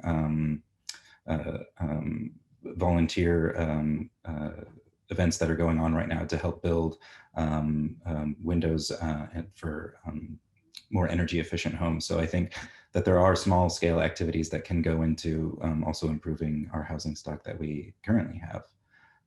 Corinne. I just wanted to, I don't know if Dee Dee saw this in the chat, but in terms of support for landlords, there is the Vermont Landlord Association. And so especially as we continue to have these conversations about what it looks like to encourage more small scale landlord participation, maybe I don't know that the Vermont Landlord Association's on this call. No, maybe not. So what is maybe that's a resource that we should be pulling in to see if they can offer kind of more targeted support for those landlords that are trying to do the ADU build an ADU for a renter, or have rent out certain rooms of their units. And then the Fair Housing Project does do fair housing trainings for landlords. So folks that are have questions around, reasonable accommodations or modifications, that could be a really good resource for them.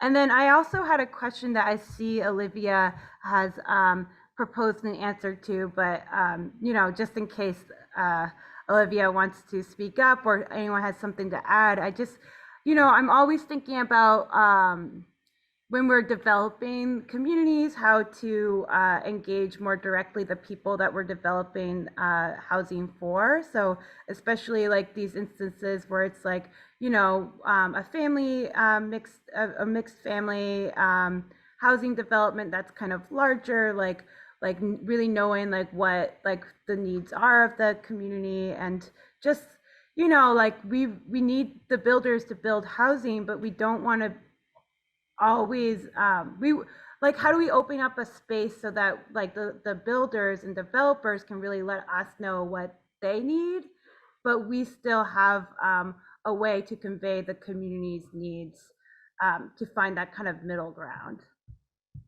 Yeah, that's really important to bring forward, Corinne. Olivia, do you mind maybe expanding on some of the things that you offered and more comments on to Corinne's point? Yeah, I'll take that baton. So I was just sharing some highlights that were already mentioned in the small zoning changes breakout, which were really focused on how when you're making zoning changes, using visuals, conversation, development scenarios to help residents imagine, what alternatives could look like, or how a zoning change is going to actually play out in your community. I think when you're talking about getting residents engaged, I think it is a big question about how do we authentically build trust. I mean, this is first and foremost in our country. How do you build across division? How do we have a shared vision and trust and ability to adapt to challenges? And housing is just one of them. And so I think engagement in the public process, but engagement more broadly is a big question. Something that I've been thinking about is using more insights from psychology to inform strategies and how we do engagement. So for example, when you put forward a solution to someone, sometimes a person might say, well, that solution, I don't like it. And so I don't agree with even your premise that we have a housing crisis. And psychologically, that is a thing. It's not just people intentionally saying, no, I just don't want this. I hate all of it. And so I think we have to be really thoughtful. We can be more thoughtful, like you're saying, Corinne, about how we do this, and putting the people who are most in need and who are like saying we want homes for, that we need a region as a whole will benefit if these people all people have homes that they need, that they're going to get those. And so having those conversations with developers and residents up front, and not on a site specific project as much as possible, or identifying sites like Kevin was talking about earlier, and really working through that as a community with stakeholders, with residents, with the homes with the people those homes are for, I think would go a long way. So I mean, those are just kind of my thoughts to stir in the pot, but kind of throw it back. I see you unmuted yourself, Corinne. Yeah, no, I appreciate that. And just like thinking about the psychology part, like what does it mean if for some folks there's no choice in housing. So a lot of the people that I end up working with, they get what they're giving, and so if there's no choice to begin with, how do you hope for the solution to be the thing that the person needs? Because there's that immediate like, well, I don't have a choice, like this is what I have. And especially if there isn't like a space within the development for residents to self-advocate or talk about like problems they are seeing, that can really just fester and create community division. For instance, if there's like a problem that just doesn't have a good solution, so we just kind of brush it under the rug or pass it on to the property manager over and over again, then you start to lose your potential for cohesion within that building. And then just like thinking about, you know, a lot of our kind of means for people to participate in the housing conversation. We're encouraging, like, go to your housing committee, go to your zoning review board, which of course I support and think is important. And it's just not an inclusive space for a lot of people. Like the language that we're using, even like within this space, can be really hard for an outsider to kind of understand. You know, like it's not just person's education level or whether English is their first language. It's even more, we're so niche that we don't even know like these terms that we just kind of toss around that are so familiar to us. So I guess the question is, like, how do we actually authentically engage people, you know, both encouraging the zoning review board participation, but like, are there opportunities to create spaces that are a little bit more inclusive for participation? Sarah, I feel like your hand popped up right up there, so I don't know if you wanted to respond to that, or also Olivia, if you wanted to also take the. I just wanted to make a quick note that the Invest New Hampshire grants, I think, because they're so engagement focused, are a great opportunity for communities to try out new techniques for engagement. Not new, but you know, new to them. Great plug, Olivia. Sarah. Yeah, I really agree with a lot of what Corinne is saying. I really want to thank you for raising these issues. And, you know, like Olivia, I also spend a lot of time thinking about like the psychology beyond how people respond in conversations about housing. And I just want to say that one thing I feel a lot, especially in my own community, not just the work I do as a housing professional, is this might be different in some of the larger communities in the Upper Valley, but in some of our very small towns, I feel like one of the mental models that really leads to this lack of communication is this pervasive sense that community members equals property owners, and that people who are renters in the community aren't community members in quite the same way, and probably they're transient anyway. I've been living in my own community for 8 years. I'm deeply involved in our town government. I'm still a renter, and all the time there's comments that assume that community members equals property owners, and renters aren't a part of the conversation with community members. So I just wanted to flag that as one of those really pervasive but not often called out mental models that really gets in the way of a lot of these actually effective community engagement conversations. Well said, Sarah. Thanks for bringing that forward. Other thoughts and questions? Anybody want to share some big takeaways from their breakout rooms that they went to? I'm sorry. I'm just like, on that note, for folks that are like really fighting to be heard by their you know, housing committee or housing review board, is there like, are there other avenues that they can find leverage to kind of express their concerns, especially when it comes around like housing equity issues? I'll leave that question out there for folks to ponder over, and then I'll go to Jill right now to contribute. So I wanted to share something that came up in our breakout group, but also address Corinne's point. A lot of the people who Corinne is talking about are losing their homes, and it's up to a lot of us to provide the homes and to do the work and not worry about what's going to go on in 10 years, because by then they will all have left. They are leaving right now. And so when Kevin and Jason are talking about, let's set up a utility, let's do it. Let's work out how we can do it next month. Let's work out how we can help homeowners become developers, because the developers aren't interested in this work when homeowners don't have the language, have no idea what the septic rules are. And every time you ask an expert, you either add time delays or you add lots of money. So if we could work out how to create this expert advice and share it and not charge the homeowner, we can create something very, very shortly, and that should help all of us.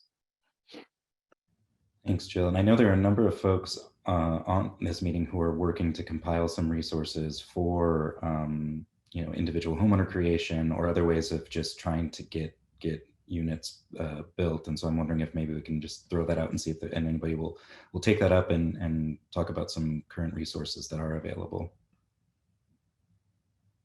or what they're working on to be made available soon. So our idea is to kind of build up that capacity, Jill, and others. And obviously it's going to take some money. It's probably going to take some public money to do that, but we think that from a community standpoint, that's money well spent. You know, every time somebody leaves your community, they take a bit of wisdom with them. They may take a job with them. They may take a child from your school with them. And that child's like a walking $9,000 check in Vermont, just so you know. So it's not just like, oh, well, too bad they left. And now we've got a person, you know, who bought that house who doesn't even live here coming in here.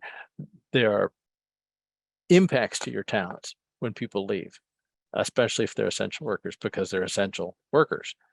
That's part of the name. And we really, to me, I think so much of this issue has to get back to some issues that John was talking about in his session, is that we need better, stronger community voices, that these people are people we want in our community, that help our communities function, and that it is therefore a proper community role to somehow make sure that they have homes.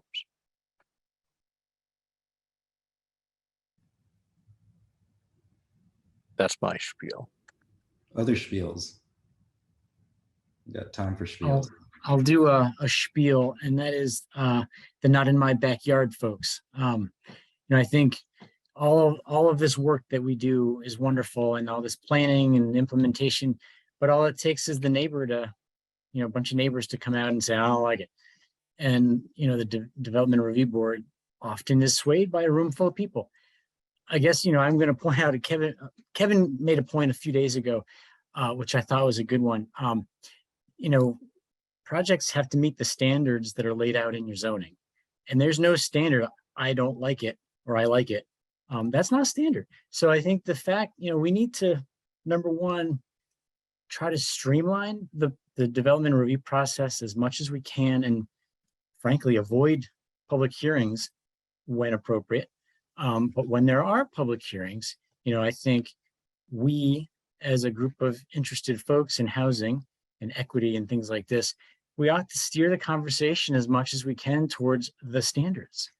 Does it meet setback? Yes. Does it meet density requirement? Yes. I don't care whether you like it or not. Does it meet the standards? You know, we need to get beyond the NIMBYism, I guess is my point.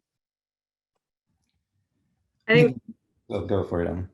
that ties into a lot of what I think John and I were trying to get across in our session.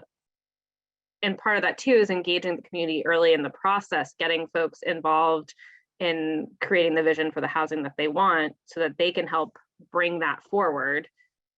So you know when that project's moving forward that it's coming from a place of community support already. So you're reducing those hurdles in that process, and including the community in making those decisions. Yeah, I was actually going to say the same thing, Ellen, and I think that that's, you know, getting beyond the fights at the specific project level and laying some groundwork for some you know, already getting community buy-in early in the process is key. Paul.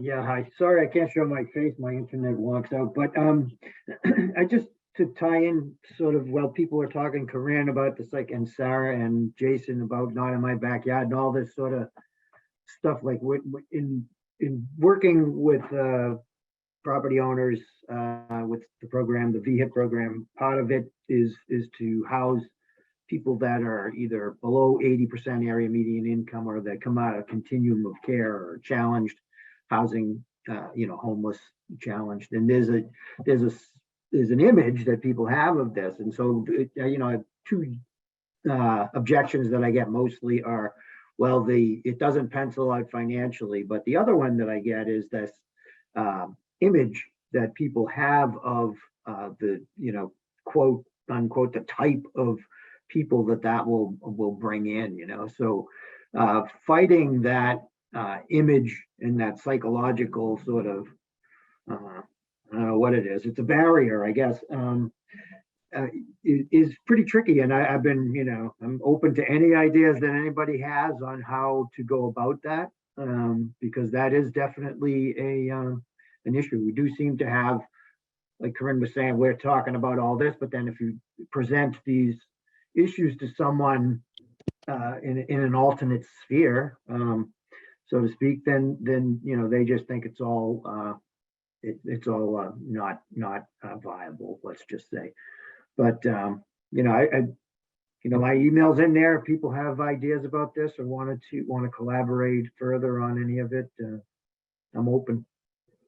So, Paul, one of the things that you've just touched on is one of the things that really frustrates me as well. And a thing I notice in even proponents of housing is that there will be people who want to see more housing, but then they'll add caveats of like, oh, who we want to actually be in that housing. We want it to be young people entering the workforce. We want it to be seniors. We want it to be people who will bring kids into the schools, people who won't bring kids into the schools. And I think one of the things that they're failing to realize is that there's the Fair Housing Act where you can't really control who's going to be moving into the houses. And I think it just, it also distracts from the point that, everybody has a right to shelter. And so we should just be encouraging that as, I think, a sentiment and a value. And I think, unfortunately, that gets lost often.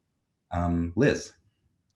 Hi, I have a little question and maybe a bigger one. The little question is there any resource that we can be pointed to that supports the conclusion that homes will not lose their value if we increase density in some parts of the area? Because that seems to be if we have more people here, it's going to reduce our property values. And I don't know enough about housing to know where to look to dispute that. Or if it's true, then to address it up front. So that's the small question. The big question is, do any of the regional planning commissions have access to something that would be brief, perhaps in segments that we could share with our communities? Because so often the volunteer planning commissions have their own agendas, and it's hard to work around them. And something like this is really terrific, but local people aren't going to come to this. I don't know, 10-minute podcasts. Who's doing this on planning? So that's my bigger question. Thanks, Liz. Two big questions. Before we jump in to see if anybody has a chance to address those, I wanted to just flag something that Corinne put into the chat, which is, I think really she's highlighting housing stories are really important for sharing these things. And I think that's great too, to capture, to move away from stereotypes and archetypes, but towards actual individuals with a story to share. And then just Ellen also put in a link to a feedback form that we'd love you all to fill out. This is our first stab at this. We'd love to figure out how to make it better, how we can, improve things for the future, and just to hear what folks have to say. And we'll be sending that out via email as well. So I think I'll leave the last 3 minutes for folks the last official 3 minutes to see if folks want to try and tackle Liz's question. But we can also kind of keep this line open for a bit if folks want to kind of continue the discussion as people trickle out. But thank you all for coming, and please stay engaged in the conversation. And anybody out there who want to tackle Liz's little question, which is a big question too, and her even bigger question as well. I'll take a real quick stab at the latter part of her question. And that is that we are constantly trying to shorten our presentations or break them into smaller pieces so that you don't have to watch an hour video. You can watch 10 minutes because that's what people will pay attention to. So that's a recognized need. I can tell you that. And on that topic, it may not be exactly what you're looking for, Liz, but if you're speaking about zoning, there is the Vermont Zoning for Great Neighborhoods project. I'll put that in the link. There is some short videos on certain topics that might be interesting. So there are some short 2-minute, 5-minute type videos that folks could make available to their planning commissions or what have you. So I put that in the chat if that's helpful. There's a link in there for the training videos. Go to the link for that. And that's where you could find that. As a planning commission member, I'm saying, I don't think I know about this. Thank you. It is a Vermont focused, but hopefully still helpful. Thetford, Vermont's planning commission. So Oh, right. Thetford. Okay, good. Yep. Liz, I might want to take a stab at your the first question about density. I'm not really quite sure how that might correlate. I can't corroborate either way whether or not it lowers property value or increases it. But I'm wondering if something to think about, which has been some analysis that a group called Urban 3 does that we talked about in our session, is that density tends to add tax revenue value to real estate. And so you might not be able to, and again, this is breaking away from our conceptions as individual benefit versus collective benefit. If tax revenues increase in a municipality, that is a collective benefit, and that can go into schools, that can go into services, that can go into further infrastructure. So I can't say whether or not density increases individual property values, but I can say that there's been analysis that shows that it increases tax revenues for the municipality. And so that's one way of also thinking about it. So we're at Yeah, and I time would now. say Urban 3 as well as, oh, what's that group in Minnesota? Strong Towns. Strong Towns, thank you. They both are really looking at costs based on acres. And, you know, it shows the density really makes financial sense. So both of those organizations are very helpful in that sense. And the other thing is we can just look around and when we're talking density in rural areas, we're generally talking, you know, down to an acre, because you're going to have on-site sewer and water, on-site septic in a well. That level of density, you know, it certainly isn't going to drive anybody crazy. In villages, when we're talking density of going 5 or, you know, up, all you need to do is look at places like Woodstock, right? 8,000 square foot lots. And you go, nobody seems to be losing money in Woodstock. So. Chad.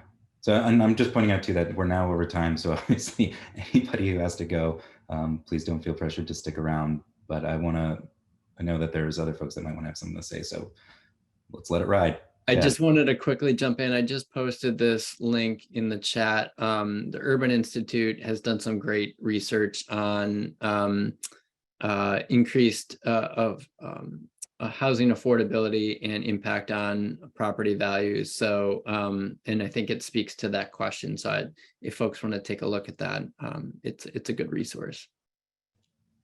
Awesome. Thanks, Chad. I have a administrative question. Is the chat information available after, you know, I know you're going to have a recording. Is the chat information available? Because there are lots of links and that kind of thing in there. We'll make sure to capture that. Yes. Oh, thank you. Yeah, and I don't know in a technical if it's available in the recording, but either way, we'll make sure to copy it all and put it. You can also save the chat by, if you go as if you were going to type in it and go to the far right, there's 3 little dots next to the smiley face. And if you click on that, even if you are not a host, you can save it. Dee, I did not know that. What a helpful tool. I think it only saves it at the point that you clicked it. So it's like a race to click the 3 dots right before the meeting ends sometimes, but it saves it. It saves it where you usually save meetings when you save meetings. It saves it in a folder called the Zoom usually, and it is and it's like just a text file that you can then edit out if you only want to save certain parts. So. Yeah, right on. So anyone feel free to capture the chat for yourself now, but we'll also make sure to capture it and have it available. Thank you. All right. I learned something. So this summit was officially a success. All right. I'm not seeing anybody jumping, and I'm worried that people are asking for permission for me to actually close this so that they can go on with their days. But so I just thank you all for participating. I think that this wraps us up, and we'll stay engaged. You know, contact any of the organizers. Hopefully, aren't too hard to find, and really grateful for everybody's participation. Thanks so much.